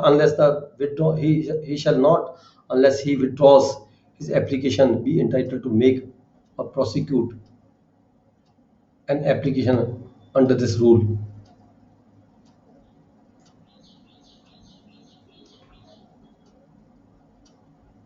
ਜਦੋਂ ਉਹ ਅਰਜੀ ਦੇ ਚੁੱਕਿਆ ਤਾਂ ਉਹ ਕੋਈ ਹੋਰ ਅਰਜੀ ਨਹੀਂ ਦੇ ਸਕਦਾ ਕਿਤੇ ਹੋਰ ਡਿਗਰੀ ਹੋਲਡਰ ਦੇ ਖਿਲਾਫ।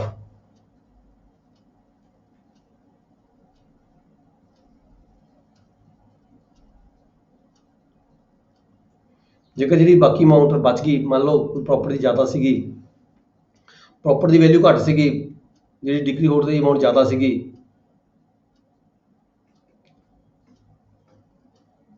ਤਾਂ ਜਿਹੜੀ ਹੈਗੀ ਹੈ nothing in this rule shall relieve the judgment debtor from any liability he may be under in respect cost or interest not covered by the proclamation of the sale। ਮਤਲਬ ਕਹਿੰਦਾ ਇਹ ਹੈ ਵੀ ਜੇ ਕੋਈ ਉਹਦੀ ਅਮਾਊਂਟ ਘੱਟ ਬਣੀ ਉਹਦੇ ਕੋਲੇ ठीक है, डिग्री होल्डर की जी अमाउंट ज़्यादा हैगी है तो वो होर प्रॉपर्टी तो भी जी हैगी है वसूली की जा सकती है।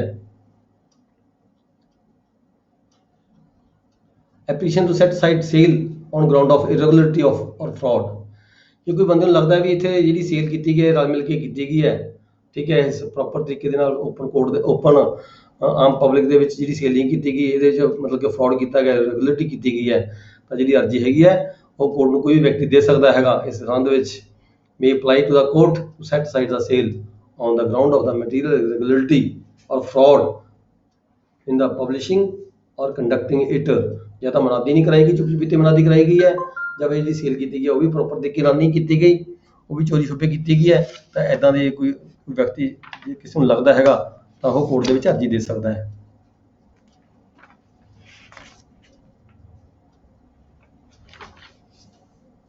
Application by the purchaser to set aside the sale on ground of JD having no saleable interest। Purchaser भी अर्जी दे सकता है to set aside sale on ground of JD having no saleable interest। ਵੀ ਉਹ ਕਹਿ ਸਕਦਾ ਵੀ ਜਿਹੜਾ JD ਸੀਗਾ ਇਹਦੇ ਕੋਲ ਤਾਂ ਸੇਲ ਕਰਨ ਦਾ ਕੋਈ ਅਧਿਕਾਰ ਹੀ ਨਹੀਂ ਸੀਗਾ, ਇਹਦੀ ਪ੍ਰਾਪਰਟੀ ਕਿਵੇਂ ਸੇਲ ਹੋ ਗਈ, ਇਹਦੇ ਕੋਲ ਮਾਲਕੀ ਦਾ ਹੱਕ ਹੀ ਨਹੀਂ ਸੀ, ਆਲਰੇਡੀ ਪਹਿਲਾਂ ਦਾ ਸ਼ੇਅਰ ਪੂਰਾ ਖਤਮ ਹੋ ਚੁੱਕਿਆ ਸੀਗਾ, ਠੀਕ ਹੈ, ਤਾਂ ਇਹਦੇ ਇਹੋ ਜਿਹੇ ਕੇਸ ਦੇ ਵਿੱਚ ਜਿਹੜਾ ਹੈਗਾ ਜਿਹੜਾ ਪਰਚੇਜ਼ਰ ਹੈ ਉਹ ਵੀ ਕੋਰਟ 'ਚ ਅਰਜੀ ਦੇ ਸਕਦਾ ਹੈ। Sale when to become absolute or be set side, ਜਦੋਂ ਆਕਸ਼ਨਰ ਆਫੀਸਰ ਜਿਹੜਾ ਆਕਸ਼ਨਰ ਹੈਗਾ ਆਫੀਸਰ ਹੈ ਉਹਨੇ ਸੇਲ ਕਰ ਦਿੱਤੀ, ਠੀਕ ਹੈ, ਸੇਲ ਕਰਕੇ ਰਿਕਾਰਡ ਸਾਰਾ ਕੋਰਟ ਦੇ ਵਿੱਚ ਭੇਜ ਦਿੱਤਾ, ਜਦੋਂ ਤੱਕ ਕੋਰਟ ਕਨਫਰਮ ਨਹੀਂ ਕਰ ਦਿੰਦੀ ਤਾਂ ਉਦੋਂ ਤੱਕ ਜਿਹੜੀ ਸੇਲ ਹੈਗੀ ਹੈ ਕਨਫਰਮ ਨਹੀਂ ਹੋ ਸਕਦੀ। ਜਿਹੜੀ ਕੋਰਟ ਹੈ ਸੇਲ ਨੂੰ ਕਨਫਰਮ ਵੀ ਕਰ ਸਕਦੀ ਹੈ ਤੇ ਸੇਲ ਨੂੰ ਜਿਹੜੀ ਹੈਗੀ ਹੈ ਸੈਟ ਸਾਈਡ ਵੀ ਕਰ ਸਕਦੀ ਹੈ concerned court. Return of purchase money in certain cases,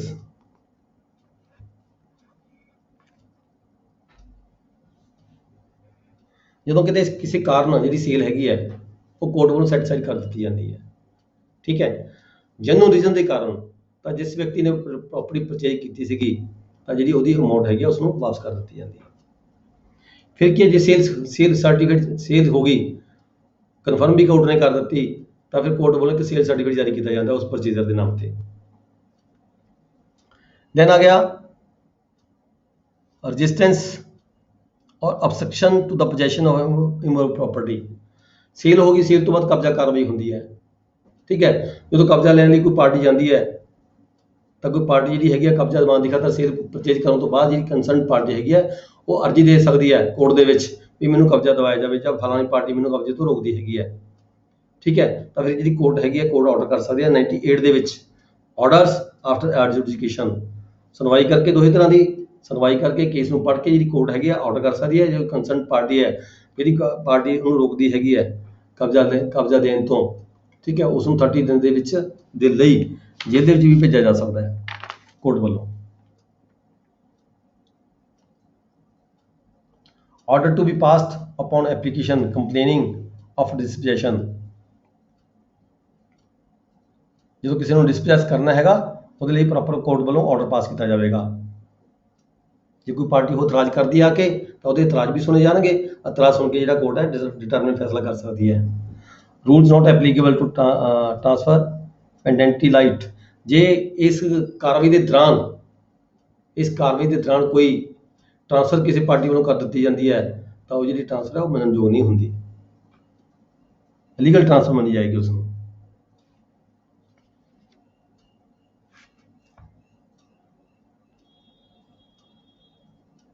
setting aside order passed ex party et cetera, ਜੇ ਕੋਈ ਆਰਡਰ ਹੈਗਾ ਐਕਸ ਪਾਰਟੀ ਪਾਸ ਕੀਤਾ ਗਿਆ ਹੋਵੇ, ਠੀਕ ਹੈ, ਕੋਰਟ ਦੀ ਕੋਈ ਵਿਅਕਤੀ ਆ ਕੇ ਅਰਜੀ ਦਿੰਦਾ ਹੈ ਤਾਂ ਕੋਰਟ ਜੇਕਰ ਸੈਟਿਸਫਾਈ ਹੁੰਦੀ ਹੈ ਉਹਦੀ ਅਰਜੀ ਤੋਂ ਉਹਦੇ ਗਰਾਊਂਡਸ ਤੋਂ ਸੈਟਿਸਫਾਈ ਹੁੰਦੀ ਹੈ ਤਾਂ ਜਿਹੜੀ ਕੋਰਟ ਹੈਗੀ ਹੈ ਉਹ ਆਰਡਰ ਨੂੰ, ਜੇ ਕੋਈ ਕੋਰਟ ਨੇ ਐਕਸ ਪਾਰਟੀ ਕੀਤਾ ਪਾਸ ਕੀਤਾ ਹੈ, ਕੋਈ ਵੀ ਆਰਡਰ ਇੰਟਰਮ ਆਰਡਰ ਹੋ ਸਕਦਾ ਹੈ, ਬੋਲੀ ਦਾ ਆਰਡਰ ਹੋ ਸਕਦਾ ਹੈ, ਅਟੈਚਮੈਂਟ ਦਾ ਆਰਡਰ ਹੋ ਸਕਦਾ ਹੈ, ਠੀਕ ਹੈ, ਸੇਲ ਨੂੰ ਕਨਫਰਮ ਕਰਨ ਦਾ ਆਰਡਰ ਹੋ ਸਕਦਾ ਹੈ, ਕੋਈ ਵੀ ਆਰਡਰ ਕੋਰਟ ਵੱਲੋਂ ਪਾਸ ਕੀਤਾ ਗਿਆ ਹੋਵੇ ex parte in the absence of the other party, ਜਦੋਂ ਦੂਜੀ ਪਾਰਟੀ ਆ ਕੇ ਕੋਈ ਅਰਜੀ ਦੇਵੇ ਇੱਦਾਂ ਦੀ, ਜੇ ਕੋਈ ਕੋਰਟ ਸੈਟਿਸਫਾਈ ਹੁੰਦੀ ਹੈ ਤਾਂ ਜਿਹੜਾ ਹੈਗਾ ਐਕਸ ਪਾਰਟੀ ਆਰਡਰ ਨੂੰ ਸੈਟਿਸਫਾਈਡ ਕੀਤਾ ਜਾ ਸਕਦਾ ਹੈ, ਠੀਕ ਹੈ ਜੀ। ਇਹਦੇ ਨਾਲ ਜਿਹੜਾ ਆਪਣਾ ਇਹ ਆਰਡਰ ਹੈਗਾ 21 ਖਤਮ ਹੋ ਜਾਂਦਾ ਹੈ। ਅੱਜ ਦਾ ਜਿਹੜਾ ਲੈਕਚਰ ਅਸੀਂ ਇੱਥੇ ਬੰਦ ਕਰਾਂਗੇ। ਤੁਸੀਂ ਸਾਰਿਆਂ ਨੇ ਸਮੇਂ ਸਿਰ ਆਫਿਸ ਤੱਕ ਜਾ ਸਕੋ।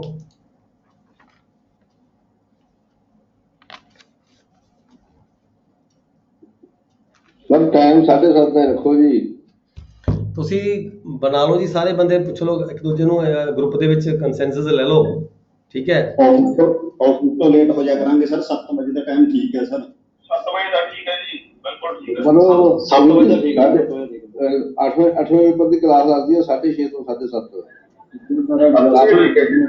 ਕਾਫੀ ਵਧੀਆ ਜੀ ਬੱਚੇ। 7:30 ਠੀਕ, 7:30 ਠੀਕ ਹੈ ਜੀ।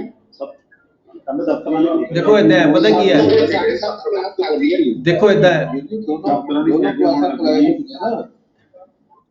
ਤਾਂ ਦਫ਼ਤਰ ਚੈੱਕ ਹੋਏ ਨੇ ਸਰ। ਪਤਾ ਕੀ ਹੈ, ਸਮੇਂ ਦੇ ਮੁਤਾਬਕ ਜਿਵੇਂ ਮਾੜਾ ਮੋਟਾ ਜੇ ਤੁਹਾਡੀ ਪਹਿਲਾਂ ਕੋਈ ਕਲਾਸ ਲੱਗਦੀ ਹੈ, ਉਹਨਾਂ ਟੀਚਰ ਸਾਹਿਬਾਨ ਨੂੰ ਵੀ ਥੋੜਾ ਕਹਿ ਲਓ ਵੀ 10-15 ਮਿੰਟ ਦਾ ਐਡਜਸਟਮੈਂਟ ਉਹ ਵੀ ਕਰ ਲੈਣ। ਜਿਵੇਂ ਆਪਾਂ ਕਰ ਰਹੇ ਹਾਂ, ਆਪਾਂ ਵੀ ਲੋੜ ਦੇ ਮੁਤਾਬਕ ਹੀ ਸਮੇਂ ਨੂੰ ਥੋੜਾ ਜਿਹਾ ਚੇਂਜ ਕਰ ਰਹੇ ਹਾਂ। ਬਾਕੀ ਜੇ ਕਹੋ 7:15 ਕਰ ਲਓ, ਕੋਈ ਗੱਲ ਨਹੀਂ, 7:15 ਕਰ ਲਓ, ਤਾਂ ਕਿ 10-15 ਮਿੰਟ ਉਹਨਾਂ ਨੂੰ ਕਹਿ ਦਿਓ ਵੀ ਉਹ 10-15 ਮਿੰਟ। ਠੀਕ ਹੈ ਜੀ, 7 ਵਜੇ 7:20 ਤੇ ਚਾਲੂ ਕਰ ਲਿਆ ਕਰੋ ਜੀ। 7:15 ਦਾ ਟਾਈਮ ਹੈ ਜੀ, ਅੱਗੇ ਨੂੰ 15 ਕੁ ਮਿੰਟ ਦਾ ਸਮਾਂ, ਜਿਹੜੀ ਪਹਿਲੀ ਕਲਾਸ ਤੁਹਾਡੀ ਲੱਗਦੀ ਹੈ 15 ਕੁ ਮਿੰਟ, ਉਹਨਾਂ ਟੀਚਰ ਹਾਂ 15 ਕੁ ਮਿੰਟ ਤੁਸੀਂ ਉਹਨਾਂ ਟੀਚਰ ਸਾਹਿਬਾਨ ਨੂੰ ਕਹੋ ਵੀ 1 ਮਿੰਟ ਸੁਣੋ ਪਲੀਜ਼, 1 ਮਿੰਟ ਸੁਣੋ। 15 ਕੁ ਮਿੰਟ ਜਿਹੜੇ ਟੀਚਰ, ਜਿਹੜੇ ਕਲਾਸ ਪਹਿਲੇ ਤੁਹਾਡੀ ਕੋਈ 8 ਨੰਬਰ ਪੇਪਰ ਦੀ ਲੱਗਦੀ ਹੈ, ਉਹਨਾਂ ਟੀਚਰ ਸਾਹਿਬਾਨ ਨੂੰ ਵੀ ਕਹੋ 15 ਕੁ ਮਿੰਟ ਦਾ ਐਡਜਸਟਮੈਂਟ ਉਹ ਕਰ ਲੈਣਗੇ, 15 ਕੁ ਮਿੰਟ ਦੀ ਐਡਜਸਟਮੈਂਟ ਆਪਾਂ ਕਰ ਲਾਂਗੇ, ਤਾਂ ਕਿ ਤੁਹਾਡਾ ਜਿਹੜਾ ਸਾਰਿਆਂ ਦਾ ਆਫਿਸ ਟਾਈਮ ਹੈ ਜਿਹੜਾ ਉਹ ਖਰਾਬ ਨਾ ਹੋਵੇ, ਡਿਸਟਰਬ ਨਾ ਹੋਵੇ। 7:15 ਵਜੇ ਕਲਾਸ ਆਪਣੀ ਲੱਗੇਗੀ ਅੱਗੇ ਤੋਂ ਜੀ, ਠੀਕ ਹੈ ਜੀ। 7:15 ਵਜੇ ਕਲਾਸ ਲੱਗੇਗੀ। 7:15 ਵਜੇ ਲਗਾ ਕੇ ਜੀ 8:45 ਵਜੇ ਖਤਮ ਹੋਏਗੀ। ਟਾਈਮ ਵਧਾ ਦਿਓ ਜੀ। ਹੈ ਜੀ, ਨੰਬਰ ਪੇਪਰ ਦਾ ਥੋੜਾ ਜਿਹਾ ਟਾਈਮ ਵਧਾ ਦਿਓ ਜੀ। ਕਿਹੜੇ ਦਾ? 3 ਨੰਬਰ ਦਾ ਜੀ। 3 ਨੰਬਰ ਦਾ? ਹਾਂਜੀ ਹਾਂਜੀ, ਇੱਕ ਤਾਂ ਪਹਿਲਾਂ ਥੋੜਾ ਜਿਹਾ। ਕੋਈ ਨਹੀਂ, ਤੁਸੀਂ ਪਹਿਲਾਂ ਕੱਲ ਨੂੰ ਪੜ੍ਹੋ, ਫਿਰ ਦੇਖ ਲਾਂਗੇ, ਜੇ ਜ਼ਰੂਰਤ ਪਈ ਤਾਂ ਵਧਾ ਲਾਂਗੇ। ਜੇ ਜ਼ਰੂਰਤ ਪਈ ਕੱਲ ਨੂੰ, ਪਹਿਲਾਂ ਆਪਾਂ ਪੜ੍ਹਦੇ ਹਾਂ 3 ਨੰਬਰ ਪੇਪਰ, ਤੇ ਕੱਲ ਨੂੰ ਪੜ੍ਹ ਕੇ ਤੁਸੀਂ ਦੇਖਦੇ ਜੇ ਜ਼ਰੂਰਤ ਪਈ ਤਾਂ ਸਮਾਂ ਵਧਾ ਲਾਂਗੇ ਉਹਦਾ। ਠੀਕ ਹੈ ਜੀ। ਕੱਲ ਸਰ ਕਿਹੜਾ ਸੈਟਲਮੈਂਟ ਕਰੋਗੇ ਜੀ?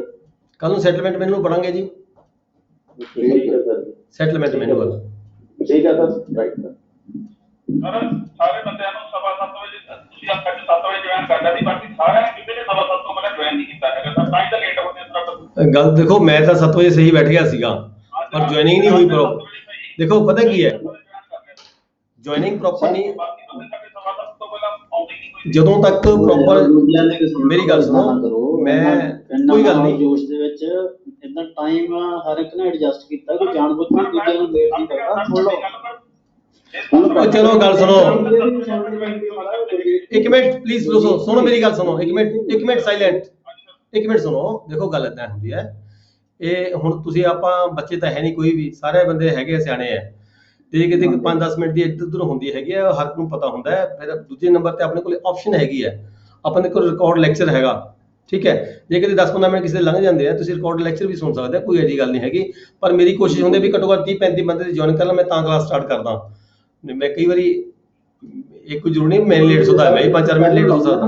ਦੇਰ ਤੇ ਸੁਣਿਆ ਸਰ ਤੁਸੀਂ ਵੀ, ਹਾਂਜੀ, ਜਿੱਥੇ ਪਹਿਲਾਂ ਲਾਉਂਦੇ ਨਾ ਉਹਨਾਂ ਨੇ 15 ਮਿੰਟ ਐਡਵਾਂਸ ਕਰਤੀ ਹੈ ਕਲਾਸ, 6:15 ਤੋਂ 7:15 ਲਾਉਂਦੇ ਹੋ। ਬਸ ਉਹੀ ਗੱਲ ਫਿਰ 15 ਮਿੰਟ 5 ਮਿੰਟ ਦਾ ਗੈਪ ਦੇ ਦਿਓ, 7:20 ਤੇ ਜਦੋਂ ਜੁਆਇਨ ਕਰ ਲੈਣ। ਇਹ 7:20 ਤੋਂ ਤੁਸੀਂ 8:50 ਤੱਕ ਕਰ ਦਿਓ, ਤੁਹਾਡਾ ਇਹਨਾਂ ਦਾ ਵੀ ਚੱਲ ਜਾਊ ਕੰਮ, ਉਹਨਾਂ ਦਾ ਵੀ ਚੱਲ ਜਾਊਗਾ, ਸਾਰੇ ਐਡਜਸਟ ਹੋ ਜਾਣ। ਗੱਲ ਇੰਨੀ ਸਰ।